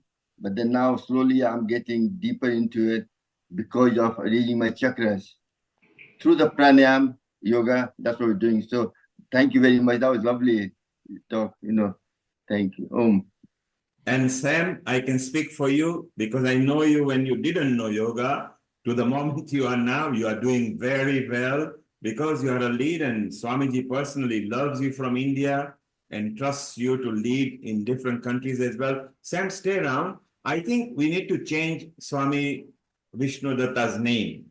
From his attire, from his presence and a peace of mind, I think he's a Bapu as well from now. So at Healing Our Earth, you are a Bapu because you bring that flair and a panache and air of energy Well, we'll ask others what we think. Let's ask our young new find over here, Paul Tavares, who is a multi-coach over here. Paul, how did you feel when Bapu was talking? I'm going to call him Bapu now, because look at the presence he's bringing. Okay, Paul, what did you think? I really, really enjoyed the talk, and especially the way you describe navigating the labyrinth, because I look at the world as a map, just like the human body has chakras, meridians, whatever you want to call them, energy centers and lines. So does the planet. It has ley lines, and those lines were traversed by many beings from the past. So what you're describing here is something that I would love to experience myself. And Paul, coming from someone trend-setting like you in London, that's a huge compliment. And yes, Seema, let's facilitate. Put Paul in touch with Swami. You are in the same loop as Sharon and everything. Let's grow our family, because the Indian ethos is we are all one family on the earth. So let's practice that by doing that. And shortly, like I said, we'll be visiting Navin just in a couple of minutes. He is going to give us the key to eternal health. He says that it is Purksha and Prakruti. And he's going to show us the key. So Navin, we are going to come to you. Let's go to Hitendra Rana, who is also a Swami, because he is a soul Satsang Swami. Do you agree that I think Vishnu Datta should not be called Swami anymore? He is a Bapu at Healing Our Earth. What do you think? Yes, I believe that it is the grace of Bapu that made Vishnu Datta ji Swami Vishnu Datta. So when you come with the love from your master, from your guru, automatically that vibration, that energy flows through you. And you become Bapu yourself, or what we call Swami or Baba, or whatever fatherly figure who is compassionate enough to treat others as their own child, as one family. I would say that first comes aham bhav, that is what is ahankar. Then comes samabhav, that puts everybody in one equal level, samadrasti. And then comes the Shiva bhav. So that makes us from Jiv to Shiv, from an ordinary person to the soul being. And that is what I see in Swami Vishnu Datta, that with all his work and all what wisdom he shared with us, he is like a Bapu. He has the Samadrasta vision, that he see everybody equal in what he presented and what he's doing in his practical life. So of course, Bapu is a suitable name too. Thank you, Hitendra. And because you are in the USA, as is Sharon, as is Tanada, let's grow our family and let's integrate our knowledge. I love it that the local population, local indigenous people have gone out and learned the Sanatan Dharma, the Indian culture. I mean, the knowledge they've accumulated, they had to earn it by actually going deep into it. We were born into it, so we are complacent and we take it just easy. So I love the deep knowledge they've accumulated, and Naveen would go for it because, for more than 50 years, he loves the Vedic knowledge. He's an Ayurveda Ved Acharya, but he also loves the Indian culture. Just Naveen, before we come to you, Seema, are you going to enter the labyrinth now? You can unmute yourself. Of course, after what Swamiji has shared with us, I don't think there's any reason why I shouldn't enter a labyrinth, and I would feel very, very inspired to do so. So you got the key from Bapu to enter the labyrinth. Absolutely. Who is in his deep meditation right now, because the energy collected by all of us has actually rubbed into here. And this is what Healing Our Earth does. It's just like a Ganga river, the sea or a river or a lake or whichever part you are at. Take a dive into Ganga. You feel fresh. You feel relieved. It's wonderful. Well, from a key to the labyrinth, to the key to the eternal health, let's welcome Dr. Naveen Gupta. Global Namaste to you. Global Namaste to you, Neil, and everybody here, and to Bapuji, to Swamiji, to Sam, to Paul, to Sharon, to Meeta Joshi ji, to for everyone here at this platform, and Seema Bhatia ji, the celebrity chef. So here I am. Let me begin with with Jai Gurudev. I've seen Sharon and Bapuji now that everybody is had gone one or the other way meditation with Maharshi Mahesh Yogi. By the way, to everyone here, I want to tell that I'm a Maharshi Ayurveda Vaidya and have been practicing Maharshi Ayurveda for a long time with the Maharshi Ayurveda client, but I have my own practices and schools. Coming to my topic today, and I will also speak about labyrinth, which is a Kuti Praveshika Rasayana in Ayurveda, and I will elaborate on that, but let me begin with my topic today. So the art of becoming Purusha. What's Purusha? Purusha is the principle of pure consciousness, the absolute consciousness, the supreme consciousness, the art of becoming Prakriti, the principle of pure energy, principle of eternal energy. And this Purusha and Prakriti, at the beginning of the universe, with Big Bang theory, we call Panchavinshati Purusha in Ayurveda. There are 25 elements with which we are made. And Purusha, the consciousness, is the supreme one, and the Prakriti, the eternal nature, is the feminine one. Let me say, art of becoming Purusha Prakriti now, that is Shiva Shakti. The art of becoming Purusha Prakriti now, that is Rama Sita. When we say Ram and Om, meditating on the name Om and meditating on the name Ram give the same effect. And I will make a reference here in Sanskrit, which I will translate also, not word by word. It will take time because I teach this all over Europe where I have my schools, but I'm only translating in its essence. First, Sanskrit, please. Yatheva vat vijastha prakrastas madrum tatheva rama mantrastha vidyate charachara jagatah. As the leaves, branches, flower, fruit of banyan tree, what varaksh, are latent in its seed, likewise the universe is latent in the name Ram. I will further decompress the word Ram here. When we say Ram, R, A, M, A. This is the decompression which I did with Ram. And here you will feel that when I was saying that means at that time, you go timeless. There is no time exists at that. That's why we say Hari Om Tat Sat. We don't say Hari Om Tat Sat. We say Hari Om Tat Sat. Because this He brings us to timeless situation. And this is exactly what Ayurveda Rasayana is. And this is exactly what anti-aging is. Ram Naam Hi Rasayana hai. Means the name of Ram itself is rejuvenating and anti-aging. So I will further elaborate that. In this Ra, A, M, A, what I spoke about, the vowels and the consonants. The vowels are masculine and independent, while the consonants are feminine and dependent.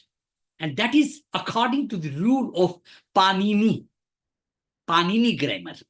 So, and here when Ra comes in front of Ram, it becomes Ram. So then now I say how Ram becomes Om, because Om and Ram are same. Ra plus A is U. A again. Now Ra plus A is U. U plus A is O. O plus M is O. And this is the primordial mantra, primordial sound of the whole universe. This is how the Om is hidden in the word Ram. We know that what we call as Pranav, a Sanskrit word, which means both controller of the life source, Prana Shakti, which is the feminine, because it's Shakti, it's Durga, it's Radharani, it's Sita Mata. And life giver, the infuser of prana. So it is prana and the life, prana Shakti, both. The formula for the primordial sound mantra, which my guru, Maharshi Mahesh Yogi, I was volunteering for Maharshi Mahesh Yogi for the first time in 1979 when I was a student in Ayurveda Tibia College, Delhi University. And it is the first time Maharshi Mahesh Yogi brought all the Westerners to India, to Delhi, in Indian Express building. And I volunteered myself to, at that time, my attraction was only to see the white people. Only to see the white, how the white people look like, if I touch them, if I say hello to them. That was the only attraction at that time. I didn't know what is Holland, what is Poland. I had a little bit idea about US, that's it, London. That only 2-3 things were in my mind at that time. I was in 1979, 19 years. And so that was my first interaction with Maharshi. And I heard in my, that was my third professional year of Ayurveda medicine in Delhi University. I heard Maharshi ji saying that from Ayurveda, only Ayur is remaining. The Veda has gone out. And Neil ji and all the panelists here, Swami, Bapu, Seema ji, and Hitendra ji, everyone here, I want to tell that even today Veda is missing from Ayurveda. Wherever you will go all over the world, with any place, you will only see the Ayur, not the Veda. What does it mean? Means everybody is working in Ayurveda as medicine. And in medicine also, the diagnosis is made by the modern medicine people, which has a history of only 400, 500 years, while the Ayurveda has a history of 6,500 years. Where my guru, Maharshi ji, the first word of Veda is A. A expands to Agni. A expands to Om. A expands to Akshar. We have Akshardham Mandir here in Eastern. Oh, sorry, Akshardham Mandir is in Delhi, but in Eastern we have Swami Narayan Temple here. Akshar. Jiska Shai na ho, which cannot be depleted at all. That is Akshara. And so this is how Ayurveda knowledge is. And A is about Agni. Agni which expands in the whole cosmos. And this is the beauty of Veda. When we include into Ayur, that becomes Ayurveda. The knowledge, which is almost gone now.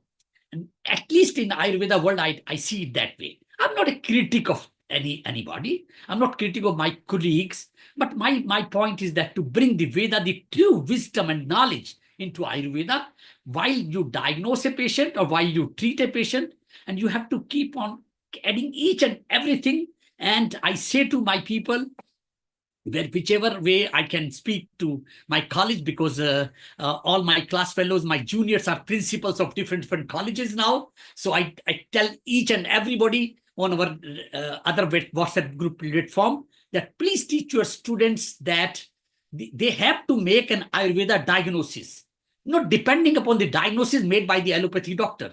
And now the patient is coming to you. A patient doesn't know anything. A patient says, I'm suffering from bronchial asthma. I'm suffering from arthritis. I'm suffering from this. Do you have treatment for cancer? Do you have treatment for this disease? Do you have treatment for HIV? Do you have treatment for migraine, headache, any myoma, hypermetrorrhgia, dysfunctional uterine bleeding, as any diagnosis you can make? I say to everybody, please take 5 to 10 minutes to your patient, not to just say that what you have been given to us, it's just like that. please allow me to make my own diagnosis. Then I will see if it is bronchial asthma or not. Because diagnosis is, when you make the Ayurveda Nidana, in Ayurveda we say Sancham cha prakopam cha prasarastanshanshanam vakta bheda sa yoveti sa bhavet bishak. That's the definition of Ayurveda. That's the definition of the Vedya. I used to say that in the modern medicine, with respect to everybody who is hearing today, I'm not talking about those, even who are hearing today on internet, on YouTube videos. I'm not talking about those, if they are doctors at this field. I used to say that the definition of doctor somehow in Kali Yuga has become who treats his patient or her patients by entering into the pocket of the patient. Yes. Suddenly that has become the definition, and I'm sorry about it, and I'm sorry also about my words. I'm not, no intention to hurt anybody. My beautiful friends are there. Professor Yashpal Gupta, one of the renowned plastic surgeon, was here today with me at my home. I just tell you that, and the definition of a Vedya is, it's a beautiful definition I will give to you. Who treats her patients by entering into the soul of the patient. Can you see the difference? Can you see the difference here? By entering into this, when you enter into the pocket, what type of diagnosis you will make? Because if you have a laboratory, you will send the patients to laboratory. If it is NHS, which is free of cost in UK, that means you can have any blood test or any type of test, because everybody, everything is free of cost. But I practiced and lived in Europe, Switzerland, and there is nothing comes for free there. So everybody has to pay for the test. And then the doctors are writing so many tests, and the laboratory is becoming so much rich. And in UK, we spend 192 billion pounds in 1 year. 192 billion pounds. I said to UK Prime Minister at that time, Rishi Sunak, because he didn't listen to me, that he had to go, and he went because he didn't listen to me. I said to him at one occasion, please give us 2% of 192 billion pounds, and we'll reduce your medical health cost to 50%. With whom? With Sharon, with music. With whom? With Sam, sitting in Scotland and sending all the patients to Scotland, and then he has to buy another island to give it to himself, because he is also a Swami now for me, healing our earth. And Professor Sudhirji is sitting. He was so beautifully talking about Jai Gurudev, Swami, and Sudhirji. I'm associated with Maharshiji from 1971 onwards. My wife was selected as the first Mahila Vaidya for Europe and for Iowa in US in 1986. At that time, my wife was, because there were no female doctors at that time, and nowadays there are so many female doctors are coming. But trust me, when I graduated in our whole college, and I've taken a lighter note now, there were, if there are 200 students, there were only 10 girls. So you know now how many girls were demand with how many boys. So you know now yourself. 10 girls and 200 boys in 210. And now the ratio is, if there are 200, 120 are girls.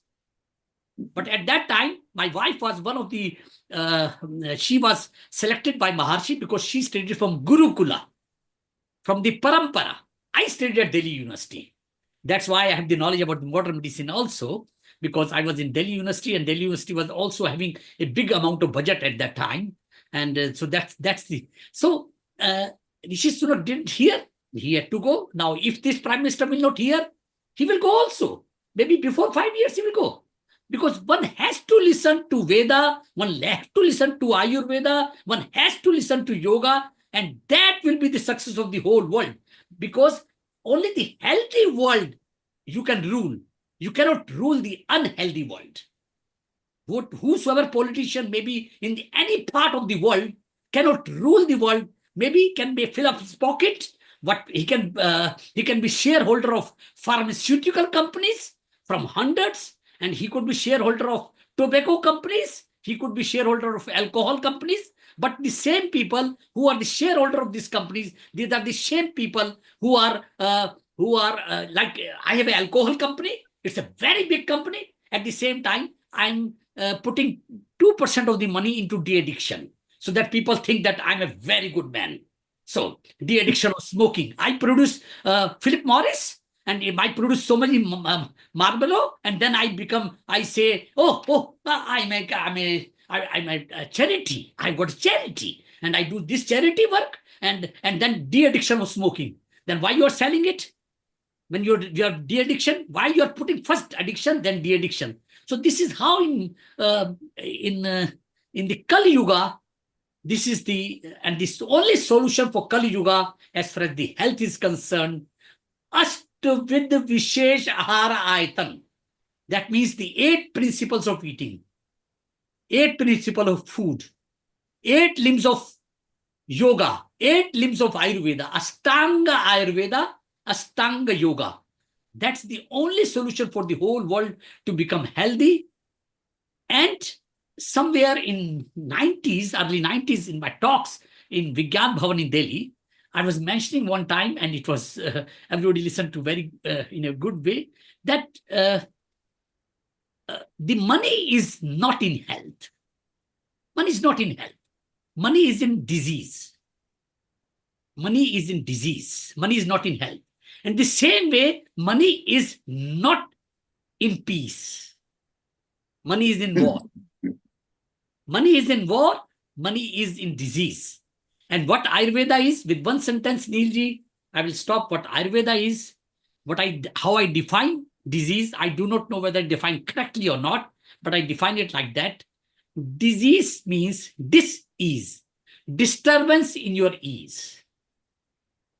That is disease. If I'm at ease, I'm swastha. Swa, me, myself. Stha, I stay in myself. So I'm the healthy one. Health, happiness, and harmony, body, mind, and soul. And my message to this platform, to everyone who is listening, and to everyone who is not listening, come back to nature, come back to Ayurveda. Thank you. Jai Gurudev, Om Shanti. Thank you, Dr. Naveen Gupta. Very passionate. Maybe next round is to be a politician as well. It might be good as well, but just stay around. Let's now take a bit of chit chat with everybody. Before we go, Sam, you produced some vegetables. So just for a bit of break, can you put the camera on where we see the vegetables? One thing to what Dr. Naveen just now said, it's all start from back to nature. Just now you buy food from the shop, you think they are organic, but they're not. I grow all my vegetables myself and eat them. Today I harvested some fruit. So I'll show you another camera. Can you highlight my other camera? Yes, we will bring the other camera over here. We just remove, stay around. We want to chit chat. We want to use the key that Naveen Gupta gave us as well. And I'm going to. Can you see it now? Yes, we need to see. Okay, I'm going to spotlight that. So this is what Sam has done. Sam, can you make it landscape? Sam, if you make it landscape so we can see all the vegetables. Yes, beautiful. Now you can zoom in. The tomato, peas, cucumber, chili, broad beans, and potato. Lovely new potato. Just took about today. I'm going to have some for dinner today, This is all Ayurveda. This is how the health is promoted by eating natural food, grown and cook and eat right away, not after 3 days from the fridge. Thank you. So Sam is practicing what he's saying. Eat the local produce. Eat the produce that is in the season which you are living in, because that's what Ayurveda teaches you. Ayurveda says you don't have to go exotic. Ayurveda says go back to nature. What did Naveen say just now? Very simple. Go to basic nature. Nature is also wonderful. Actual nature is beautiful. Taking natural things is beautiful as well. Natural vegetables, so processed food and everything is what Naveen says. The money is in disease. Because if you create disease, you can sell a lot of pharma products. If you can. It's all about Satogun, Tamogun, and Rajogun. Kind of food you eat, you become. I'm sure Dr. Naveen will agree with that completely. Catabolism, anabolism, and metabolism. Vayu, Pitta, and Kapha. These are the 3 processes happen to the body all the time. how you manage them through the health is very important.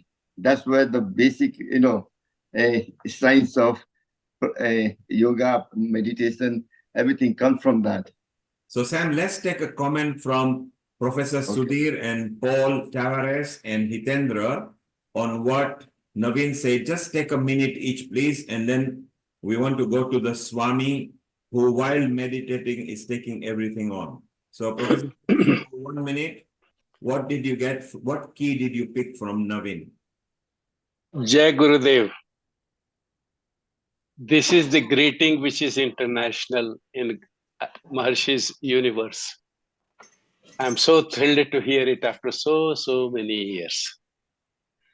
And I am overwhelmed, as you can experience from my voice. But Dr. Naveen is exceptional in today's universe. So is all the enlightened people on our Heal the Earth platform. Dr. Naveen, keep up your good work. We need it. People do not understand that Veda is not the redundant part of Ayurveda. Without knowledge, there is no health. And if there is no health, all the wealth is worthless. If we want to find a recent example, think of Steve Jobs in 2010-11. The man said, my billions are no powerful to buy me 2 years of work so that I can finish the next product. So let's learn from that and not let those things happen to our loved ones. I will say one more thing, and that is, you are absolutely right. Sam is absolutely right. The 8 principles of what we eat is who we become. 8 principles of yoga is what our soul becomes. These set of 8 principles are indispensable if we want to enjoy our life as God's gave it to us. And I will conclude by saying this one. I am a farmer by training, and in India I have started a project. I call it Manage Farm. Man apprehends nature and acts to govern existence farm. And I'm starting this in India in 5 places. That is what my rest of the years are dedicated to. And I'm starting one in New York this September. I'm coming to New York in September. I'll stay for 4 months for this project.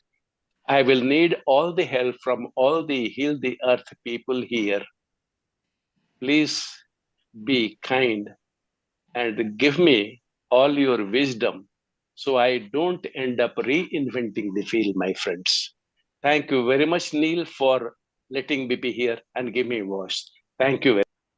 Thank you, Professor Sudhir. Seema, if you can activate with Amrita, Reni Mehra, who was with the former governor of New York and the women's equality, and then maybe she can expedite Sakul's request even faster. And Sharon, you and Hitendra, because you are in USA, let's bring that project farm, let's manage that farm project over there. And Sudhir, also in India, we've got a lot of contacts, and obviously you are connected with Rotarian Lal Goyal, who is a producer at Healing Our Earth. So let us join and expand our knowledge, our family, our ideas together. Naveen, you can maybe get that project into Switzerland, Luxembourg, Holland. So this is what we do at Healing Our Earth. We will keep you in loop over there. Seema, you can look in with Amrita, who is connected with everybody. And then let's explore these ideas. So well done. Congratulations on your project. We wish you all the best. We are with you because you are our family, okay? And at this point, I want to ask each one of you, it may be a tricky question, so be careful how you answer to me. I'm going to ask each one of you and give your own unique answer I will start with Hitendra Rana first. Is happiness important to you, wealth or health? Whatever you answer, what is the best tip for that answer? Hitendra, over to you.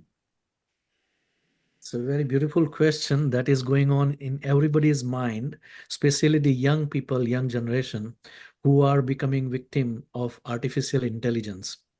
What we learn from Maharshi Navinji is we have to activate our inner intelligence and then let that wisdom guide us to live and guide in our life.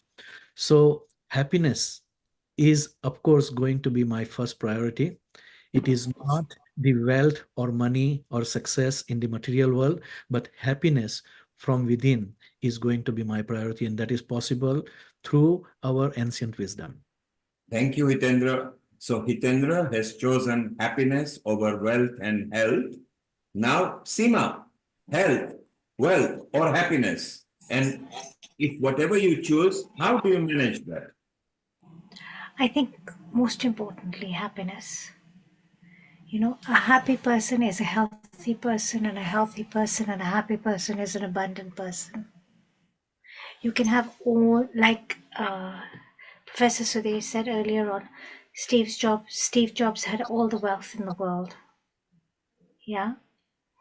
But that wealth could not buy him health.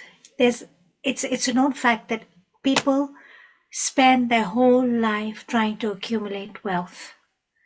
And then they spend the other half of their life using that wealth to look after their health, because they haven't invested in their health. They haven't invested in their state of mind of being happiness. I believe if you're happy as a person, you can have optimum health, and create the abundance you want in any form you want. It doesn't only have to be material. Abundance is joy, abundance is health, abundance is happiness, abundance is connections. There's so many definitions to abundance.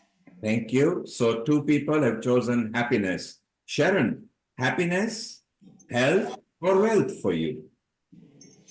Happiness, because happiness leads to having more Shakti, having more energy, and being in flow, I love that word, with yourself and with nature.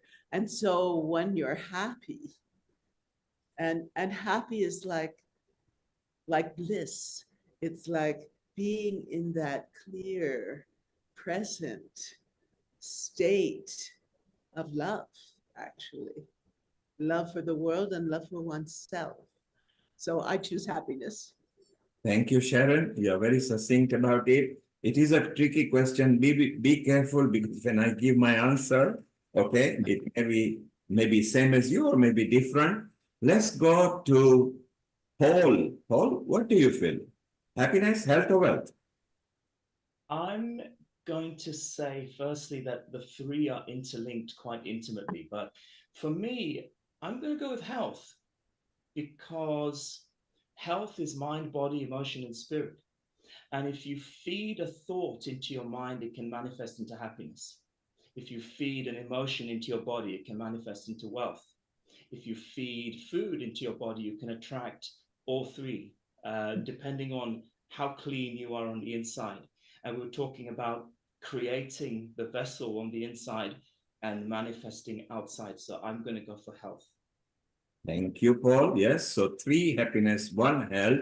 Over to you, Sarah. Sarah, happiness, health, or wealth for you? I'm definitely going for health as well, because I totally echo what Paul has said, which is they are all interlinked. So if I feed exactly that, if I'm feeding my mind with healthy thoughts and my body with healthy food, I absolutely believe I will feel happy too, inside and outside. And so definitely for me, it's health. Thank you. This is a democratic process. At Healing Our Earth, we are very democratic. Let's have everything. Now we go to the smiling Bapu. Yeah, and I think we'll have a spiritual answer there. Let's see how he comes with a labyrinth of an answer. So Bapu, tell us, happiness, health, or wealth? Well, I think the question is skewed a little toward happiness, but if you had said happiness or wealthness or healthness, then we would see that they're really three versions of wholeness. And the ness indicates an infinite field. So it's not to be happy, but happiness. Not to be wealthy, but wealthness. Not just to be healthy, but healthness. Then we will find them really interlinked, truly. However, we each have a nervous system that is unique. And so I think just as somebody predominates in one yoga, say Gyan or Bhakti, rather than another yoga, then one can really focus one's uniqueness on the universal. So I'm sorry, I have to say all the above, and that equals wholeness. That is my orientation. Thank you. I did promise you that Bapu will take us into labyrinth of answers. So you decipher what pleases you and then select one from there. Thank you, Bapu. And let's go to Sam. Okay. In my life, when I was young, I had wealth, I had happiness, I didn't care about the health, I had a lot, but then I find love is, and I believe neither of them. I need love. When you have love, then you automatically you're happy, you look after your health, and everything goes from there. So love plays a very important part. First, learn to love yourself. We know how to love others. We don't know how to love yourself. Once you love yourself, you're healthy, and you're happy, then you're healthy, and then you're wealthy as well. That's it. So love is very important. Self-love. Thank you, Sam. So Sam says, love thyself. So if you notice, in healthy is health thy. If you separate the word healthy is health thy. Okay, so heal thy. So when you say healthy is heal thy. So maybe Sam, you're getting warmer over there. So we've got 2 very clear health, 3 very clear happy. We've got love. Swami took us into labyrinth. So whoever has got the key, get out of it, and pick it, because his answer was very correct, because he went into a wholesome answer. But you need to decipher that. Let's go to Naveen Gupta. Very clear. Health, wealth, or happiness for you? पोथी पढ़ पढ़ पंडित भयो न कोई, ढाई आखर प्रेम का पढ़े वो पंडित होए. The whole knowledge of the whole universe is in 2.5 letters in Hindi. We call it prem, that is love. And in Dutch we used to say, ik hou van mij, I love myself. And you are correct, and the wealth also is so important, because I will tell you here, health is wealth. Health is wealth. And perfect health means health, happiness, and harmony of body, mind, and soul. That is perfect health. So I will take, if I have to choose between the 3, amongst the 3, I will choose health. But happiness also I will support everybody. Why? Because Ananda, blissful state. Maha Ananda, the highest state of bliss. Paramananda, the bestest and the highest state of your consciousness, inner consciousness, meeting the cosmic consciousness. When your individual consciousness meets the super consciousness, and then they merge with each other like the water or milk merge in the ocean, then you cannot separate the milk. So merging the 2 consciousness, your individual consciousness to the supreme consciousness, that is perfect health. Thank you so much. Okay, so Dr. Naveen has gone for perfect health, although He says happiness is okay too as well. Lata, health, wealth, or happiness for you? Shall I start with Global Namaste first? Let's go ahead. Yeah. So what I would say, I'm going to go on a tangent here. I believe it's connection to the divine and understanding the divine reason for making us and the planet, and having that relationship with him, taking all the good things from all the different teachings and books. That's, I think happiness is a byproduct, definitely. It's not something you can pursue. But yeah, having a good relationship with God, you start respecting and your body, and your mental health will improve and everything else. And of course, hopefully, you know, the wealth will come with that, because you need the wealth to promote things. I mean, we wouldn't have had all this technology of Zoom like we're enjoying now without that. So I think it's all entwined, but it's having that supreme understanding and divisions of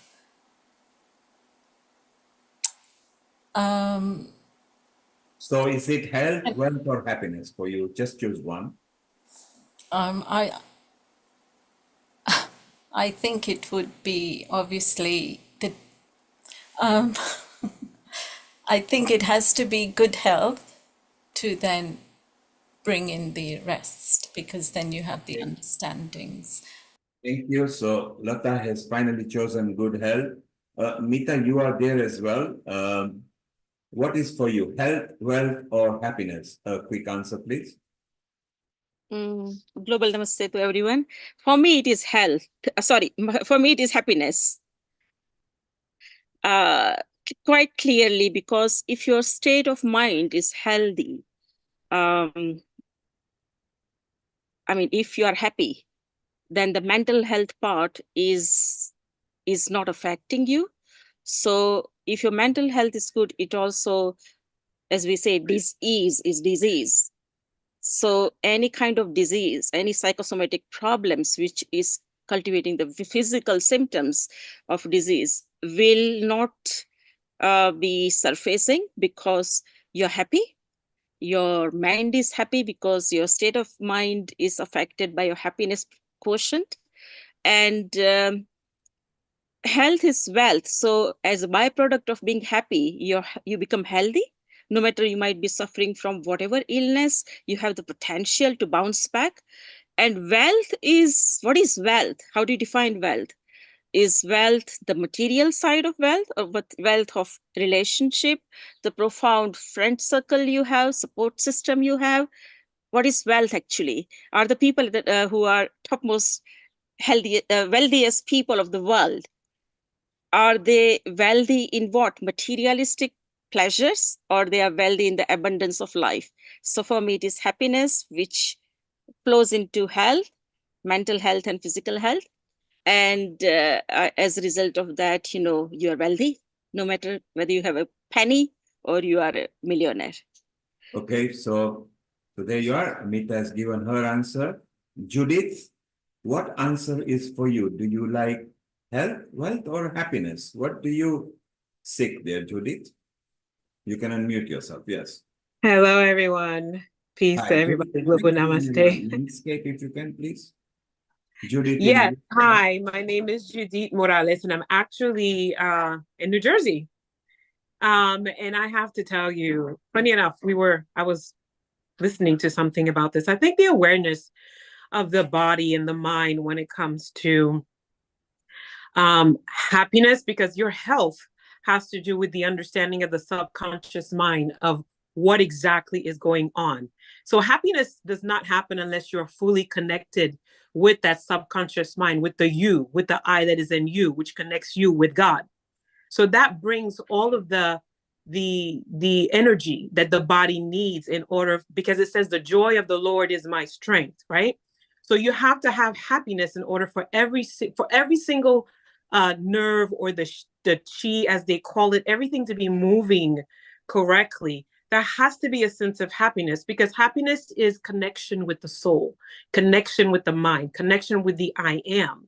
Then you become happy. Then you smile. Then you have an understanding and an overwhelming sense of what everything is in this universe.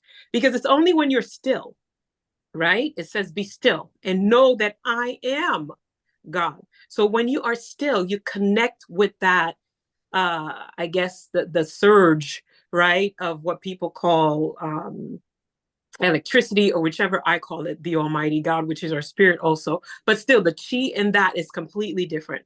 But when you get that connection and that stillness, then joy, then you smile, then every other thing that does not belong there starts becoming, you become aware of what you need to deal with, what you need, if you're sick, if there's any unforgiveness, if there's anything in that heart, in this body of yours that does not belong, then you start breathing it out. So I would say happiness, and understanding of happiness being stillness, being the connection of who you are, which is true love.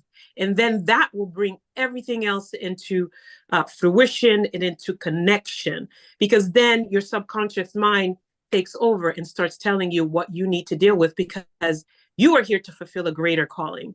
And that calling only your spirit knows via the self-conscious mind. And so happiness to me, and it's not only just, oh, I'm happy because I got this, I got that. Happiness being one with the self, therefore being united and reconnected to God. So that's my answer. Thank you, Judith. Yes, and you brought love in it as well. While you are at it, Judith, and since you are happy, do you want to invoke Shiva while we are here? Because shortly we'll be closing. So go for it. Let's invoke Shiva for you. Okay. Go ahead. Shivaya Namo. Shivaya Namo. Shivaya Namo. Om Namah Shivaya. Om Namah Shivaya. Om Namah Shivaya. Om Namah Shivaya. Om Namah Shivaya. And I have to say, as I was invoking, what came to my spirit is, these are spiritual beings. These are spiritual essence. These are spiritual beings that are to be respected, that gives us life, that breathes into our life according to our belief, according to whom you want to believe in. So we have to now, we're in a state in this world that we have to understand how to humble ourselves and how to be not only enlightened by them, but how to give them reverence, how to give them honor, give them the rightful place that they deserve. Call out to them as they truly are, the space that they occupy. We need to learn about these spiritual beings and where they are in their power in our lives, and humble ourselves, giving them the space to do what they're here to do in such a time as this. So that's the message that I had as I was invoking. Thank you, Judith. Well, it's wonderful that none of you chose wealth as your first priority. I wonder if you were true to yourself, but I'm not going to question you here. And then most of you chose happiness. So I'm going to leave you with a thought. Can you be happy if you are not healthy? Can you really be happy when you are not healthy? But if you are healthy, can you be happy? The answer lies in the question. And if you know anybody who is over 95-year-old, just go and ask them, what is the most important thing in the life? And they'll give you the answer. We are not going to reveal the answer here. We'll meet next time. But yes, I'm glad that you mostly chose happiness and health. Just remember one thing, if you're not healthy, can you be anything else? If you are happy but not healthy, what happens then? So there lies the answer. What we are going to do now, Sharon, Seema, we are 90 minutes over, but we don't care at Healing Our Earth. We like overrunning because we got wonderful people joining us. So I think, Bapu, maybe you and Hitendra are good at chanting as well. So let's have a bit of chant from both of you, then from Sharon, then from Seema. Just before that, Sam wants to make a comment. Send your comment, please, and then we go to Bapu and Hitendra. नहीं अभी सावन का महीना है तो I wanted do my Shiv जी का भजन बोलना चाहते हैं. Can I sing that? Please go ahead. Yes, yes, go ahead. It's okay. Everybody can do bhajans and kirtan and mantra. Om Mahadev Shiv Shankar Shambho Umakanta Tripurare Mitrunjay Vichuvadvat Sulin Ganga Ghar Mijmadnare Har Shiv Shankar Gaurisham Vande Ganga Dharmisham Rudram Pasupati Mishanam Kalle Kasi Purinatham Jai Shambho Shiv Gauri Shankar Jai Shambho Om Shyam Sada Sudai Amrit Rudrai Parvati Pran Balbhai Namo Namah Har Har Har Mahadev Jai Shambho. How wonderful, Sam. For those of you who don't know Sam, in his youth, in his teenager time, he was nothing like this. He has actually lived the life differently from what he was to what he is now. That teaches you that the time heals you, time teaches you. When the right time comes, adopt it, don't run away from it. When you feel spiritual, be. If you were young and you were running and drinking and gambling or whatever you were doing, fine, you were growing up. But the moment you get the sense in you, then wake up, because for every dark night, the following morning definitely comes. One thing that no president or nobody on the earth can stop is the time. So always remember that. So Sam, that's so beautiful. Hitendra, you and Bapu, and then we'll go to Seema and Sharon. Sharon has got a comment, and we will close. So Hitendra, what would you like to chant for us? I would sing 2 lines from a beautiful song from Bollywood, and that will really enrich us for today's conversation. We talked about Purusha and Prakriti, divine masculine and feminine energy. We are on the platform of Healing Our Earth, which is, again, Earth is feminine energy, Mother Nature. I want to sing that song for Mother Nature, Mother Earth, okay? तारों में सज के अपने सूरज से देखो धरती चली मिलने तारों में सज के अपने सूरज से देखो धरती चली मिलने जन के पायल मच गई हलचल अंबर सारा लगा खिलने तारों में सज के अपने सूरज से देखो धरती चली मिलने. That is going to be the union of divine masculine and feminine, yin and yang, dharti and suraj.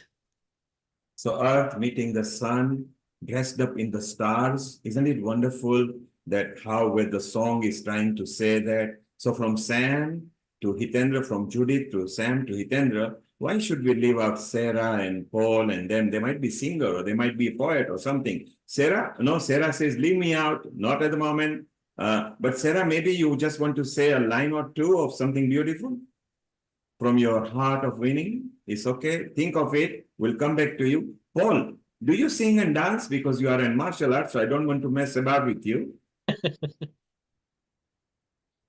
You can unmute yourself, Paul. Just unmute yourself. Yes. And I'll tell you what, I'll read something because I don't want to destroy this lovely talk with my singing. Go ahead. So, just give me a second. I've got something. Okay, while Paul, you are looking for it, you and Sarah, let's go to Bapu there. Bapu, what have you got lined up for us? Either a poem, chanting, or something with your nice exuberance of your Bapu-ness. You can unmute yourself, please. You need to unmute yourself. Yes. Yes, I will share the Maha Mantra that in 1975, Param Puja Bapu Shri received in the darshan with Lord Dattatreya. Lord Dattatreya or Lord Datta is the unity of Brahma, Vishnu, and Shiva, so the wholeness. So this mantra is given to the wholeness of life. Hari Om Tat Sat Jai Guru Datta. Hari Om Tat Sat Jai Guru Datta. Hari Om Tat Sat Jai Guru Datta. Hari Om Tat Sat Jai Guru Datta. Hari Om Tat Sat Jai Guru Datta. Hari Om Tat Sat Jai Guru Datta. Hari Om Tat Sat Jai Guru Datta. Hari Om Tat Sat Jai Guru Datta. Hari Om Tat Sat Jai Guru Datta. Hari Om Tat Sat Jai Guru Datta. Hari Om Tat Sat Jai Guru Datta. Sadguru Deva Ki Jai. Isn't it beautiful that together, collectively, we are invoking so much energy collectively, and we are in different parts of the earth. And who says pandemic only brought misery? Pandemic brought us together as well. There was a reason for Almighty to get us together and say, hey, look, if you don't behave, then you'll pay the penalty, maybe unite. And wasn't it a time that we unite? And isn't it nice how we, from a different country, different place, different style, starting from Judith to Sam, to Hitendra, going into Bapu. Paul, go on, enlighten us. Sure. So in the 108th form of Yang Tai Chi, traditional Tai Chi, again, 108, there we go, there's another synchronicity with yoga, right? But there's a movement called looking for the golden needle and opening the fan. And that just signifies, and this is how one of my own shifus put it, and I pass this on to all my students, whether I'm teaching the harder or softer martial arts, but it signifies looking for stillness for movement, and understanding heaviness is the foundation of lightness, and understanding that burdens and heaviness through going through life's challenges is the way to create enlightenment. Simple, but very effective. If you can take it in your mind, it's simple. The problem with us human beings is we are so much surrounded with so many things that we don't take simple things in mind. We have forgotten. We don't even, when we are walking, we are not enjoying the beautiful sky, the bees, the birds chirping. Pay attention to nature and you will be shocked how beautiful you feel, what you can take in. Well, we are moving very well. Why should we ignore Professor Sudhir? He might be a singer, dancer, musician. We don't know what he is. What have you got for us?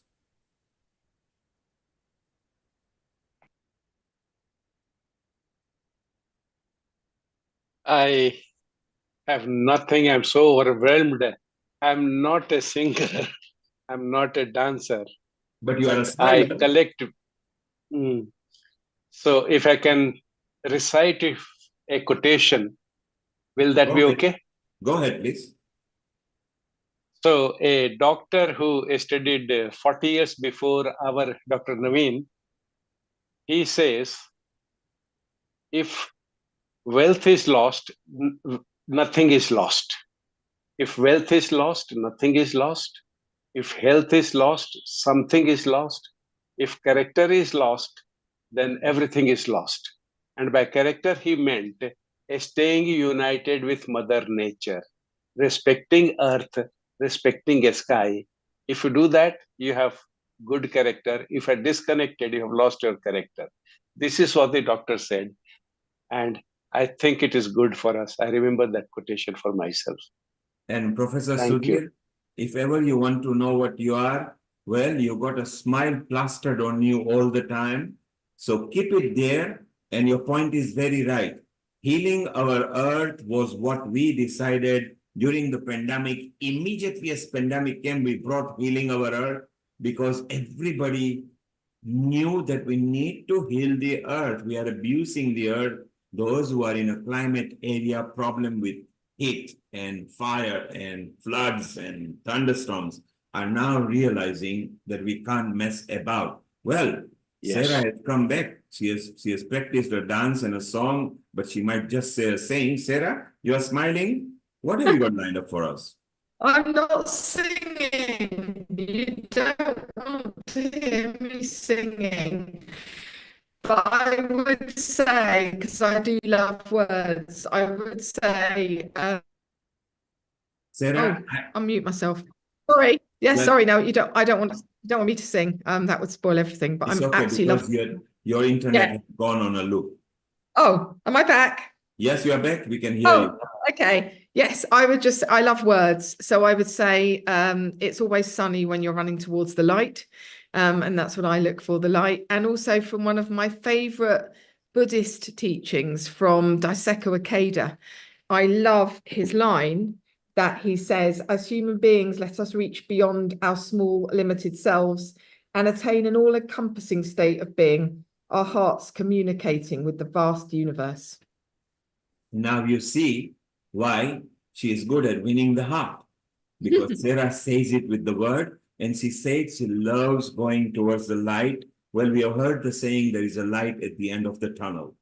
Basically, what it means in a simple form, for every night, I said earlier, regardless of what happens on the earth, except for the zone where 6 months is night and 6 months is day, the following few hours will break into daylight, whether it's sunny or not. So there is always light at the end of the tunnel. Please believe it. So don't worry. Just sustain yourself. Find a solution. Remember, there are never problems.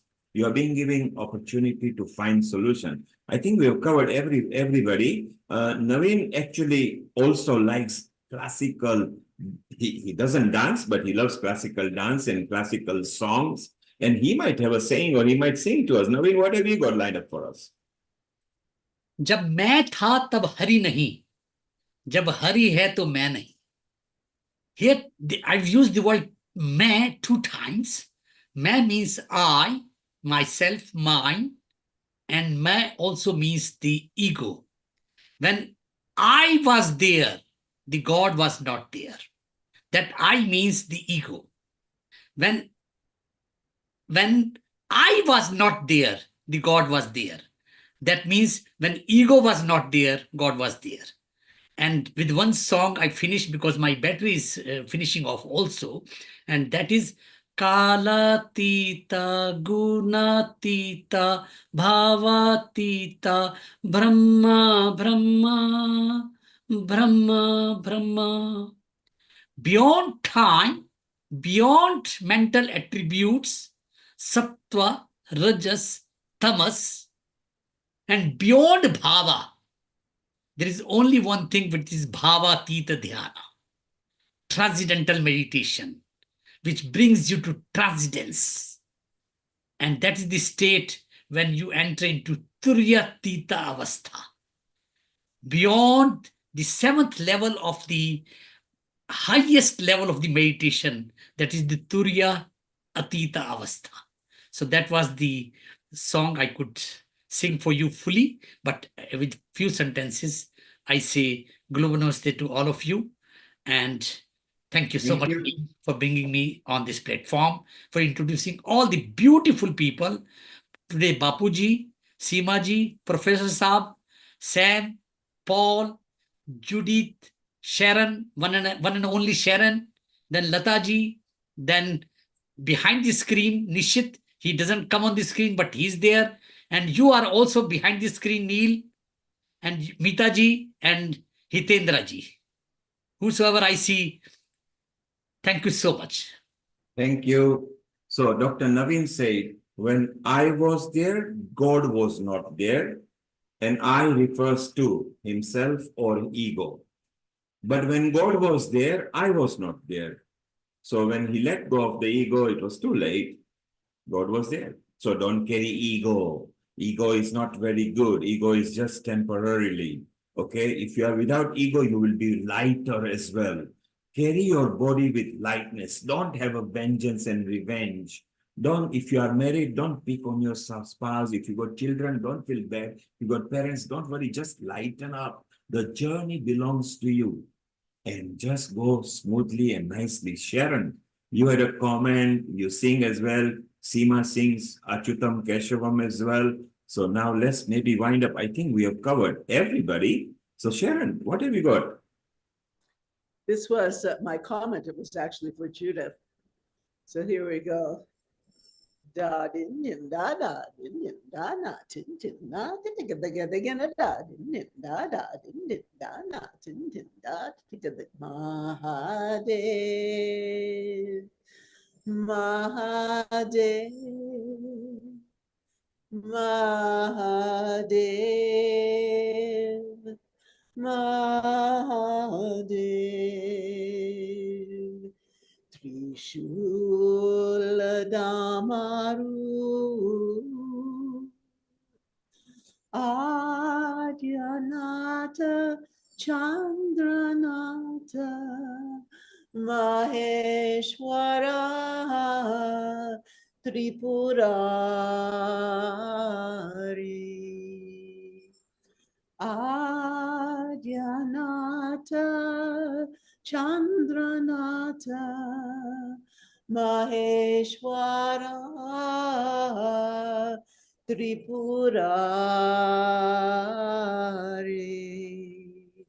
Mahadev Mahadev Mahadev Mahadev. How beautiful, Sharon. You not only just sung it, you actually used your movements because you are obviously a top dancer, classical dancer, and you learned from Sitara Devi. And 50 years back, you used to frequent India and subsequently as well. Hitendra, what did you think of what Sharon delivered just a moment back? I would say the mudra said everything more than the words were singing. So what she was expressing was true realization for all of us.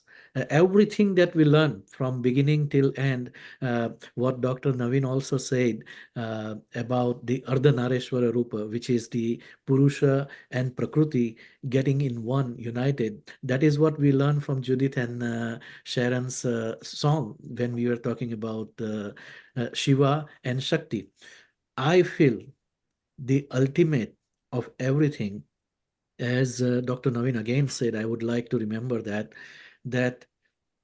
love is the ultimate of everything.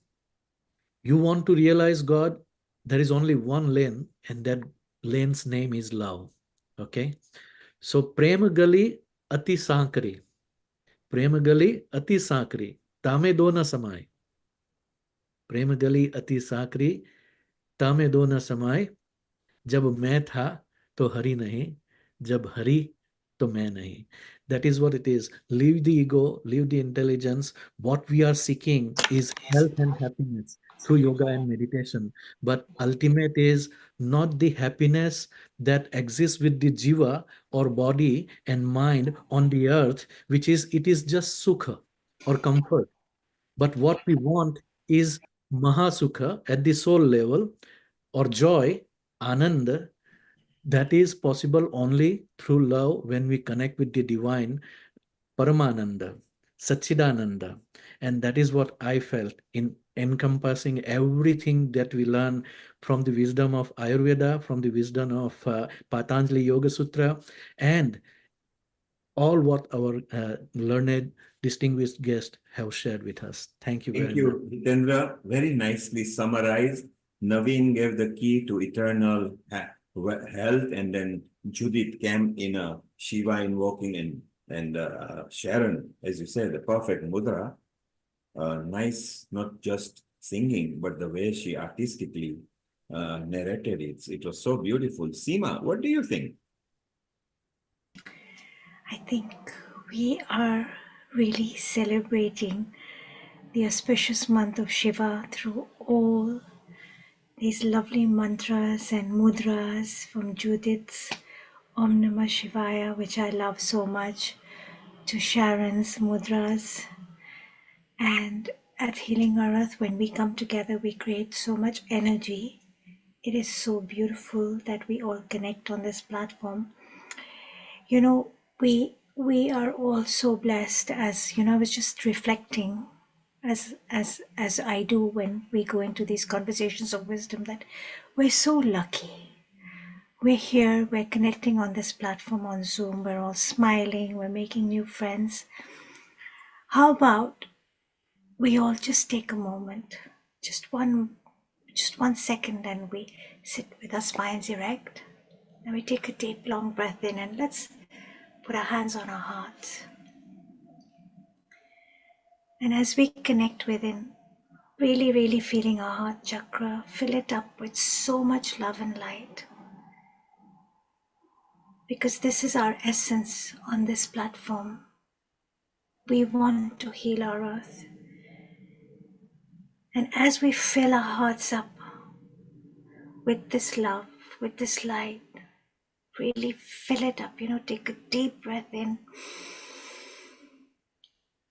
Let's just pour all this love, light, and healing energy out to our world, to our planet, especially to the countries that are in conflict right now. Let us not forget them. And let us be there present with this energy every day, sending it out to our planet. We have a climate crisis going on. We have countries in conflict. There is so much going on in our world purely because we have forgotten to live in, as Dr. Naveen said, in wisdom. Ayurveda Veda. Let's take this light, let's send it out, and let us all move together to heal our earth. Jai Gurudev, and have gratitude for everything that we have received. Thank you, Seema. What a wonderful soul our Seema is as well. And Paul, I'm coming back to you. Paul, I know that you don't dance particularly, but you saw Sharon weaving her hands into the correct movement and her eyes were following. You are a martial art. Is there a similar moment you do to make you feel happy? There is. There's a symbol, and Sharon will know this as well. There's a symbol in ancient Chinese called Tai, and Tai is represented by the arms and the legs spread out like this, and a small curved blotch below the belt at the lower dantian. And so it signifies gathering energy from the universe, being open, being receptive, and being powerful.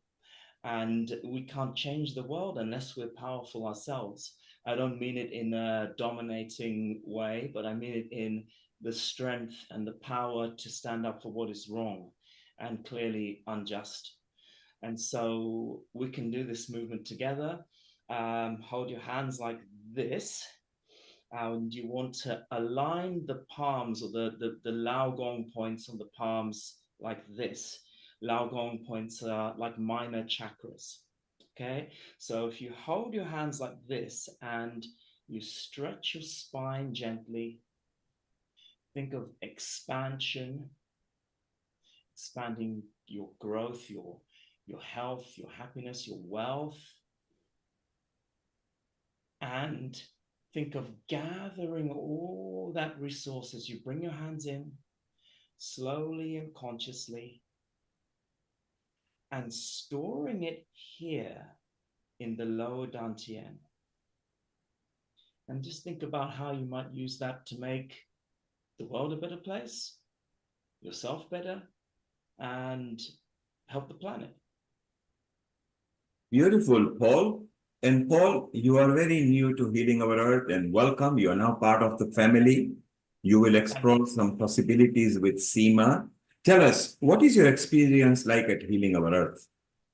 I've really enjoyed it. I mean, you're all very nice people. You all have a really great energy, and you know, it's really nice to be part of this. It's nice to be taught as well as teach. So I like to be a student as well as a teacher.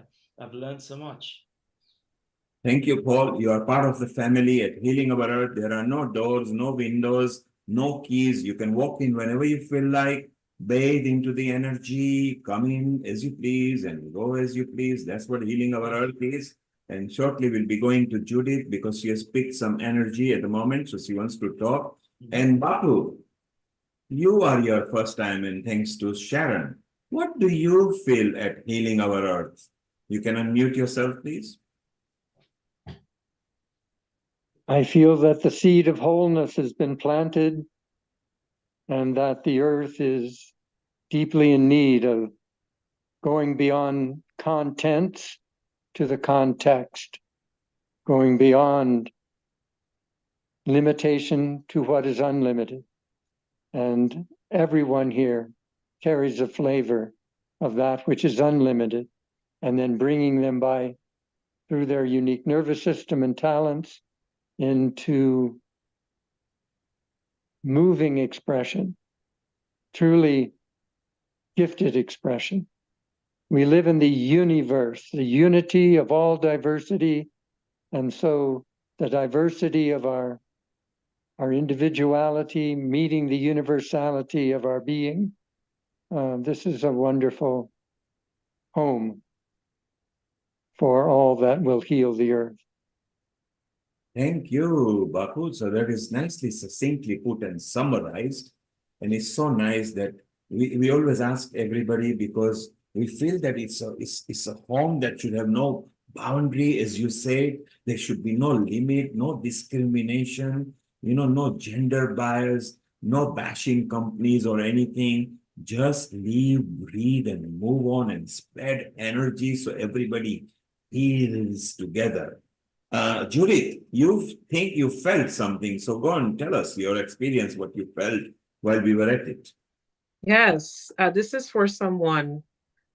So as everyone was speaking, and even when I was doing the Shiva mantra, and that's why I think the message came through, an overwhelming sense of oppression, and it's like a depression. It just hovered right there as the conversations were going. And a picture of the person came to mind, but I will not say it is who it is, but you know who you are.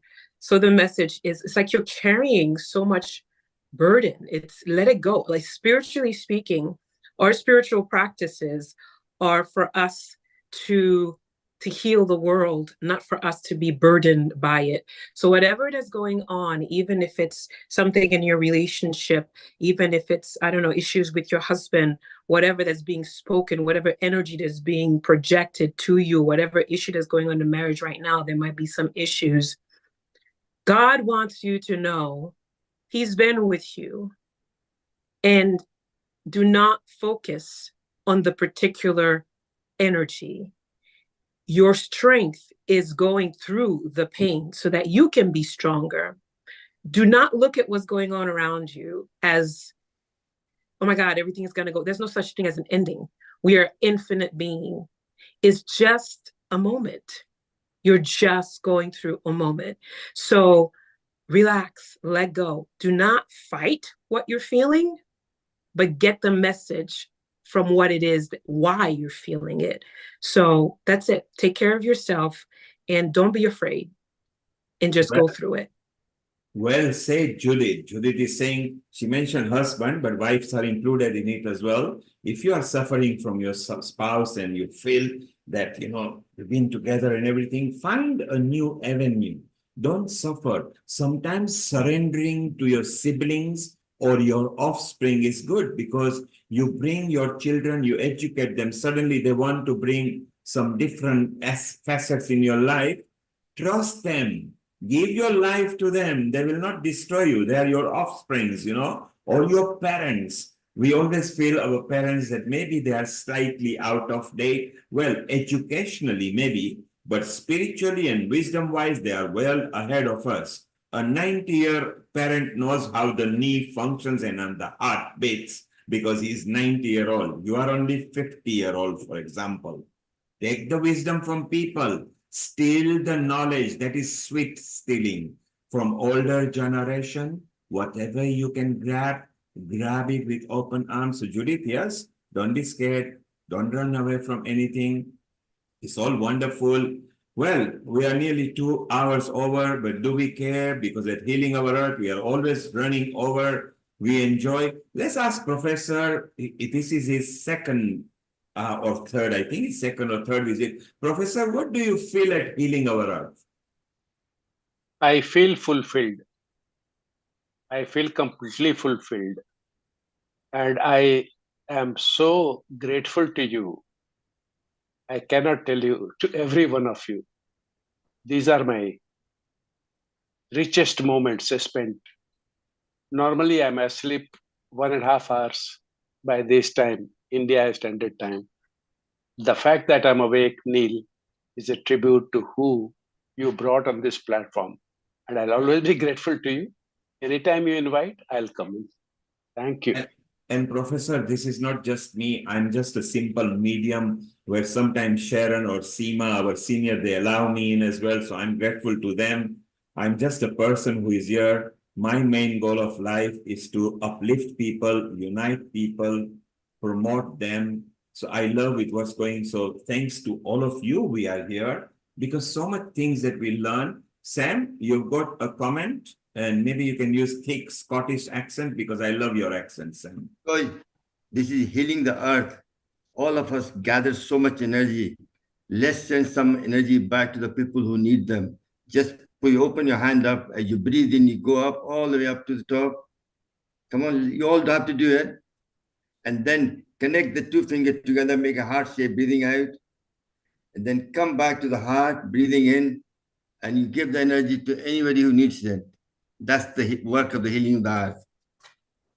Thank you, Neil. Bye.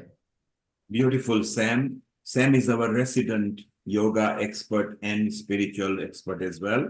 He's regularly there. So if you're ever visiting Scotland, just connect to any of the healing admin team. If you don't know anybody, then just find me on the internet. Sam would just open-heartedly welcome you. He's a very good soul down there in Scotland. Seema, let's maybe now end up and let's ask Lata. Lata, what is Healing Our Earth meant for you? And how do you feel when you are our backup team? What do you feel at Healing Our Earth? I think, well, I just want to say it's thanks to persons like Sarvanji, because he's my guru for yoga, and he has really enhanced my journey to understand the healing process with yoga and curing the mind and the soul and the body. And I love his form of delivery It's so full of love. And it's persons like Sam, Neil, bringing this platform to us. They're all the same group, actually. If you all didn't know, I thought I might drop that in. And I really think it's such a huge blessing. And it just gets better and better. And I just think we've reached some high levels, but it just exceeds it every week. So it's just amazing how we've all connected on this platform, because I think, Sharon, you've been sending out positive energy all these years to the universe, and Bapu, you too, most probably. And we've all been sending out positive energy, and now we've all collectively got here together, which in itself is a walking, talking miracle. You know, it's the proof of the pudding here that we all feel so uplifted and that we can, you know, keep going. We don't know what the divine has in store for us. But yeah, as a team, we will do whatever God wants us to do. I think that's our innermost thoughts and thinking and feeling. So yeah, holding hands together, we'll move forward, shoulder to shoulder. Thank you. So Lata says, holding hands together, shoulder to shoulder, together we can move and become one large family. Well, Sharon, time to thank everybody, Sharon and Seema. And we can actually ask Hitendra as well over here. He actually joined us from last year, and we did a special edition for him on Himalayan Samarpan. Hitendra, what do you find when you come to Healing Our Earth? I feel I am at home. I feel that I am with those souls who are part of my soul tribe and who have the same mission, regardless of what background they are coming from, or what lineage of guru they are coming from, or what religion or nationality they are coming from.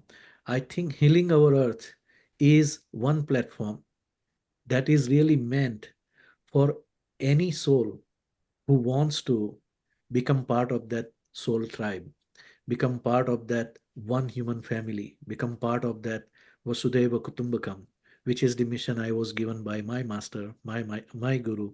And that is the reason why I always parallelly webcast our Healing Our Earth sessions on the Soul Satsang also, so that even if it is one soul whom we can touch through this discussion, like Professor Sudhir has been saying, that he felt he is at the right place with the right people. And the same thing, I would say that I am with the right people in right place. And we are building the right future, because that is most important thing. It is not what I have experienced yesterday that made me either happy, unhappy, healthy, unhealthy, wealthy, unwealthy, but it is the present moment today, right now, right here, together with the right soul and right energy, right attitude, right vibration, that is going to create the bright future. That is going to create the future of love and harmony. That's what I feel at Healing Our Earth. Thank you, Hitendra. Hitendra was very clear. You can keep the good memories of the past. Don't dwell on the past memories that are not good. Live in the present moment, because every second that is gone, you can't bring it back. Leave it for now. Live right now. Start being happy. Anything that's bugging you, find solution and start being happy right now. Sharon, shall we tell people what have we got lined up for our future episodes, so that those who want to join, maybe they can join later. So let's go what we've got lined up next. What is it, Sharon?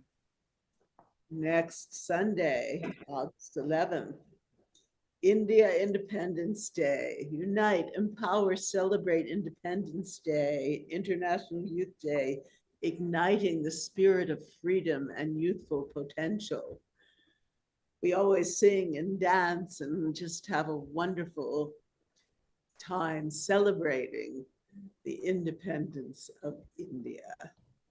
Absolutely. You can bring the quotes, your experience, your poems, your chit chat. Let's celebrate because Indians are everywhere now. It is now a country that is leading many projects. And let's celebrate our affinity. And it's also International Youth Day as well. So we bring some youth and see how the youth nowadays are. And then Sharon next. Next. 18th of August, Global Women in Unity. Today's women uniting for better tomorrow and into the 22nd century. This is a beautiful episode. We've done a number of these now, and really it's a time for exploring, bringing women together to explore the beauty of who we are as mothers, as teachers, as guides, as healers, and so many other things. So it will be a wonderful show. It always is. And please join us for Glow Women.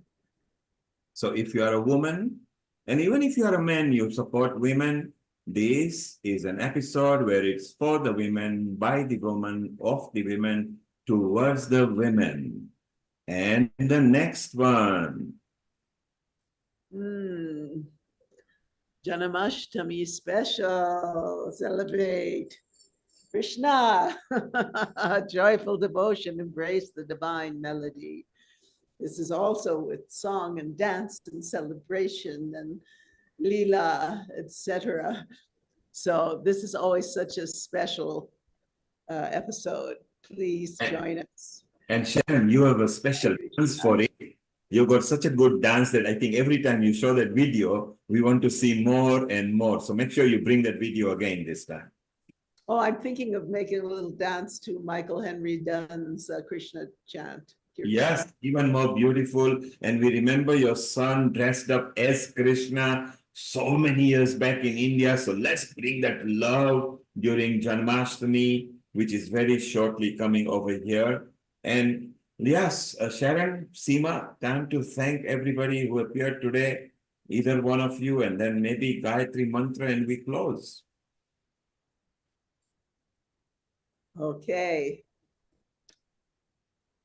It's been a pleasure to be with you today and bring the world of yoga and meditation, not only from the Vedic tradition, the Qigong, the Taoist tradition, and the labyrinth walking of the Christian tradition.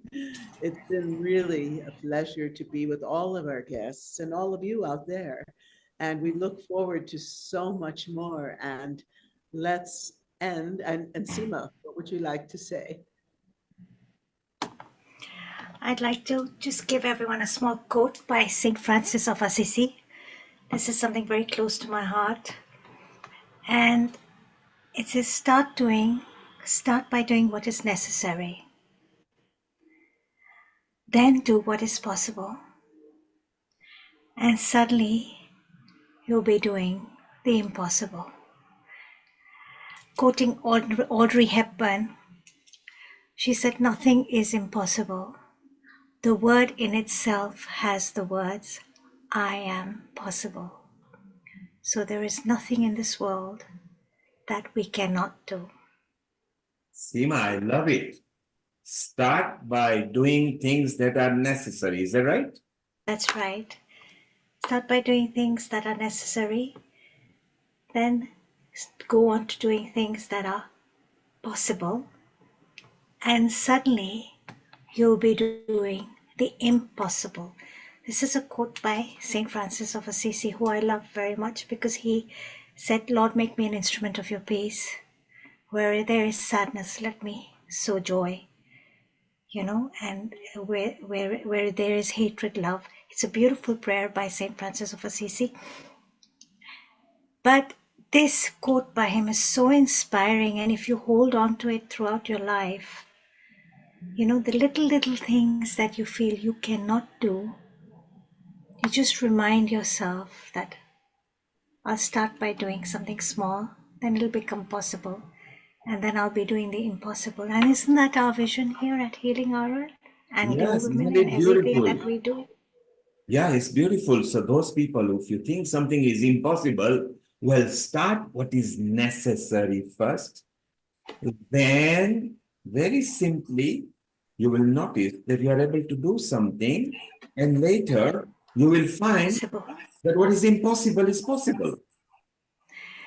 Yes, and Audrey Hepburn said, nothing in this world is impossible. The word impossible itself has the words, I am possible. So Sam, So everything is possible. Sam, Seema is hinting at you.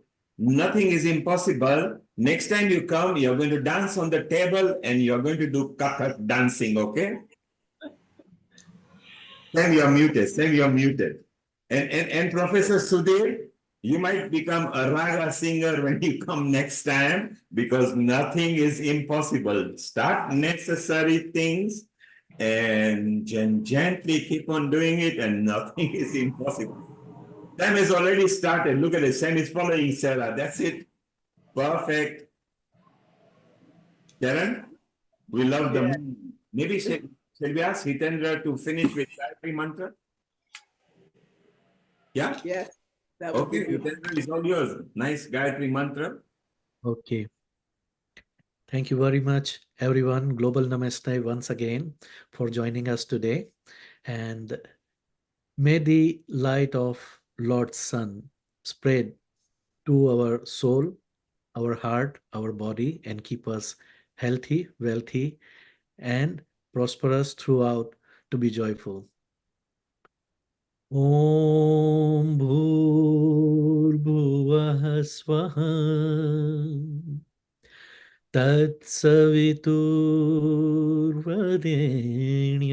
Tatsaviturvarenyam Bhargo Devasya Dhimahi Dhiyo Yo Nah Prachodaya Om Shanti.